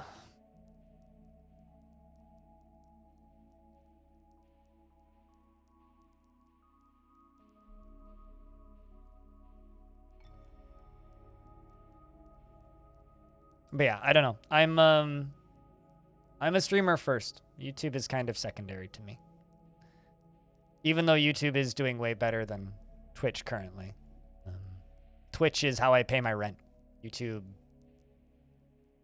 currently pays my internet and half of my phone bill, looking at the amount that I've made in the last 30 days, which is actually like way more than usual, but still not really enough for me to worry about it too much.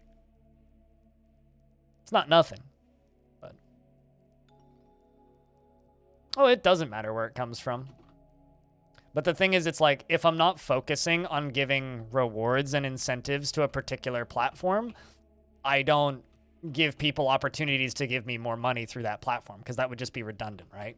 Because yes, I make money through YouTube, and yes, it doesn't matter where it comes from, but if I'm offering a bunch of perks and things through Patreon, it just makes my life way more complicated to give the same perks through YouTube. Does that make sense? So it's like, on YouTube already, I put the names in my credits, right? That's the first tier of it mirrors the lowest tier of my Patreon. Because any other tier, I literally can't give the same perks. That's why. And thanks for gifting out another sub. Cheers, dude. So like that's why I don't do it, is because it's like, all right, if you want to support the YouTube channel directly, there, you can give it $2 a month.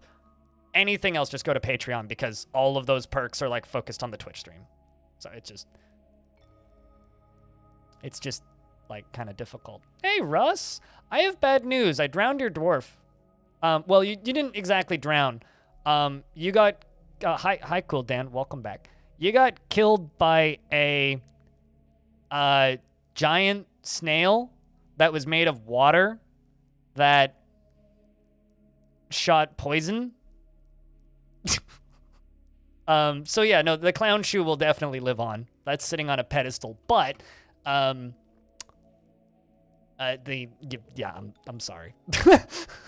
It's kind of funny. I was like, well, there goes Russ, because like there was this forgotten beast appeared, right? And here I screenshotted the description because it was so silly. The forgotten beast Gulgun, Gulgun, has arrived. A huge snail composed of water. It has wings and it appears to be emaciated. Beware its deadly spittle. And I was like, all right, a fucking Crundle's gonna kill that. And I just kind of forgot about it. And then suddenly it was like, Russ is dead. And I was like, oh shit, Russ is dead. Well, balls. Anyway. Sorry about that, but thank you very much for the raid. Cheers, dude. I'm raiding everybody right now and hoping that the goblins will invade me, because I've got this lovely, lovely walkway here that I spent all day building, and this giant reservoir that's full of lava. Completely unrelated. Anyway, I want things to walk into this very convenient long walkway, so that I can, like, you know, very conveniently empty out this very large thing of lava into the walkway. But I need visitors to do that. So I'm trying to get visitors, and nobody's been raiding me. God, I wonder why. I've just been, like, killing everybody before they can get to me, I guess. Also, people keep drowning in here for some reason. Like, that's a dead baby. And that's a different... Anyway. Not sure why they keep drowning. I forbid it, so they shouldn't do that again. But, yeah, well, technically you were... We just found the one that drowned. Great. I mean, we knew that the baby drowned. We found the baby a while ago. So, sorry about your dwarf, Russ. Anyway, how was your stream? How was the clowning around in the space station? Bob, it's good to see you. Hello. Hi, Wanderer. Hi, Annihilator. Welcome back. But to anybody coming, or who was here previously, if you guys don't know Russ and you want to watch Space Station 13 and other fun variety stuffs, go watch Russ. Russ is best clown on Twitch. Thanks for the $5, Brewhogger. Cheers, man. And to anybody coming over from Russ's stream, I'm blind. I stream way too much dwarfs. And yeah, that's about it. I stream way too much dwarfs Tuesday, Wednesday, Thursday. And then other things sometimes, apparently. I try to stream other games, but I usually just forget and then play dwarves all day. It's kind of a problem. Was good. Ended with you being a blob and eating the station. Yeah, sounds like Space Station 13. Certainly. On occasion, yes. I'm very lucky when I get to catch those. But thanks for the $5, Brewhogger. And chat, to anybody coming over. My bot likes beer. So if you just type in the beer emoji or HS Cheers or various variants of the word beer in different languages, my bot will probably give you a beer. This is a edited, pretty heavily edited actually, version of the YouTuber Krug Smash's tile set, so it's kind of unique. I have a link to a previous, slightly different version of it right there.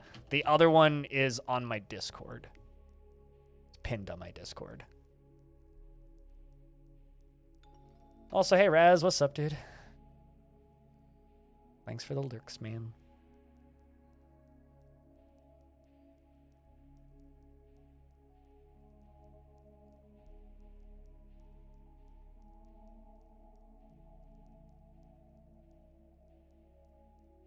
But currently, this fortress that I can just zoom out so you guys can see more of it while this Dwarf runs around. This fortress is one that I built over, I think, about 3 streams now. It's called Angelrazor. The goal of this fort is to exterminate a particular goblin population and fight with angels. So, he did, but I customized it. Yeah, he's one of those, like, multi-talented people that, like, just makes their own tile set, which I'm not talented enough to do, but I got my artist to customize it, so it's at the very least unique-ish. But yes, Krug Smash made his own tile set himself. I'm just partial to this one because people recognize it. It's the main reason I use it, to be honest. People recognize it. But, yes, this is my very sneaky master plan, which is more than enough lava already to fill this whole thing up, so it's kind of just a matter of waiting a little bit longer.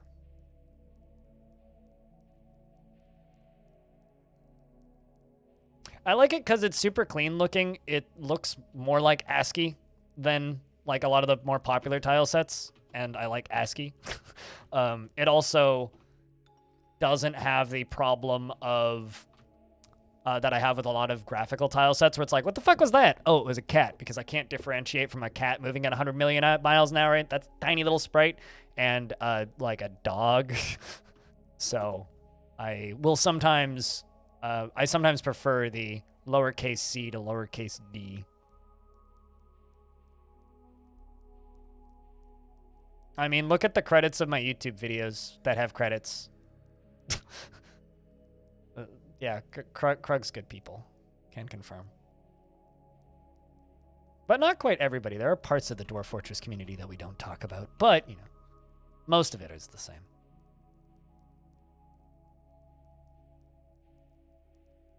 You can't watch Krug Smash 3+ times a week? Yeah, but you can watch me like 7 hours a day if you really want. Please do tell. There's not really too much to tell. I mean, like, part of the reason Dwarf Fortress got famous back in the day was 4chan, so there's a lot of twits out there who like to keep the old school 4chan edgy teenager bullshit stuff super active. You know, those people. That's all you really need to say. You're just excited for the Steam release? That'll probably be out this year. Probably. I mean, Fortress mode is basically done. The only thing they still have to finish is minecarts and the minecart UI and the pressure plate UI, apparently. Everything else is done. Yeah, SS13 comes from similar routes, right? Or roots, not routes. Roots. Like, got popular on 4chan when everybody on the internet was a shithead. And some people are still shitheads. Everybody else grew up, so everybody else is great. But I don't know. I'm just trying to convince Krug Smash to like kickstart a book. Like a small book publisher would like jump head over heels to make like a picture book with his art. Like imagine just like a coffee table hardcover Krug Smash book. I would easily spend a couple $100 on that. $200 I would spend on that probably. Like, the internet hasn't gotten 400% worse? Yeah, but there's 400% the filters, though. Sweet Reverb. It's like, yeah, the internet's horrible. There's a lot of horrible places on the internet. It's a lot easier to avoid them. It's gotten a lot bigger. Instead of, like, what was our options in 2008? We had Something Awful, 4chan, and NeoGAF? Was NeoGAF around at that point? That might have been a little bit later. Anyway, it was like NeoGAF, 4chan, and Something Awful. Those were your options. So you either had a Something Awful account. YTM didn't. Yeah, okay. You either had a Something Awful account or you posted on 4chan. Those were like basically your options at that point. At least for me on the internet in those days. And then a bunch of other smaller forums. But it's like, those were my options. You didn't do any of those? Well, then you were a good kid and you dodged a lot of dumb bullets. Congratulations. So what do we have? We have Highwood Logs, Gold Bars, Ribwood Logs, Marble. A memorial that needs to be placed. What is that? Oh, that's a Forgotten Beast, I think. I don't know whose foot that is. I think that's a Forgotten Beast. We got a Forgotten Beast foot. Best kind of foot. What?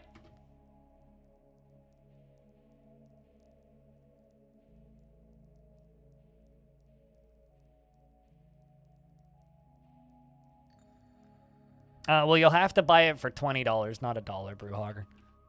Because that's how much they're going to be selling the Steam version for, is $20. Which is, like, hilariously cheap. Like, they should charge more. But, like, too late. They could easily charge, I think, like, $30. What, I'd buy that for $1? I know it was a RoboCop reference, but... Sorry.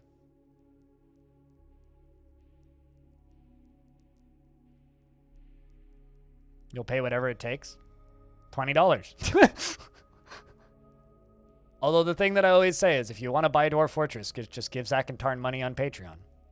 Or via PayPal directly. Or mail them a check. Those are all options. I don't think they have e-transfer available. But you can just like mail them a check though. One of my favorite comments that Tarn ever had in one of my interviews, because every 4 months I'll have Tarn or Zach on the stream and we talk about dwarfs. One of my favorite comments that he ever said was he once was mailed a check by somebody who couldn't figure out how to make PayPal work. And he's like, I don't know how somebody can't figure out how to make PayPal work, but can manage to figure out how to play Dwarf Fortress. And it's like one of the most... Yeah, how do you not figure out how to make PayPal work? But you can figure out how to play Dwarf Fortress. It's like, huh. It's something that I'm still trying to figure out. Like, my brain doesn't, like, put 2 and 2 together there. That just makes no sense. It's like the saying, every genius is an idiot at heart. All right, let's go murder more goblins, shall we? Also, unrelated to this playthrough, but I played a the Star Wars mod for this, for Star Wars Day. And the Ewoks had a Necromancer Tower, and I was very proud of them.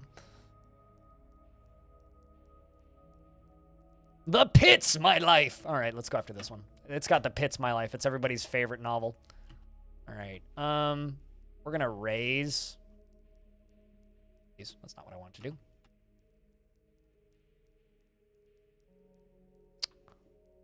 Not going to loot other items. I don't need to steal... Well, we'll steal livestock. Why not?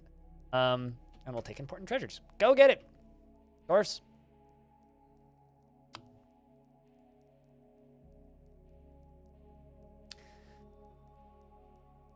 You remember the tower? It was the first time you saw me. The Ewok Necromancer Tower. Catan, the scholar, has created Noshtath Ear, a marble scepter. Great for you. You made it. You made a fucking scepter. And claims it as a family heirloom. It's worth 55,200 thousands. That is the most dwarfy name I've ever seen. The Devourer of Drink. Congratulations. This is a marble scepter. All craftsmanship is of the highest quality. It is decorated with pigtail and beak dog leather and encircled with bands of oval marble cabochons. This object is adorned with hanging rings, and the item is an image of a cloud. Wait, hold on a second. The item is adorned with hanging rings of marble and menaces with spikes of marble and sangria wood. On the item is an image of a cloud in Forgotten Beast bone. That's awesome. And Infinity Simplex, the dwarf, in Forgotten Beast bone. The Infinity Simplex, the dwarf, is striking down Samatsu. The artwork relates to the killing of the goblin Samatsu by the dwarf Infinity Simplex with Glitter Empire, which is the name of her hammer, which is fantastic, in russet fingers in the early spring of 189. In 189 during Utu Ukas, the onslaught of cremations. On the item is an image of a forgotten beast in gold. On the item is an image of mangroves in Highwood. Undead teddy bears are the worst. Oh, Necromancer Ewoks, yes. Although, I wanted to, like, I want to go back to that Star Wars mod specifically because I want to see if I can make zombie robots. Sounds like a great scepter to bonk people. I mean, I'm just going to add it to the stash, but...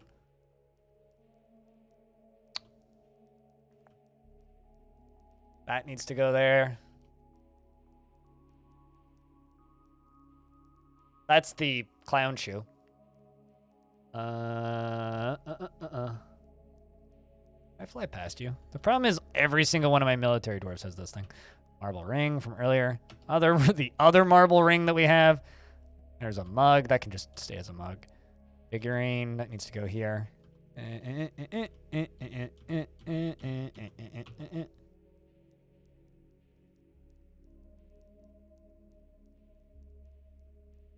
There it is. The Star Wars mod. I mean, it got pretty boring towards the end. The first half was more interesting than the second half, if I'm being honest. More happened in the first half than the second half.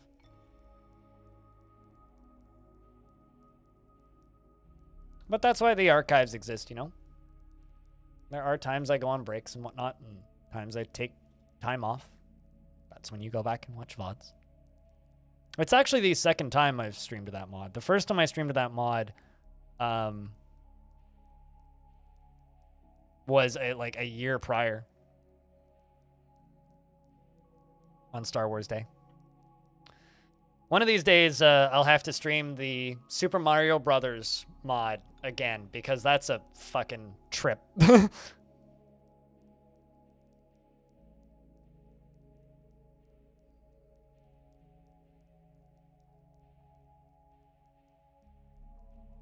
On my YouTube channel, yeah. The vast majority of my VODs go up there. Tech Good! Thanks for the raid. How was, the sync spiral? Or whatever the fort is that you're working on? If you guys don't know Tech Good and you want to see more dwarfs. That's not what I meant to do. Go watch Tekken. There you go. I didn't think that would, like, autocorrect to an emote, but here we are. How did you manage to get just your name as a prefix as an affiliate? That's incredible. I don't think I've ever seen that. Also, hey, Cam. What's up, dude? No unexpected catastrophic emergencies. Well, that's good. Do you want to do you want to see my lovely, lovely, lovely work? Check this out. Okay. See this? This is my lovely, lovely, lovely, lovely little container of lava that's still filling. How full is it? It's getting there. It's filling slowly, but it's getting there.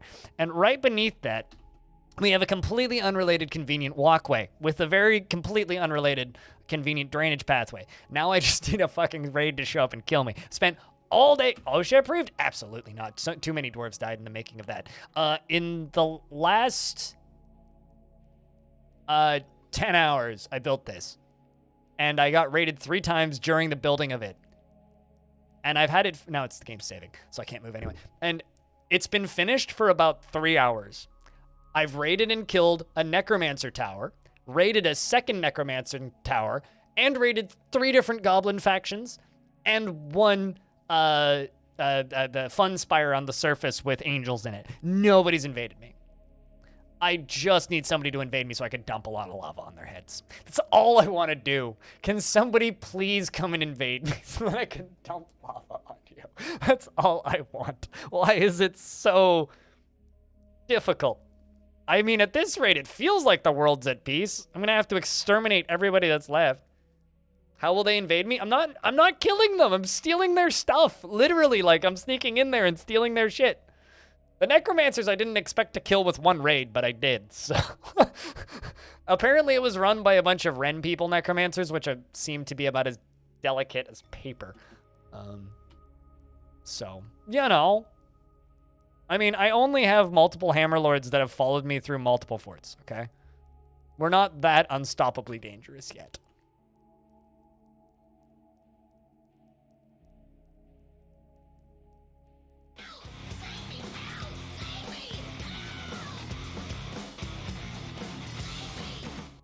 Months of energy committed to the summoning of the raid. Someone has to. Violence. Thanks a ton for the raid, as well as the resub.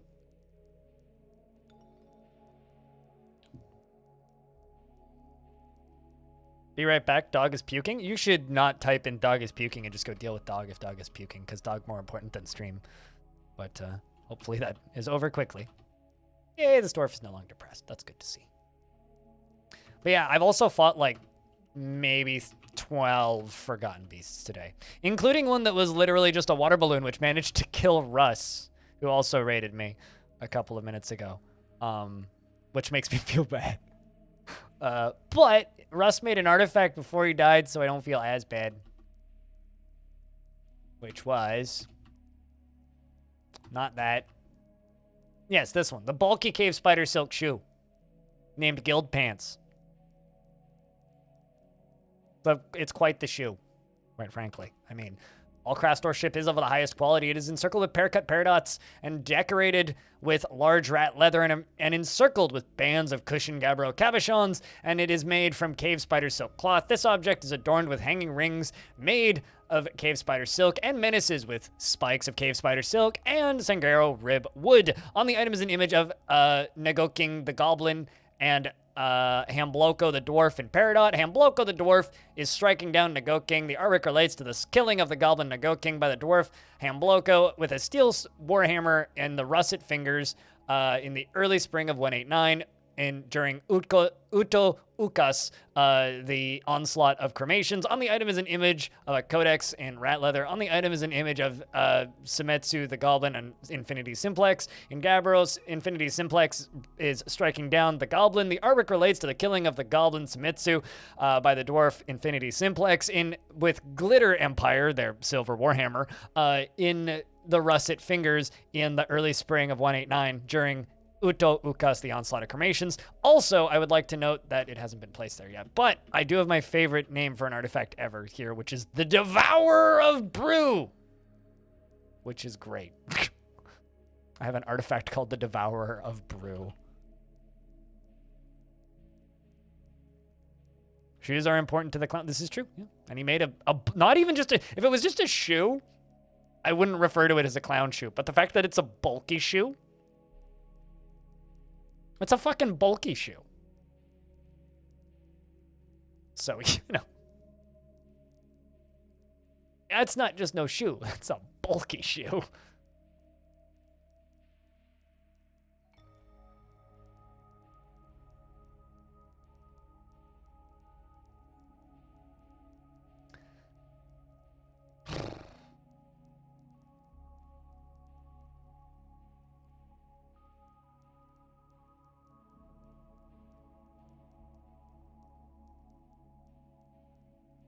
But anyway. Aside from that, it's just, I guess, keep raising and sieging things. Honestly, like, if the goblins don't invade me and none of the necromancer towers I've poked invade me, I'll just, like, I don't know, attack the humans or something. I need someone to invade me. Although supposedly there's, like, more necromancers in that human faction than the goblin faction, so maybe the goblins are the right people to attack next. Maybe the humans are the right people to attack next. That's what I wanted to say. As a human, I can confirm humans are usually evil. So, what if we raid the goblins? That's literally what I'm doing.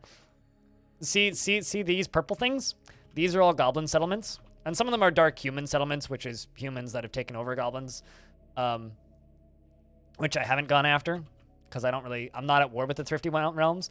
I could go after these guys, the Deceiver of Funerals, which is the other goblin civ, but the only pit that they have here has 5,000 goblins in it, which is a little... Yes, yeah, no, and they're not fighting me back. Anyway, all of these little gray houses are destroyed spots.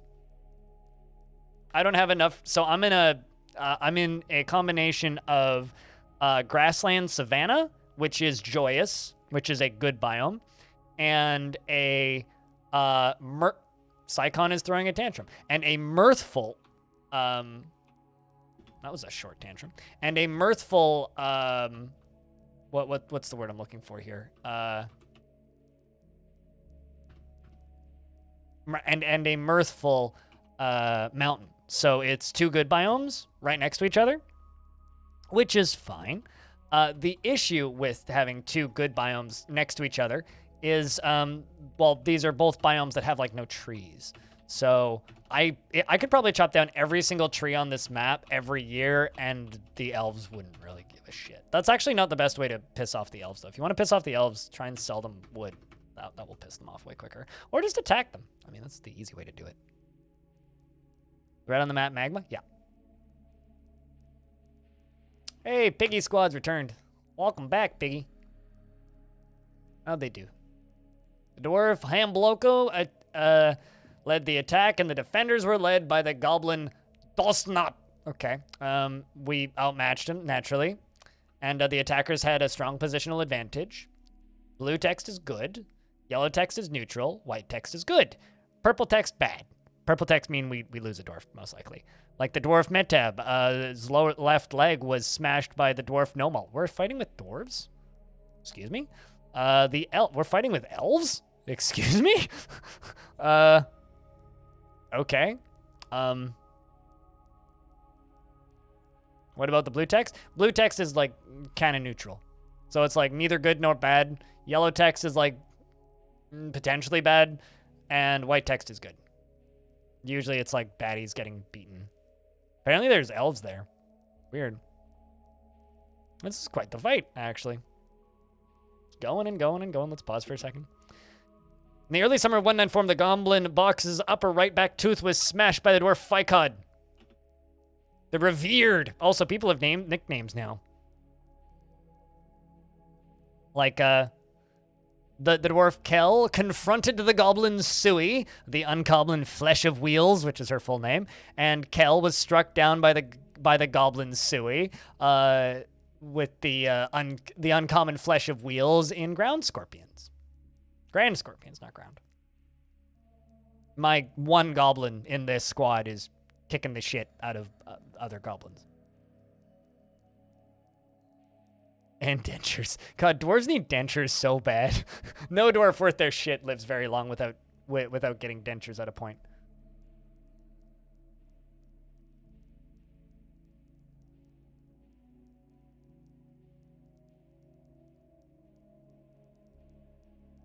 Also, this is quite the fight.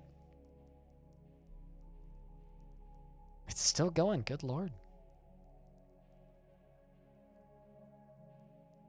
I could just like spam enter to like skip a bunch of this stuff, but I don't really want to.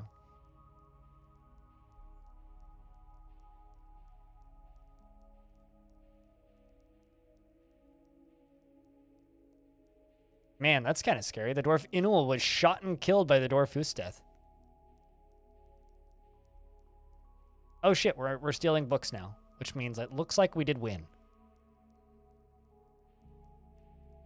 I mean, we're getting loot, so we did win, but that was quite the fight.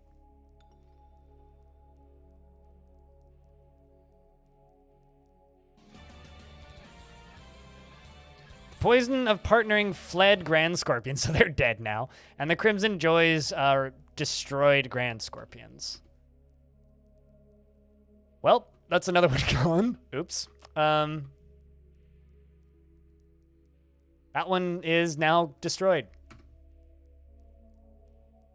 What? Against the dwarves against the goblins? Yes, and we just killed them. Also, our dwarf just tantrumed.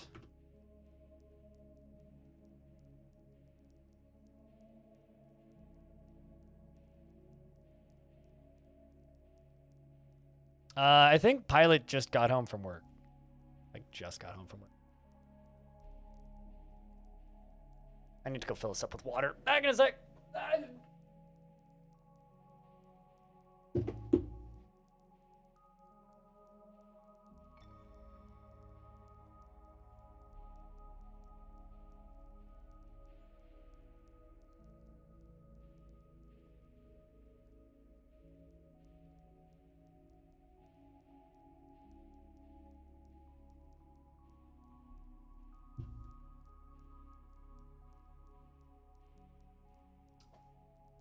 Everything's on fire? I mean, like what exactly?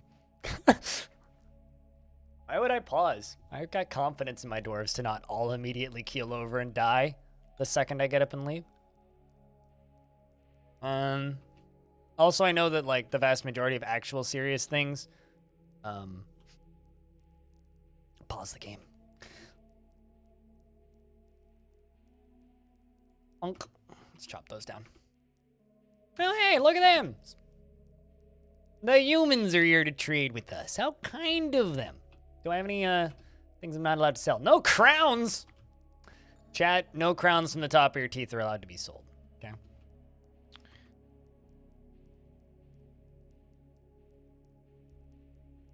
Well, at first we're just, that's a lot of loincloths. Okay.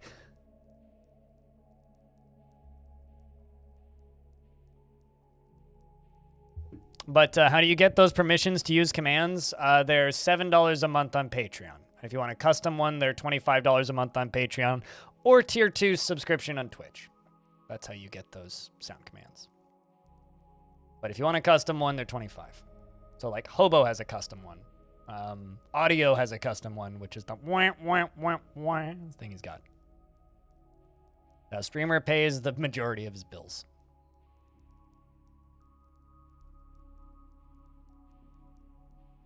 That's why I don't have higher tiers on the YouTube channel, is because it would be an absolute pain in the ass to have to coordinate that shit for people on YouTube.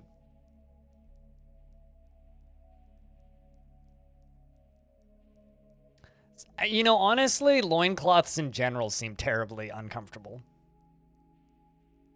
I know how you said they don't seem terribly comfortable, but they seem terribly uncomfortable to me.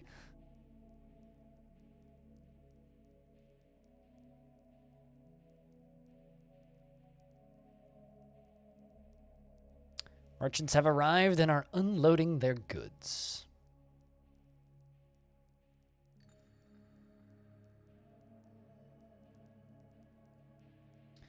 I'm sorry, what?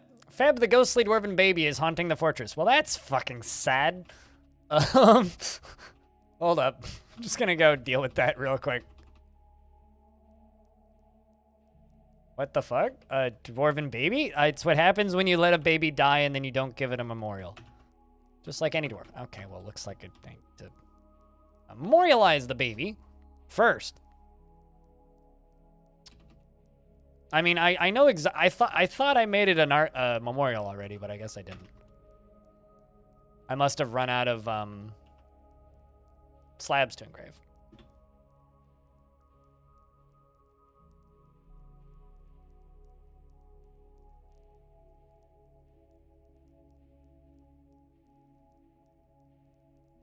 You came and went around the same time. Pilot's been in and out all day. You kind of popped in at the beginning and then disappeared a bit after. Pilot's been popping in periodically all day.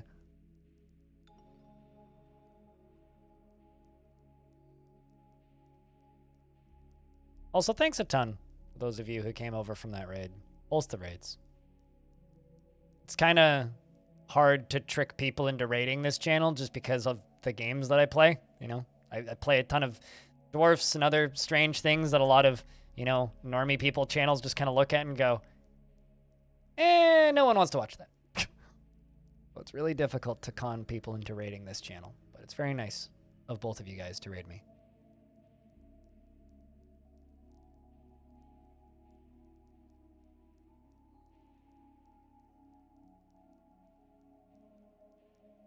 Hey, Czar Nicholas.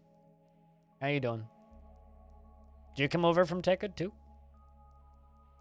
I feel like I've seen you over in Tekkid stream a couple times. I think I actually need to make more shelves. Also need to kind of keep an eye on my dwarves to make sure nobody got a fancy book. If anybody gets oddly purple, I need to lock certain things down.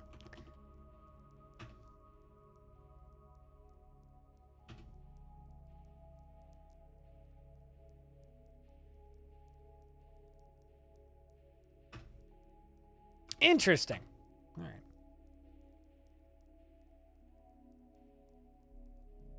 I get you. Speaking of forgotten beasts, the forgotten beast Megob has come. A gigantic one-eyed frog. All right. It is a long and curving horn and a bloated body. Its eye glows. Okay. Its eye glows red. Its pumpkin skin is rough and cracked. Beware its poisonous gas. That's actually like kind of a believable forgotten beast. Could you imagine a giant horned frog that just like farts coming running at you? Press Fs to frogs. But this is also on a layer that I don't think it can get to me. Yes, it is. It's also occupying the same layer as a bunch of other forgotten beasts. We need to break into this layer at some point and like go after all these idiots.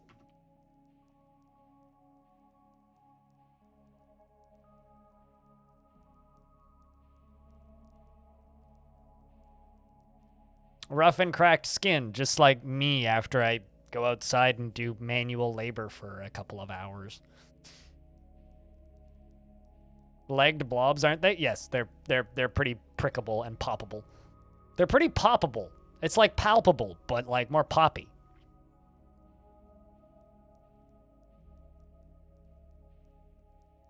This is a stream, not a judgment zone, okay?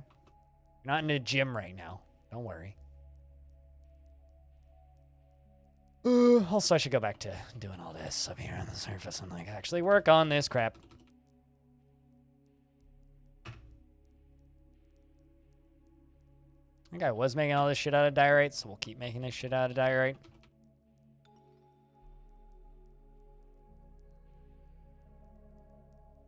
Because I kind of like putting this roof on hold to, you know, make a giant lava trap that has yet to be used.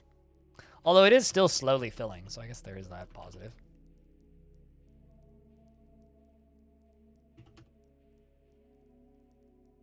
Let's just tell the military to go assist.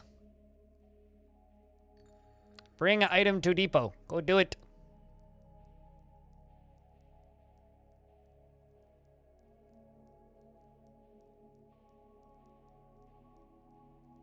Oh, I said you're not going to be judged. This is a stream, not a gym.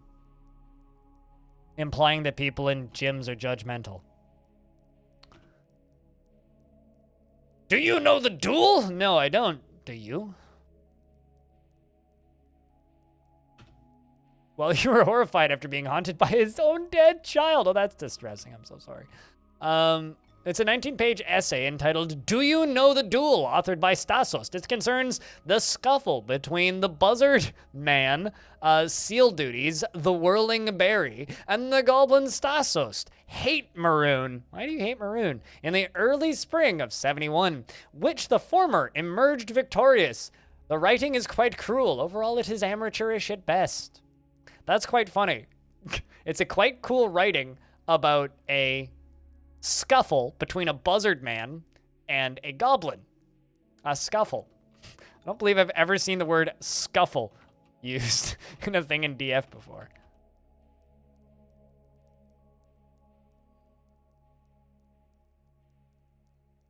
Quick 19-page read about an animal or bird person fighting with a goblin. Yeah, it does sound like a pretty good read.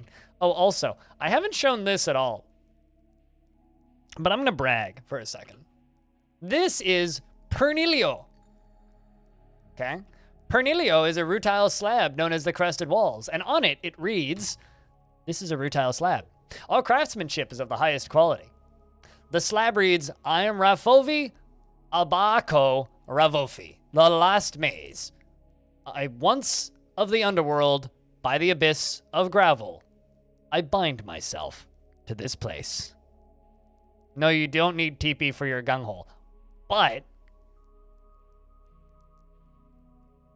you do, however, need to fear this god. So what this is, this teaches us the true name of this god, or demon rather, Ravofi, which means as a player, I could come here and read this in adventure mode and then go find that demon and enslave him. Theoretically. Or banish him back to the underworld.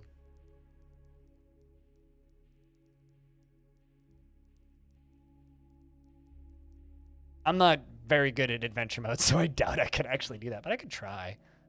Although that's part of what we're doing with this fortress. I'm hoarding those.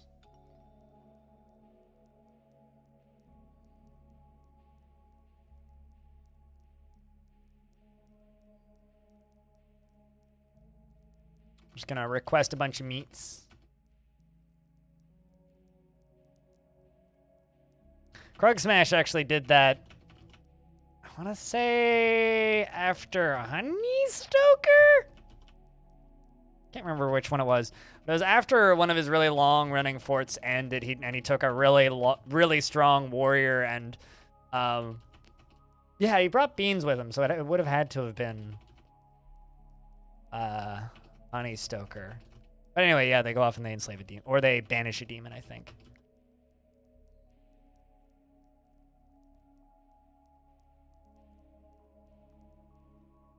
Was that Beans' full name? I just remember the name Beans.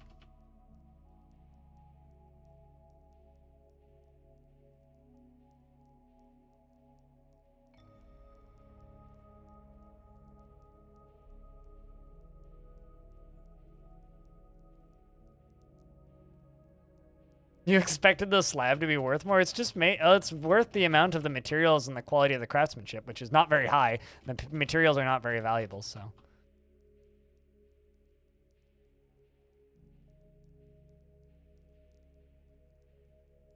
Well, I've been meaning to watch the most recent tournament he did because I never finished it. I watched that first episode, then waited for it to be done. I still need to finish that.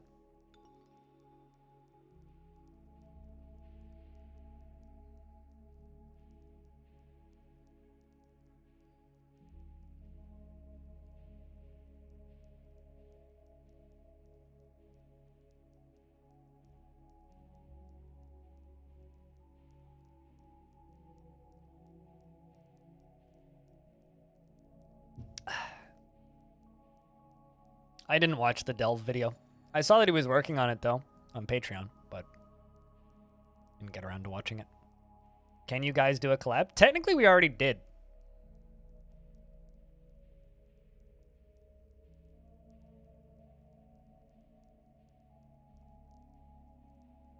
Technically.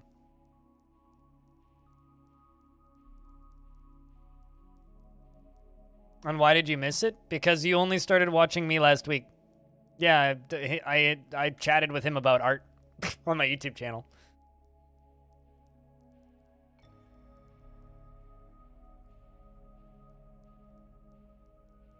But I've never collabed with him on his channel, if that's what you're asking. Which is probably what you're asking. Nothing like that has ever happened, no.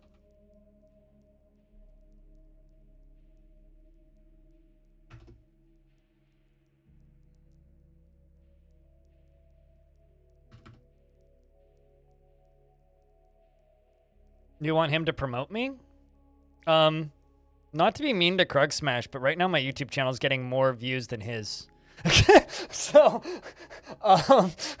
there is that. But I mean, he already funds me on Patreon. What more do you want him to do?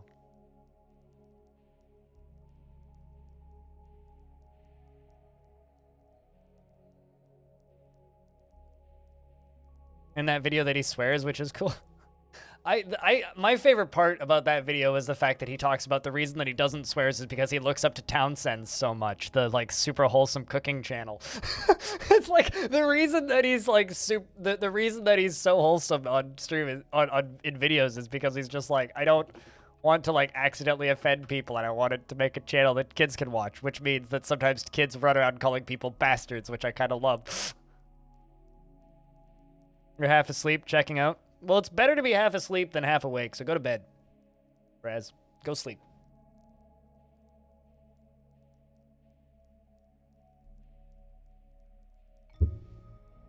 But yeah, no, that was a fun video to do.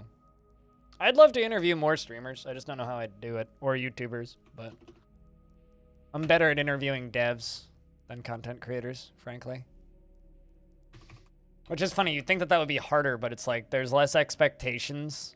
Like, they expect me to lead an interview, usually, whereas creators tend to have, like, requirements. Whereas, like, game devs are just like, yay, someone wants to let me talk about my game, and that's really easy. But with content creators and YouTubers, it's a lot of, like,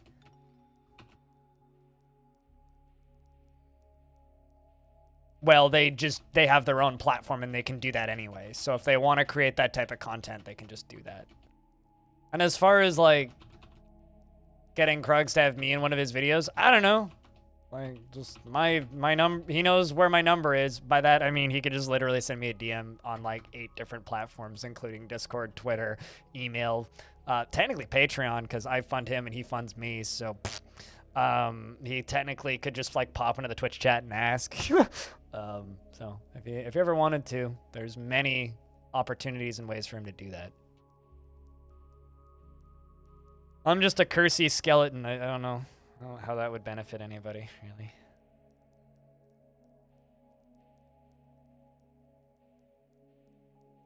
A solo interview? I mean, he was in the last one, but that wasn't solo. The thing is, like, I have a direct line of contact with Tarn. I don't have a direct line of contact with Zach, right? No migrants this season. That's concerning. I don't have a direct line of contact with Zach, right? So my way of contacting Zach is through Tarn. And the reason Zach was on the last one was because... What the fuck is that blue shit? Troll blood. Okay. The reason Zach was on the last one was Zach was just in the house at the time. So it just made sense.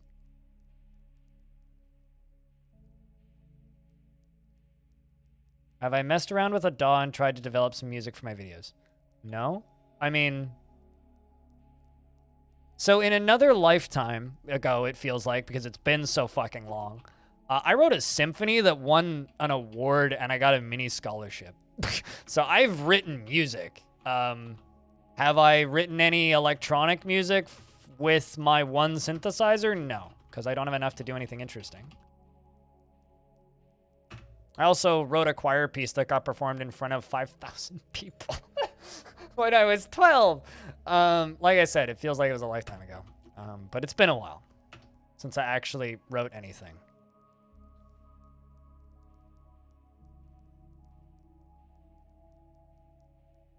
I would absolutely interview Scamps if I had the opportunity. Me? 14? I've been streaming. I've been creating content on the internet for almost 14 years, dude.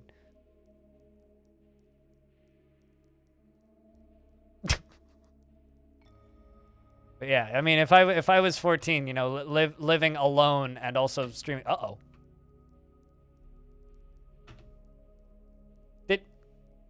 This Forgotten Beast just fell out of a tree and almost died. I would like to let you know. You got a bunch of bruises. Damn near died falling out of a tree.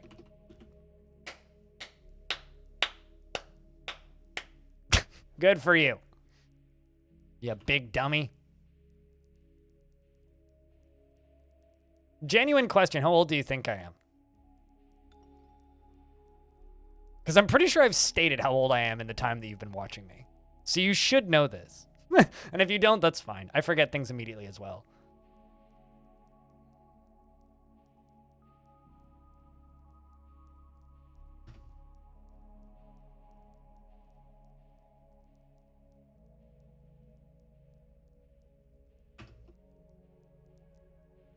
You're old? You think you're old? You're like in the medium, like to average age category for my stream. 400-ish? Yes, I'm actually a 75,000-year-old dragon, and in case it wasn't obvious. I know most of them look like cute little girls, but in this instance, I'm just a cute little boy.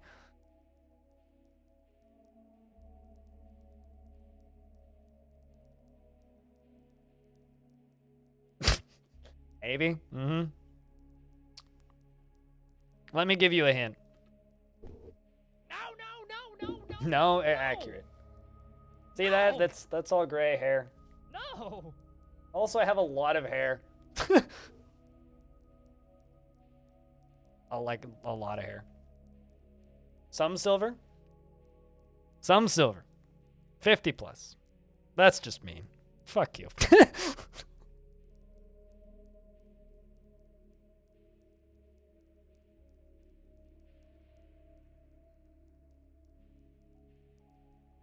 What's that got to do with anything? At least you have a wife. You're doing better than me, dude.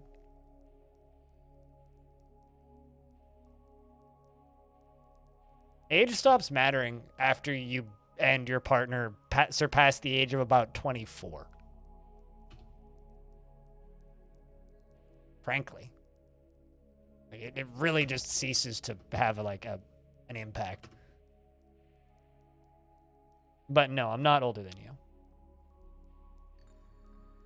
No, I'm 27. That's how old I am. I also have hair in my...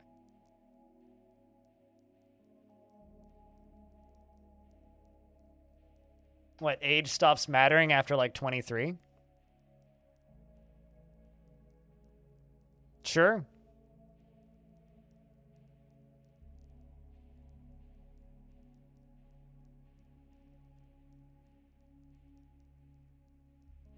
No, so the average age for my YouTube channel is 23 to 35. And the average age for my Twitch channel is 25 to 45. So the average age for people who watch my Twitch stream is 25 to 45, with 50 plus being more common than under 19. So... It's really funny because every now and again my mom will be like, you swear too much on your streams. And I'll be like, Mom, kids don't watch my streams, so it's fine. Took me years to actually convince my dad of that.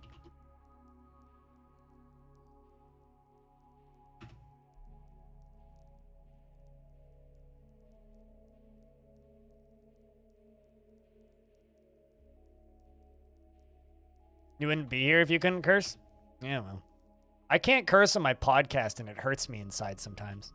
I don't know how many people here actually listen to my podcast, but there is the occasional time where I'm just like, I'm trying to swear, but I can't. Well, we have this command that I think you'll like very much.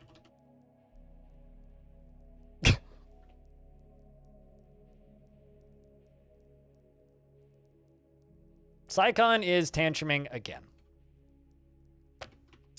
Sag. Oh, that was a very short tantrum.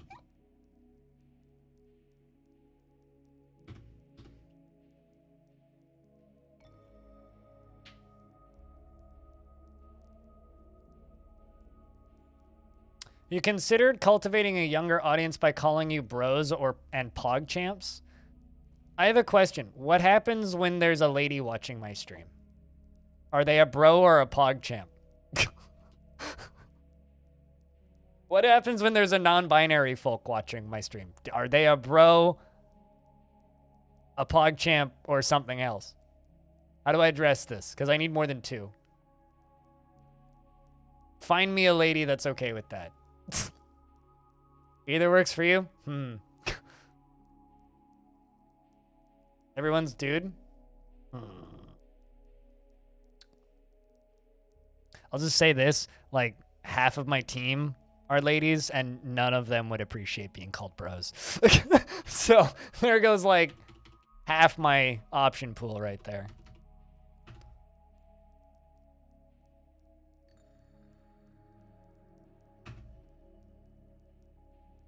No, generally people who watch my stream are friends unless informed I should refer to them as something else. That's usually the rule of thumb that I roll by because it is the most, like, I don't know, likely to include everybody. I don't fucking know what you are, so unless you specify otherwise, you're friend or person. Because fuck if I know what you are. It's the current year. You could be almost anything. There we go. Finally putting a roof on this ship. Report a crime! Well, that's good.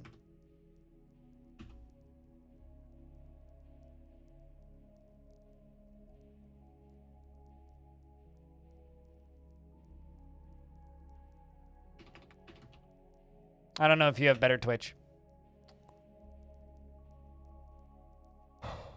I once remember, I will always go after this one thing that was told to me when I was camping one year, which person I was camping with looked at me and says, You with the face! And I responded. And she was like, that's the first time someone's actually responded to that. I'm like, I tend to respond to a lot of things. Hey, idiot also works sometimes.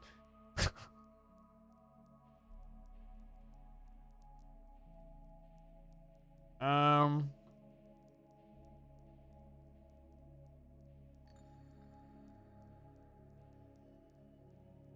don't really know what to make this wall out of.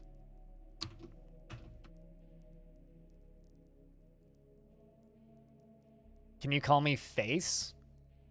Unlikely, because on Twitch, I'm less likely to respond to that. If you point at me in person and shout you with the face, I'd be pretty likely to respond, but I want to practice a martial art really bad.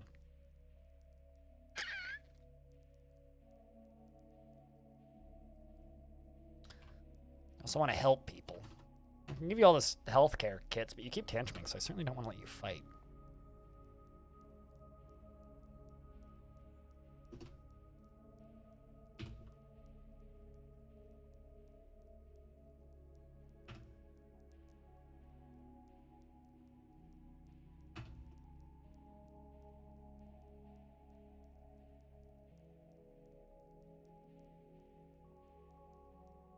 Face IRL.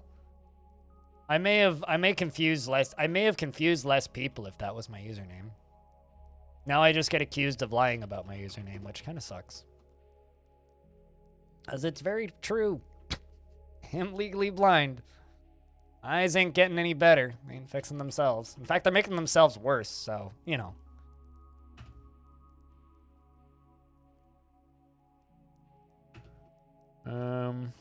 Let's do that. Go around the edge. And floor. Fill in floor. Thunk. Nope, not lying about my age. I'm definitely 27. I'd show you my birth certificate, but that would also dox me, so... Sorry, you're not getting that level of age verification. Definitely 27.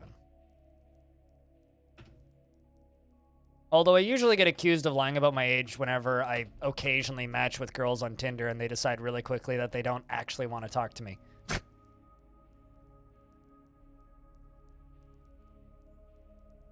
or any other dating platform that exists that is shit like most of them. I've lost count of the number of times I've been accused of lying about my age. Which I don't, but I guess that's what I get for not dyeing my hair. And also having long hair.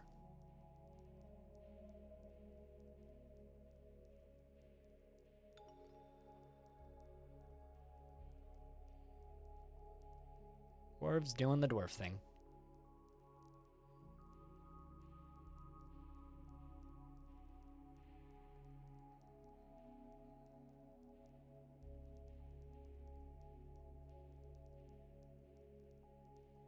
Aw, hope your dog's okay. Never fun having an unhappy pet.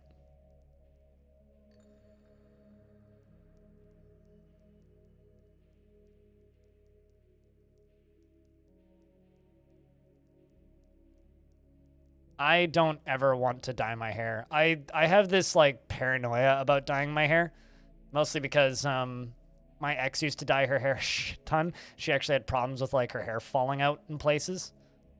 So because of that, like yeah, never happening.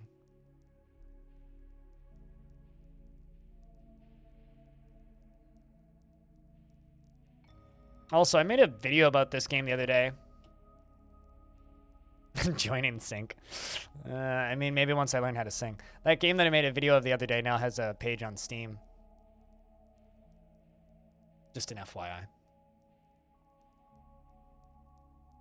Which means you can download it for free on Steam and play it there too.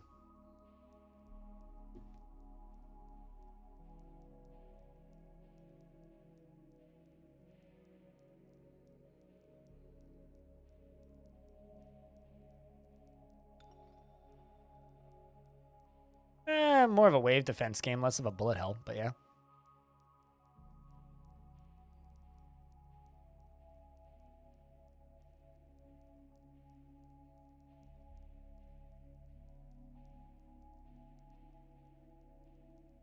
Kind of bullet hell-y, I guess. Ish.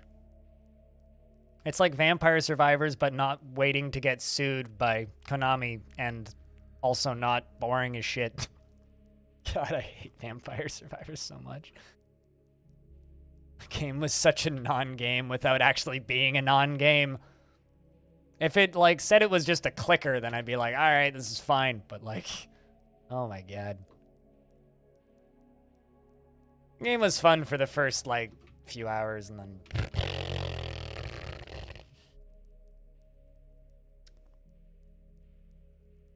the rest of the hours.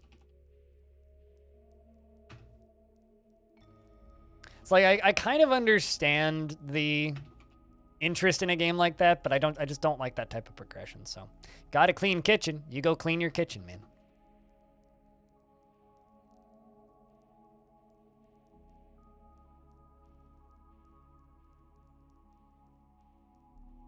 Okay. On a tangent, but your dog keeps having issues, and I feel like you should share the knowledge. Well, I hope that your dog's all right, because, like I said, that's sad.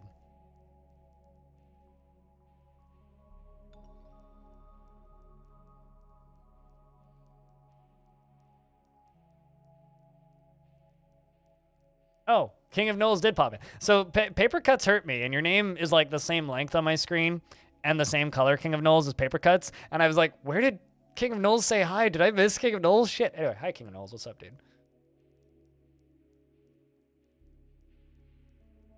Be careful about gum in your house. Did the dog eat? Is that like an ingredient in gum?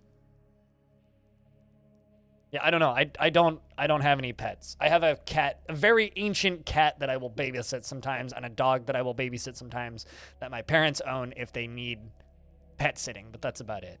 Otherwise, if there's a cat or a dog in my house, it belongs to my neighbors, and I should probably boot it out immediately because it's not supposed to be in my apartment. Right. I don't ever look at the ingredients of gum, nor have I had gum in the past, like, several years, so... Why did I read that as deadly to most llamas, and I was like, what? Okay, but most animals. Okay.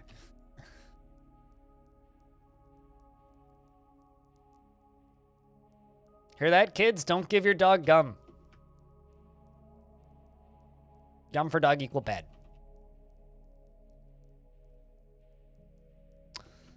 All right, let's go,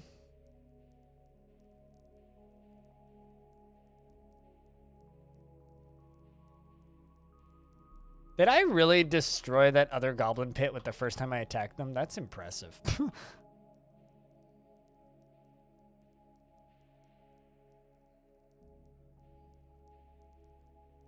Well, I don't know anything about rainbows, so...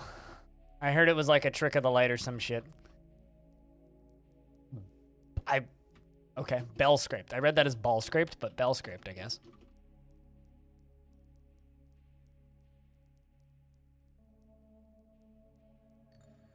So we'll just... Weremeat! Uh-oh. That's the name of a place. Let's go attack Weremeat. Except I don't want to loot other items and I don't want to steal livestock. Let's go attack Weremeat. Go get him, dwarves.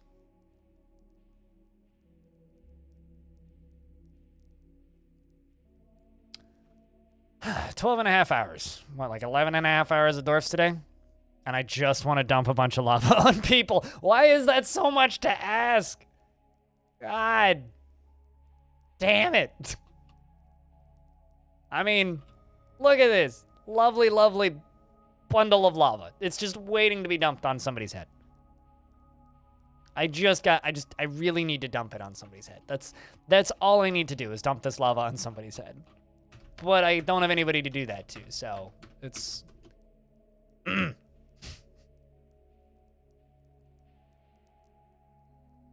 I've got so much of it, and it's all ready to go. It's all hooked up to levers. I just need an army. They're afraid? Then send the ones that aren't afraid, or the ones they really don't like. I'm sure they can find someone. Like, come on. Look at it. Gosh.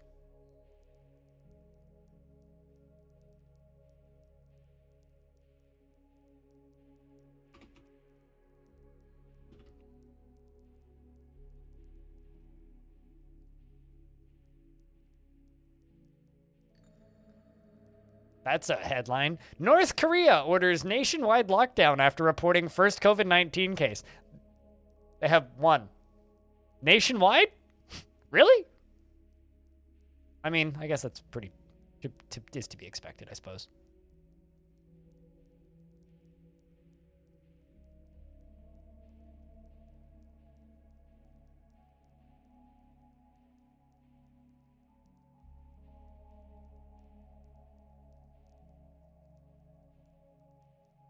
Drop it on a kobold thief? I need a kobold thief to come in that way, and I also haven't seen it. Now that you mention it, haven't seen a single kobold.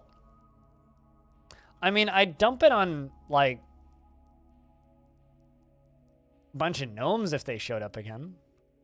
But they also haven't done that, so...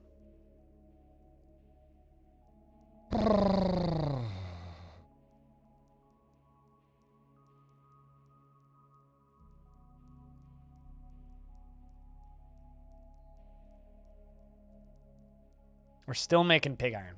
How much steel do I have? Yeah, what? 31 steel. Is that all? Really? Pig iron. 158? Okay.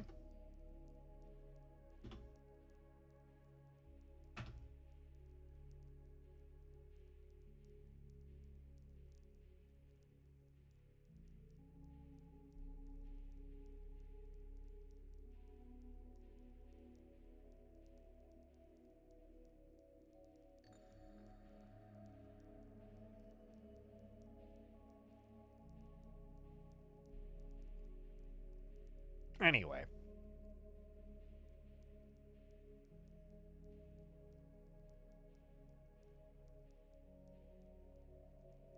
I'm just kind of annoyed because I really wanted to play some Citizen Sleeper today, but it's getting too late. We'll have to start that tomorrow, I guess. Or maybe even next week. I mean, how many times have I been like, I'll play this game today? Doesn't play. He didn't play that game that day. Very frequently is the actual answer to that. Feel regretful after throwing something. Well, damn right you should feel regretful after throwing something. The impressive thing is that this dwarf has tantrumed like 4 times and hasn't actually managed to commit a crime yet. Or get thrown in prison. Regardless of the crimes you've committed.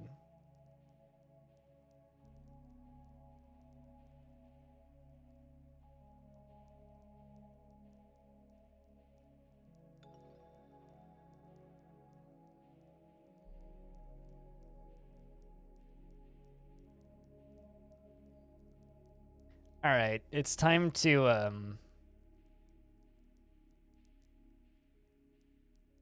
report comment and block, or just block comment.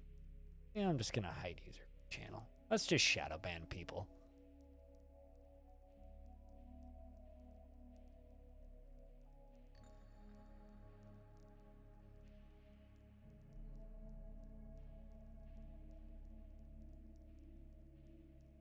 Got somebody making racist comments on my chat. Or not my chat, in my YouTube comments. This is why I don't stream on YouTube, and why I never will. People over there are special.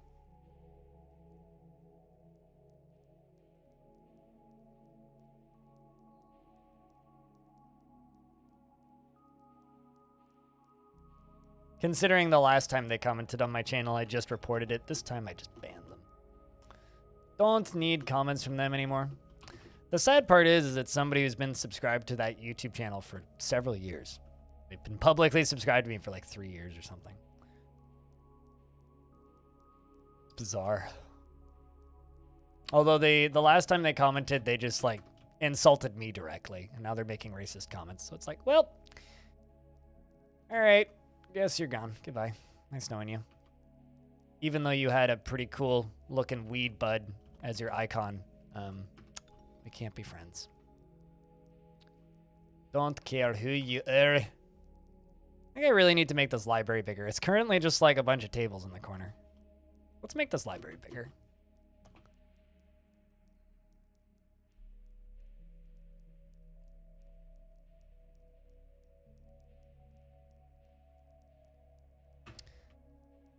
People don't really make me mad with bullshit comments on the internet. They just make me really disappointed. Especially if it's like somebody who's been a fan of me for a while or watched my stuff for a while. It's like, ah, come on. Even if you don't watch me anymore and it's just a dead subscription. Like, if you used to watch me, I'm just like a little bit sad to know that pathetic people like that have watched me. Like, ah, man. Well, carry on, I suppose.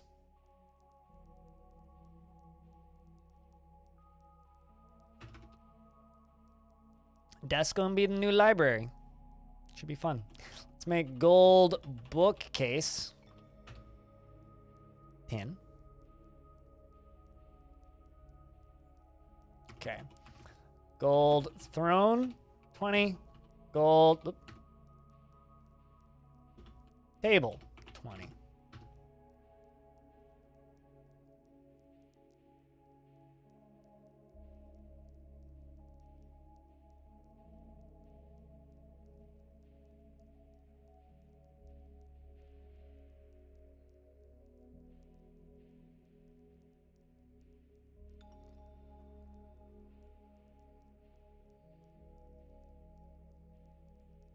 I guess that's part of the, everybody's got their own trolls. Dude, I've got some people that have followed me for,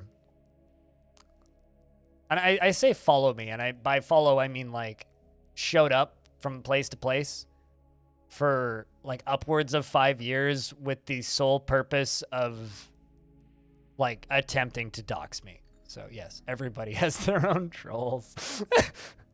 The thing I always tell people is like, if you're going to troll, be funny and be good at it. You're not good at trolling and you're just there to insult people, like, at least do it in public so you get punched in the face. Like, that's the one problem with the internet, or maybe one of the many problems with the internet, is that it gives people that are just asinine on the inside the ability to just go around and blatantly insult people with little to no repercussions. And be a problem with little to no repercussions. It's like, all I can really do is shadow ban you. This person's kind of new. Like, their first comment was thrown at me a couple of days ago. Keyboard warriors? Keyboard warriors are trying to defend people, though, aren't they?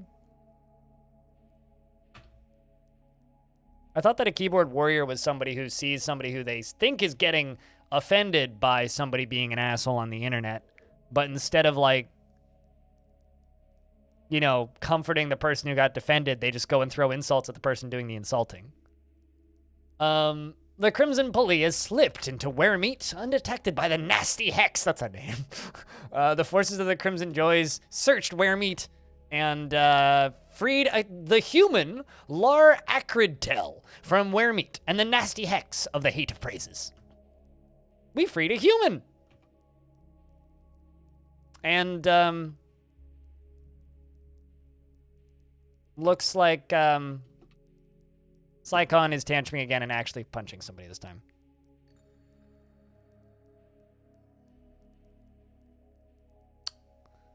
Are you reporting the crime? Not that I see. Why are you not reporting the crime? You're supposed to report the crime.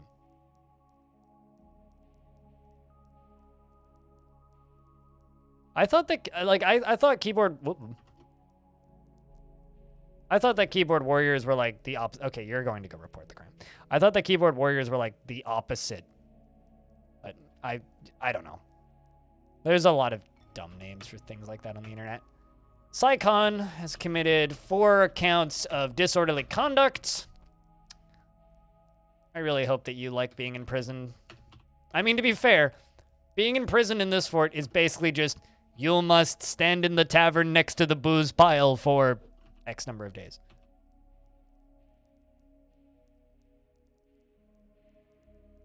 Um.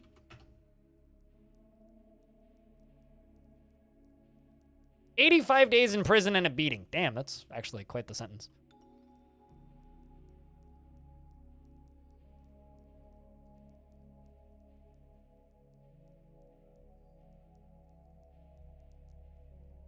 Pricks, yeah, generally.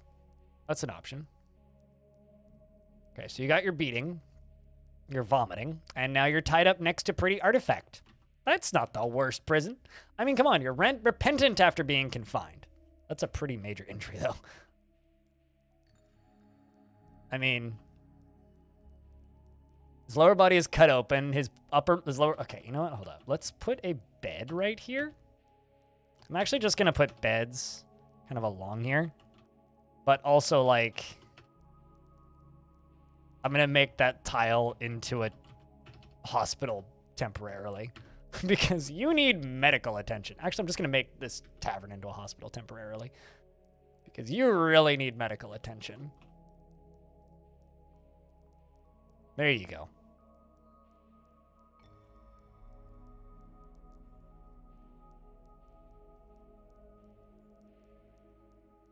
I love how you can't go into the health tab when they're in prison. That's interesting.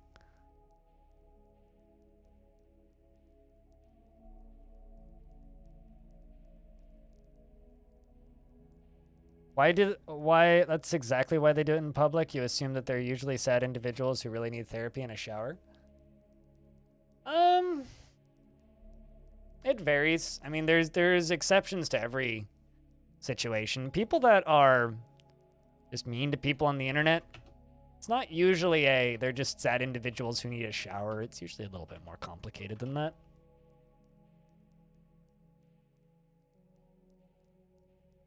The fact that this dwarf is repentant, though, is really, really, really, really, really, really good. We can just tend to your injuries. This will be helpful.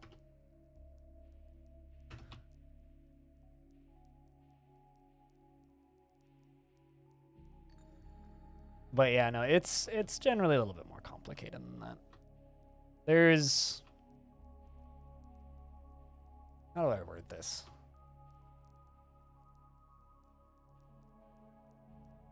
Usually when people go after me on the internet, it's usually because they think they're in the right to go after the person. And I tend to have kind of a... How do I put this? Bit of a crass personality. Which makes it kind of difficult to always come across in a positive light.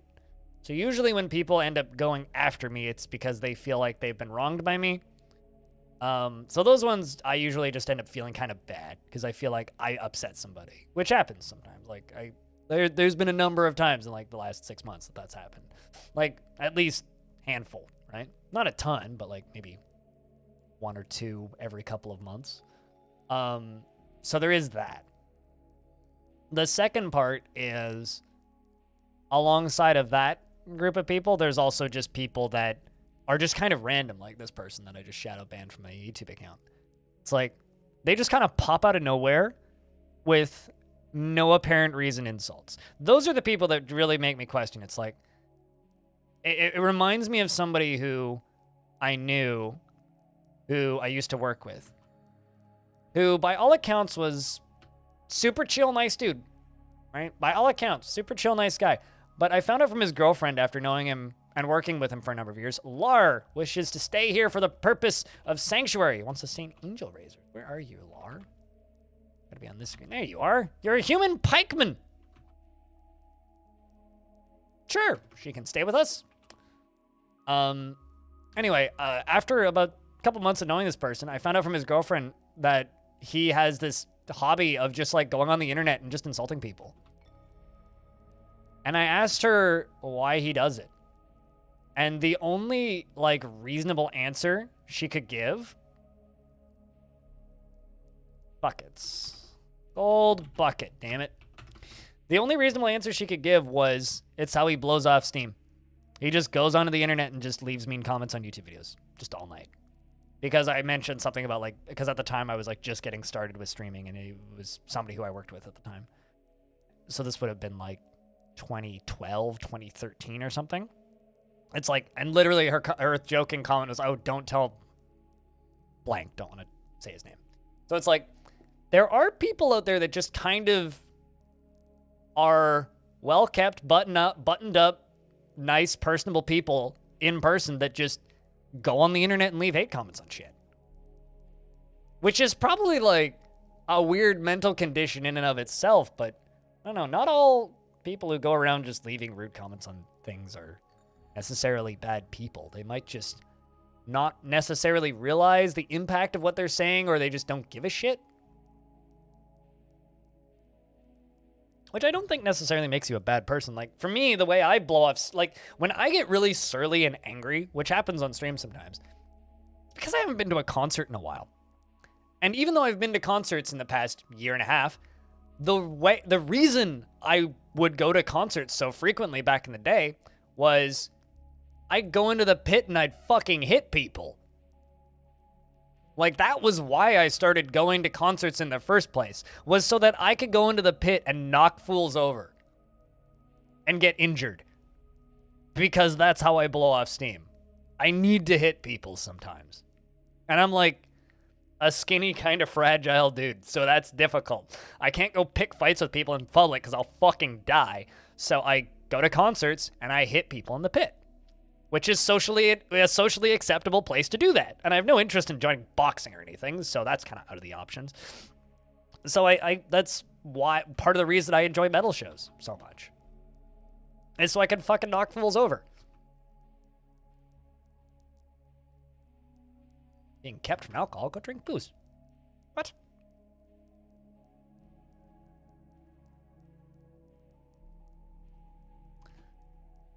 So, you know, it's a weird world. The world's complicated.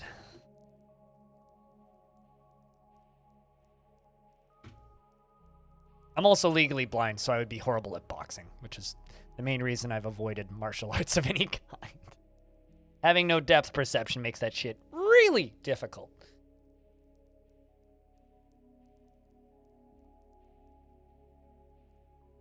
So yeah, I know. I understand that everybody needs to blow off steam, but some people's way of doing it is just very strange to me.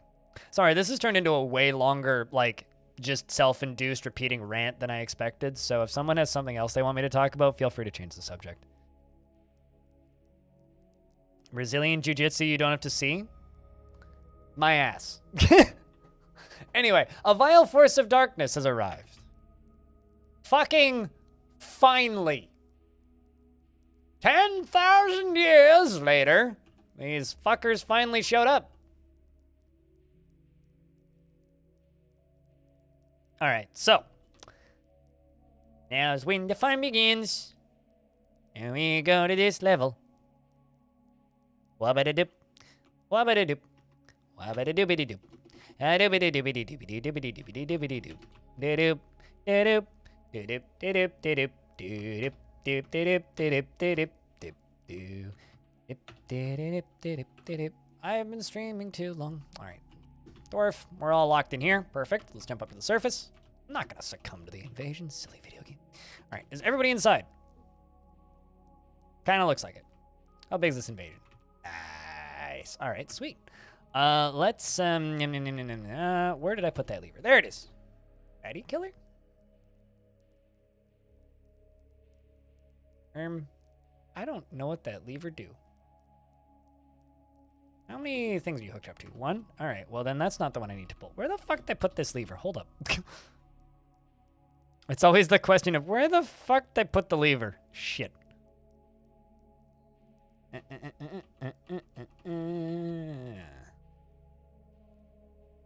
I haven't had to use this lever all day, so I forgot where I put it. Cavern door, that's the cavern door. Ah, that's the one I was looking for. Perfect.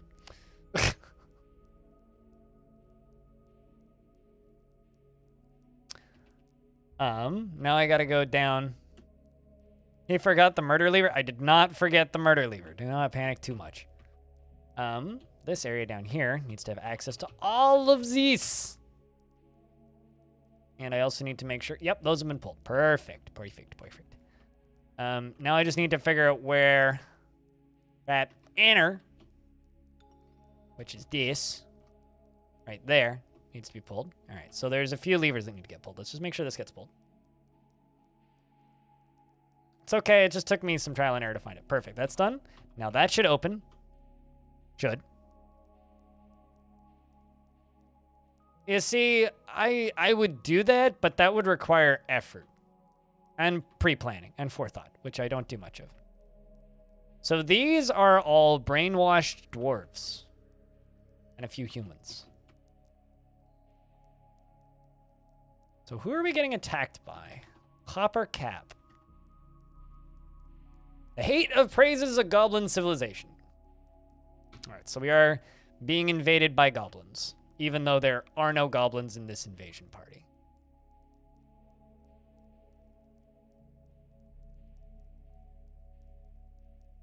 Is anybody going to go pull that lever? Did I pull the wrong lever? Oh. This is the lever I need to pull. Potentially.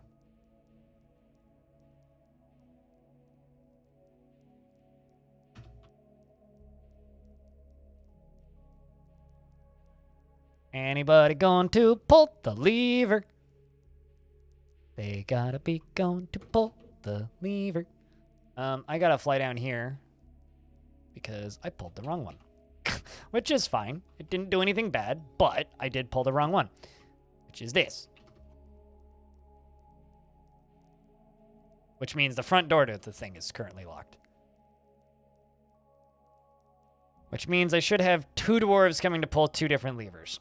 I got Dragon Man coming to pull the one up top. Perfect, which is right there, which does that. Okay, excellent. So now they have a way into the fort. Welcome, my lovely, lovely dwarves, to my fortress. Where we play, I don't know, fortress, tag. I feel like this human is probably the leader. Look at this guy. Kunz Mobstrin. Up in the lead. All right. Thank you much to everybody who's stuck around this long. We'll actually get to make some dwarves, I guess, eat some hot rock. So if you know if you're hanging around and you've been here for a while, now's the time to peek up and look at the stream, because now's when the good shit's gonna happen, I suppose. So what's gonna happen is they think that they have a line directly into my base, because they do. They have a line directly into my base. But with the pull of a single lever, I can lock them out. I can also lock them into that section that's at the entrance to my base. There's 150 of them. All right, that's not bad. That's a pretty good siege. It's a pretty good siege, if I do say so myself. And they're also coming in clusters, which is really nice. It's really annoying when they fan out. Goblins and undead especially tend to just kind of fan out and not really clump up. We want them to clump up. But yeah, I tend to put all my levers in like clusters. So if there's like one lever, there's usually multiple levers in that area. And I usually just name all the levers and remember where I put them. The thing is, I hadn't used that one in like 10 hours, 20 hours maybe of game time. The drawbridge one. And actually, no, probably even longer, because the last siege I got about this size, I just told the dwarves to go fucking kill them. Maybe not the best plan, but we didn't die, so they did. We lost 0, and they lost yes. Anyway, if you're hanging out, chat, because now's a good time, we need a round of beers for all these poor dwarves who are about to drown. Just type in the word beer, or the beer emoji, or the beers emoji. And I think after this happens, maybe it's time for me to go get some dinner and we can listen to a record or two.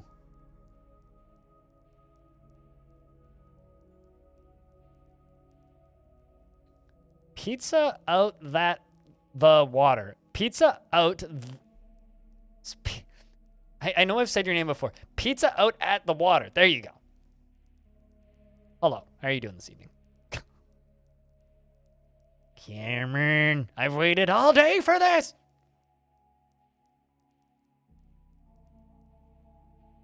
If Tekid can confirm that there is beer in that horn, I will make that horn emote make beer appear. But I need to confirm that there is beer in that. It may be a wine horn, or a mead horn, or a horn. I don't know.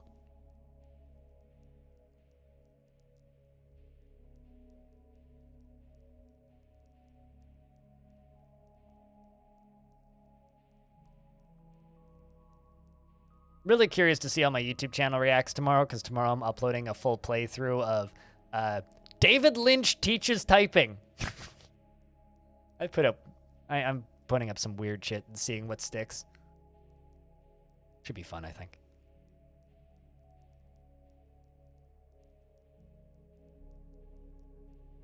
Yes, David Lynch teaches typing, specifically. They're fighting a giant leopard gecko. Leave the giant leopard gecko alone! Giant leopard gecko absolutely did nothing wrong.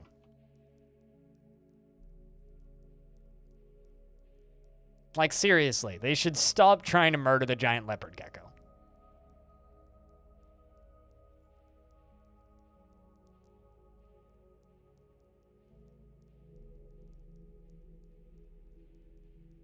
All right. Here they come. So now the question is, how many of them need to be in here before I pull the gurgle lever? Chat, what do you think? How many of them need to be in here before we pull the gurgle lever? More of them, clearly. At least half of them. All right, hold. So in order to set this thing off, I have to pull that lever. Spicy water, the very technical terminology. Which will dump all of this lava, almost full, finally, by the way, full of lava on them. Needs to be like most of them, yeah. Because there's like 150, so I guess we'll let them get... I'm sorry, is that one of my dwarves? What are you doing, Dwarfy McDwarf stuff? Why? What? And I'm dude, I mean, you are a fisher dwarf, so the concern thing that I'm wondering though is like, if you're going that way to socialize, where the fuck are you going? I mean, I guess there's a pen pasture up there. Where the fuck else would you be going to socialize? You hate when barrels fail? I mean, if we're gonna lose somebody, it's gonna be the Fisher Dwarf, right? I mean,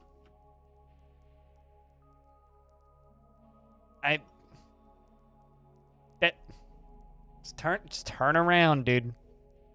Go back. Don't do it. He's trying to socialize with the invaders, obviously. This is a very peaceful dwarf who's trying to, you know,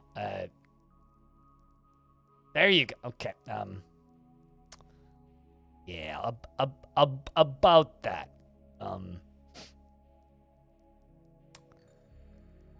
Sorry, Urist. Urist McDecoy, unfortunately, didn't have a very long life. Speaking of decoys.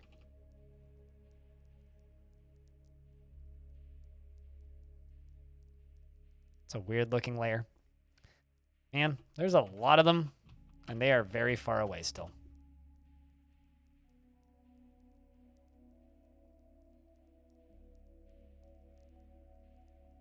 All right, we'll let them get down to about here, I guess, and then I'll queue up all the levers to be pulled. And hopefully we can get some more in, because I don't think this is enough. It might be, but I kind of want like another cluster of them to pop in. That or I could just tell my dwarves to kill that first squad. Literal fisher bait? Yep. Literal fisher dwarf bait. Well, okay, so there are some in the tunnel. They're coming. They'll make it, I think. We'll get another group in here. Oh, for fuck's sake. The Forgotten Beast, Nago... Sorry, what's that name? No... I have an idea. Chad, I have an idea. You're gonna love this idea, just wait. The Forgotten Beast... Go has come. Enormous hairy python. It has an enormous shell and it belches and croaks. Its top hair is long and wavy. Beware its deadly dust.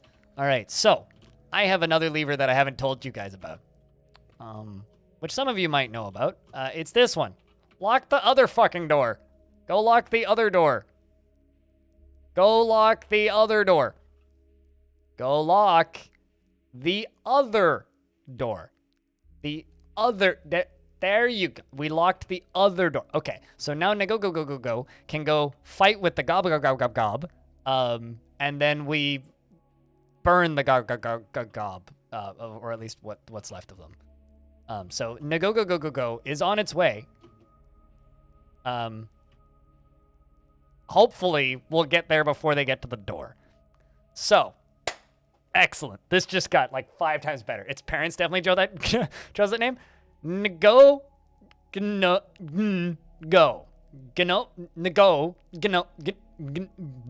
Yeah, that.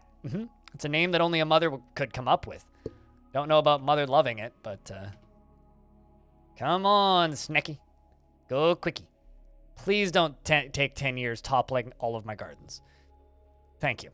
Now go down. Oh, never mind. I thought that you were connected to the other stairwell. Well, anyway, we'll just stab this thing to death and go back to plan A. We'll just stab. I thought it was on the lower level. It's fine. It's dead. That was disappointing. Anyway, let's go back to the siege while we're at it. It's like, just go. Oh, never mind. They're also in. Sweet. Right. Well, this is fine. Okay? Don't panic. This is fine. Speaking of fine, okay. Well, let's go send the expert dwarves in to kill this dude. Because they're already here, so it's fine. Also fine. I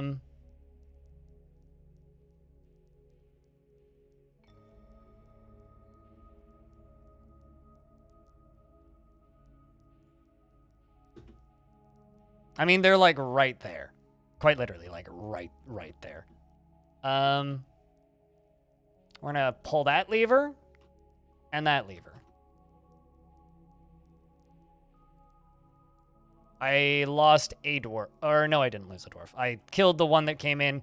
Those guys turned around to go, we're under attack, guys. And then we go, oh no, we're under attack. That's bad.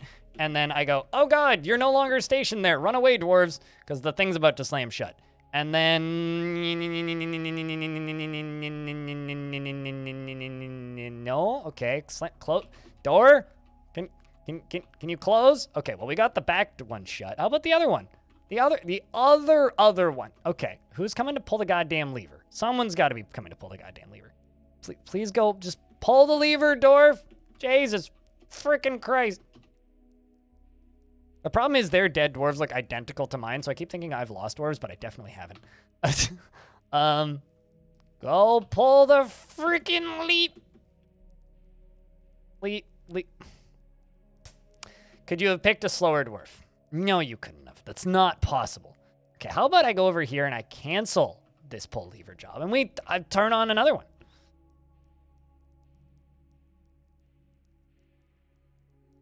All right, well, I guess I get to send the military down here again. Fuck. Swear to God, if I lose any of my ace dwarves because of this bridge closing, I might have to...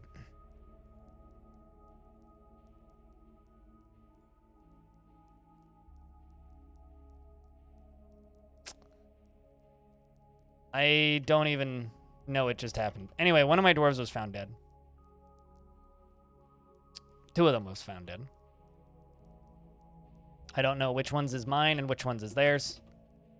All right, fine, fuck it. I'll just send all the military down. I didn't want to do it this way, but we're going to have to do it this way. We can win this fight. That's not the concern.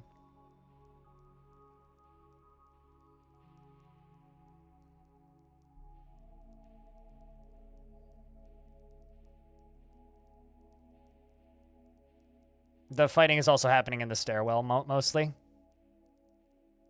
So, anyway, they're going to run up ahead and kill the next one.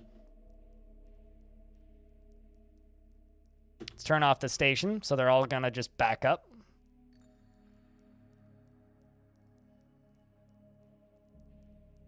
Let's turn on the squads so that they kill the last dwarf. And, apparently I screwed this up real bad. It's okay. I have time now. We should be able to... Who are you? Are you important? Oh, no. It's Spitalier. Stand up, dwarf. How badly injured are you? I know that you're worshipping some god.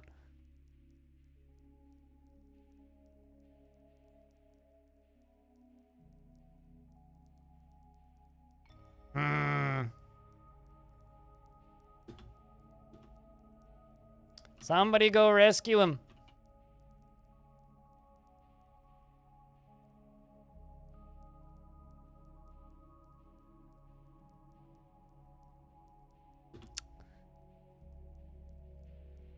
Are you rescuing him? Yes. Okay, we got him.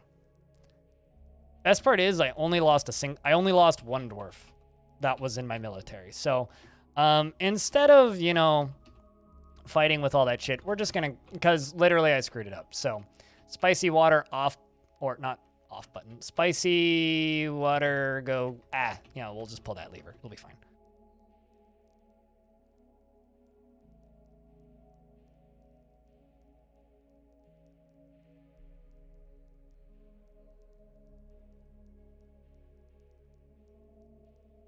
That's okay. We can clean the hallways now. Anytime this year. The gates didn't close. Apparently I screwed up one of them. Only one of them closed properly. The other one didn't. Anyway, I guess that was pretty effective. Didn't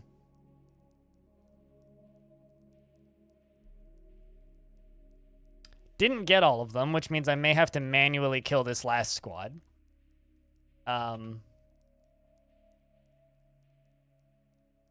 But we got most of them. I would say that that's a pretty effective test run of this, all things considered. Let's send you guys in. And station you guys there temporarily while the lava's flying towards them, so they'll be stuck between dwarfs and a hot place. And then we can just come back and kill them all later. Okay, so here come my dwarf. Oh, geez, what just happened? A dwarf has been possessed. What a good time. I mean, you picked an absolutely optimal time.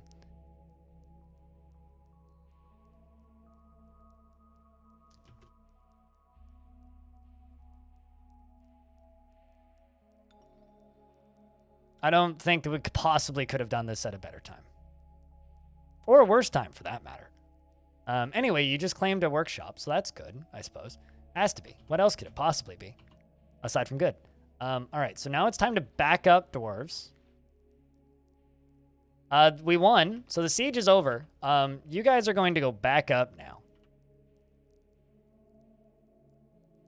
And then we just let this do the rest of the burning.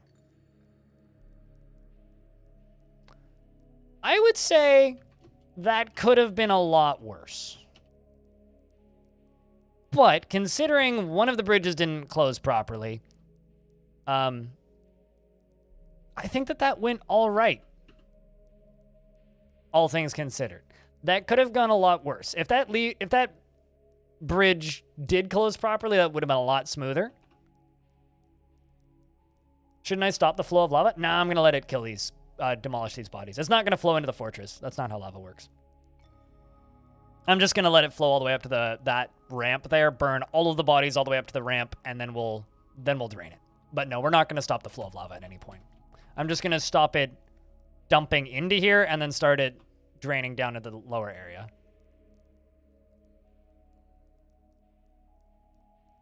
Bodies are exploding from the heat.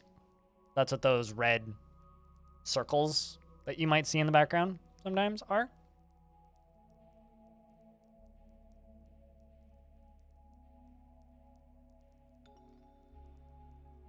Why would I engrave this snake?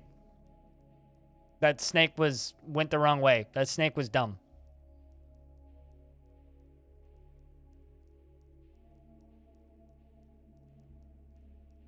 All right, so now that all that's done, I'm going to actually remove the burrow now.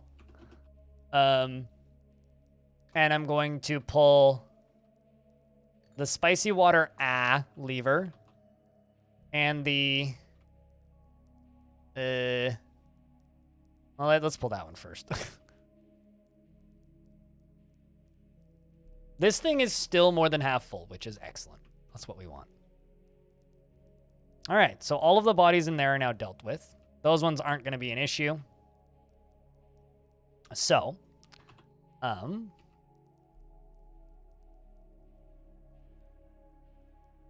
just need somebody to come here and pull that lever. Anytime this year's.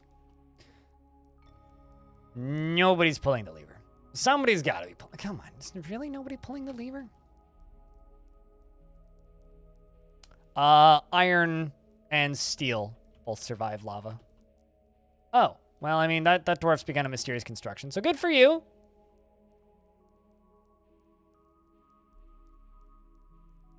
I think we butchered the Forgotten Beast because we have like 500 more meat, so that's good. At least the dwarves are productive.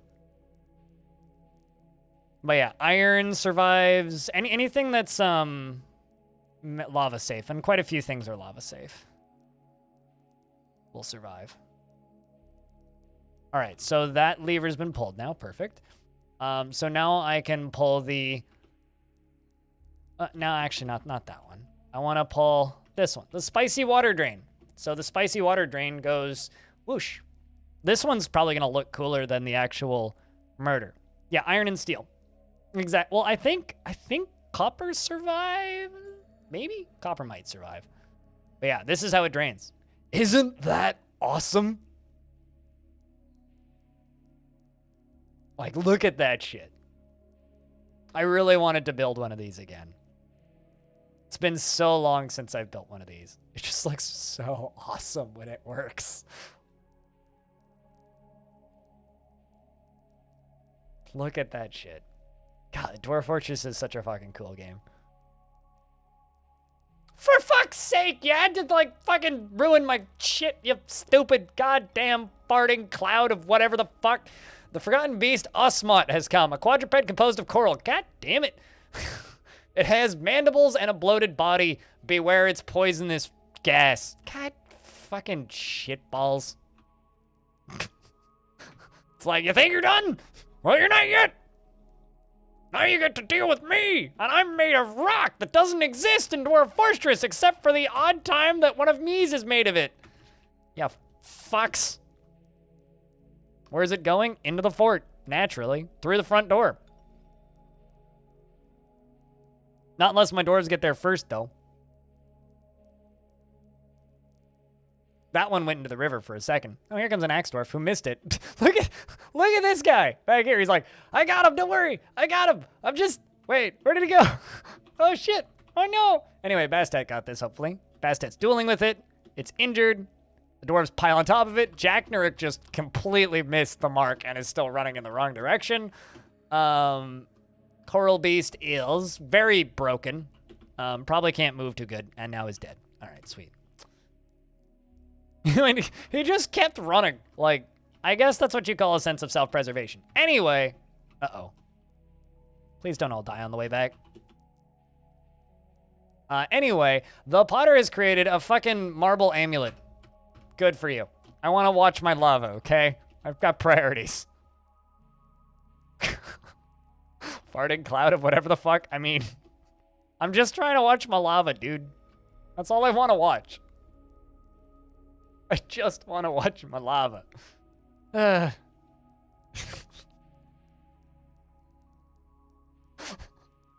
mean, come on, look at this shit. We only get to see this every so often. And also, I repurposed these pumps to speed up the process of refilling the upper cavern. So this up here is filling faster because we're actually, like, reusing the lava. So, you know, some of it, not all of it. Where's the lava going? Back up and into here. And also down this way and off the side of the map for the extras. But mostly back up and into here, at least initially. Although I might actually seal this side off, so I just pump it back up and in. But then there will always be lava down there. But I kind of want it to drain so that we get the cool, like, lava filling in the bottom effect. This is the coolest part about this system, though. Watch this. It's almost empty already.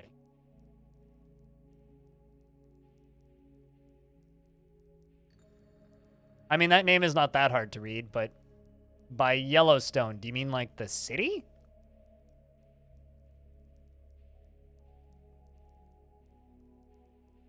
I'm confused.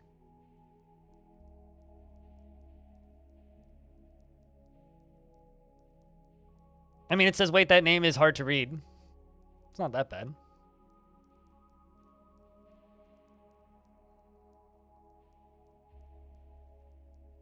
Would I like to see volcanic eruptions sometimes if there's a volcano on the map, or maybe an event called Lava Tide where lava rises in the caverns for a bit? I mean, there's what I would like to see, and then there's what the game is possible of. There is actually a way to make volcanoes erupt, which I've definitely done.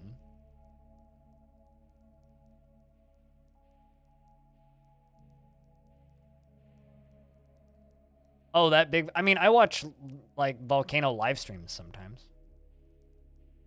I was just confused as to what you meant by time bomb. Yeah, the volcano in Yellowstone. Yes, that is indeed a very large volcano. That's a super volcano, is it not?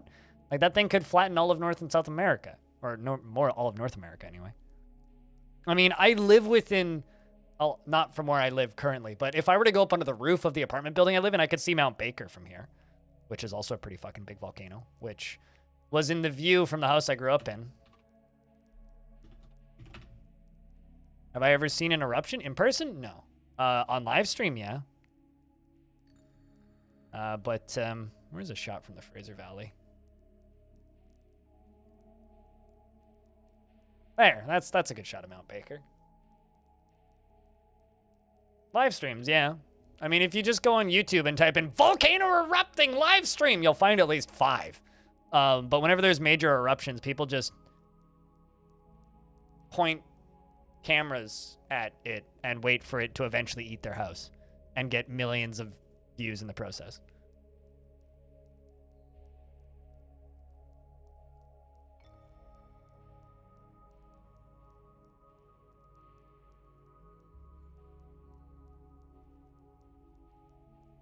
I mean, I currently have absolutely zero interest in ever going to the States for any reason, so... No reason to go to Yellowstone. Volcanoes are interesting, but they're not that interesting. I'll stay in Canada, thanks.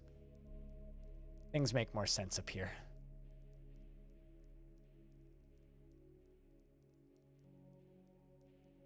What would I do? Play accordingly. Probably avoid the lava. Probably build lava flows. But if you re-embark on a zone, so if you embark on an area, abandon the area, and then re-embark on the same area a second time, that area will be a, what's the word I'm looking for here? That the lava will change the height that it's at, and you can get erupting volcanoes in Dwarf Fortress that way.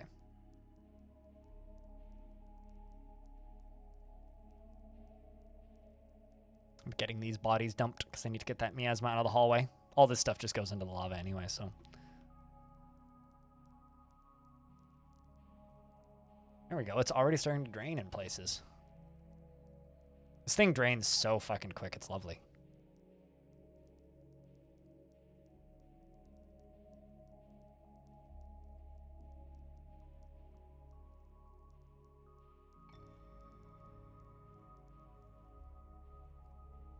How full is this?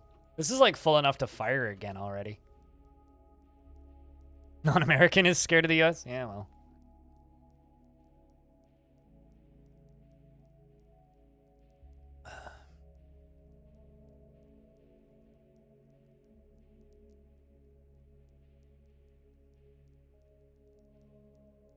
Why am I scared? There's no fear.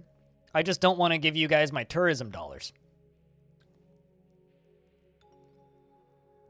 If I used scared, that's because I'm sleepy and that's the wrong word. But in actuality, it's just I don't really respect what you guys are doing in a lot of cases. So I don't want to give you my money.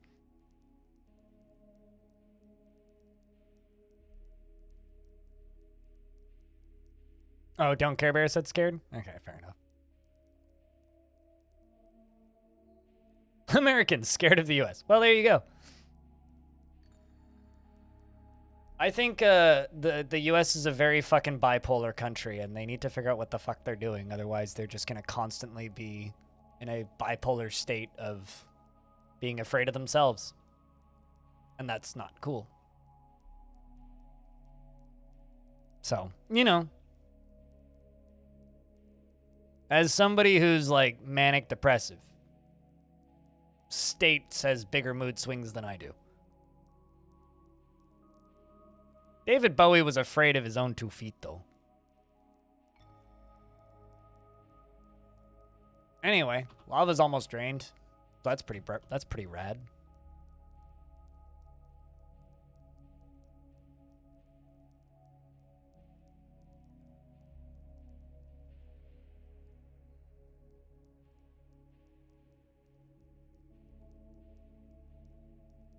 I wouldn't say most countries, but a large number of big superpowers are for sure.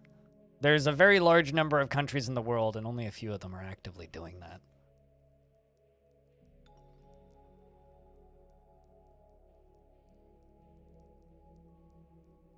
As a Canadian, the just walking into a public space and seeing somebody open carrying makes me want to leave the country. If I'm being completely honest.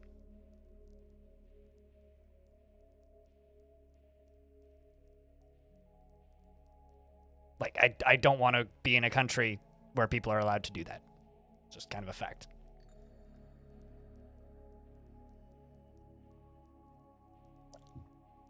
I would leave Canada if they legalized that. That's the thing that would make me leave Canada. Unless, like, you're in the Northwest Territories. Then you should be allowed to open carry because a fucking bear will kill you if you don't. But that's different.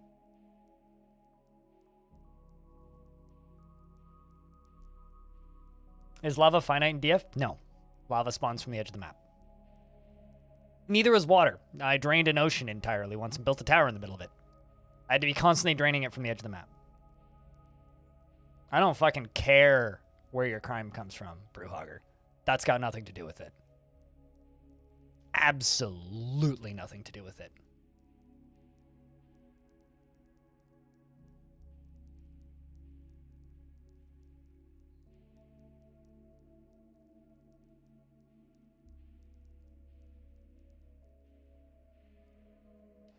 Information age has made Arthurian behaviors more accessible.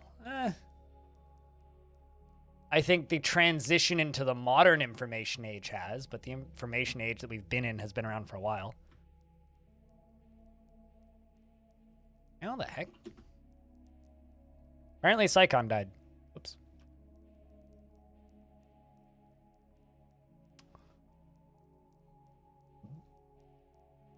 Beliefs Abridged is a book that a dwarf is reading. That's kind of a funny name.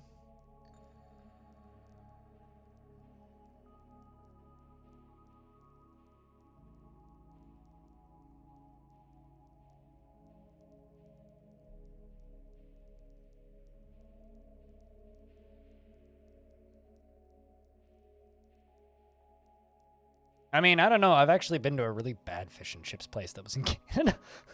So I don't know if I can't speak for Canadian fish and chips. I've had bad experiences with Canadian fish and chips, to be specific.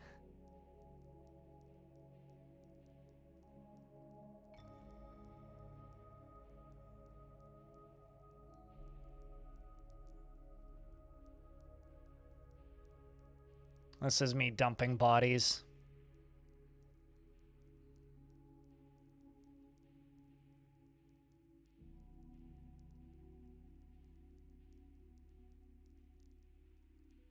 You'd rather live in Europe than the US? There's a lot of places I'd rather live, but I will stay in Canada for now. That, like, is honestly the most ridiculous thing about the differences between the Canada and the States. Like, poutine is the most American fucking food ever. It's French fries with bullshit that makes you fat on it. It should be the most popular food in the States, but nobody fucking makes it in the States. It's the strangest thing to me. I don't get it. Like, we're talking about the country with the highest obesity level per populace ever in the entire planet. And you guys don't know how to make poutine. It's so strange to me. It's so fucking strange to me. Like, poutine's delicious, don't get me wrong, but, like, it should be the most American food on Earth. But for some reason, they don't know how to make it. I don't get it. I like poutine, too. I wouldn't say I love it. It's fine. I'll eat it if it's good. And, like, I'm the right level of intoxicated to want some poutine, which is very rare. It's just so fucking strange to me that it's not, like, the most American food. It's bizarre to me, actually.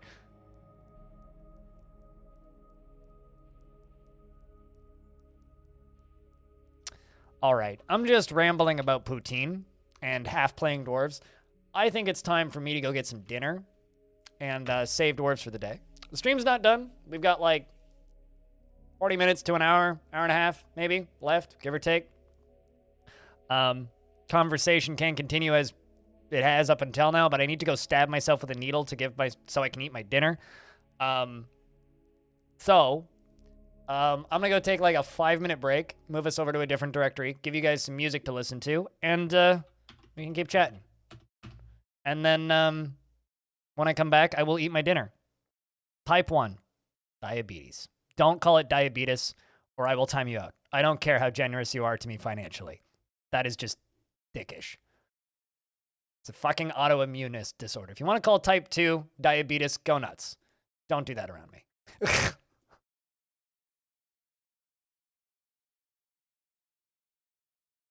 You're slowly nodding off, not gonna lie. You have a good night, dude. Good night. Good night.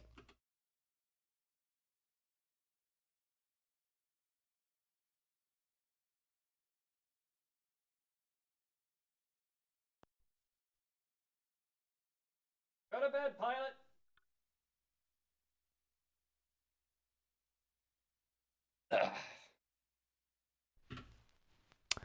I will be back in about 5 minutes after I stab myself with multiple needles and heat up some pasta.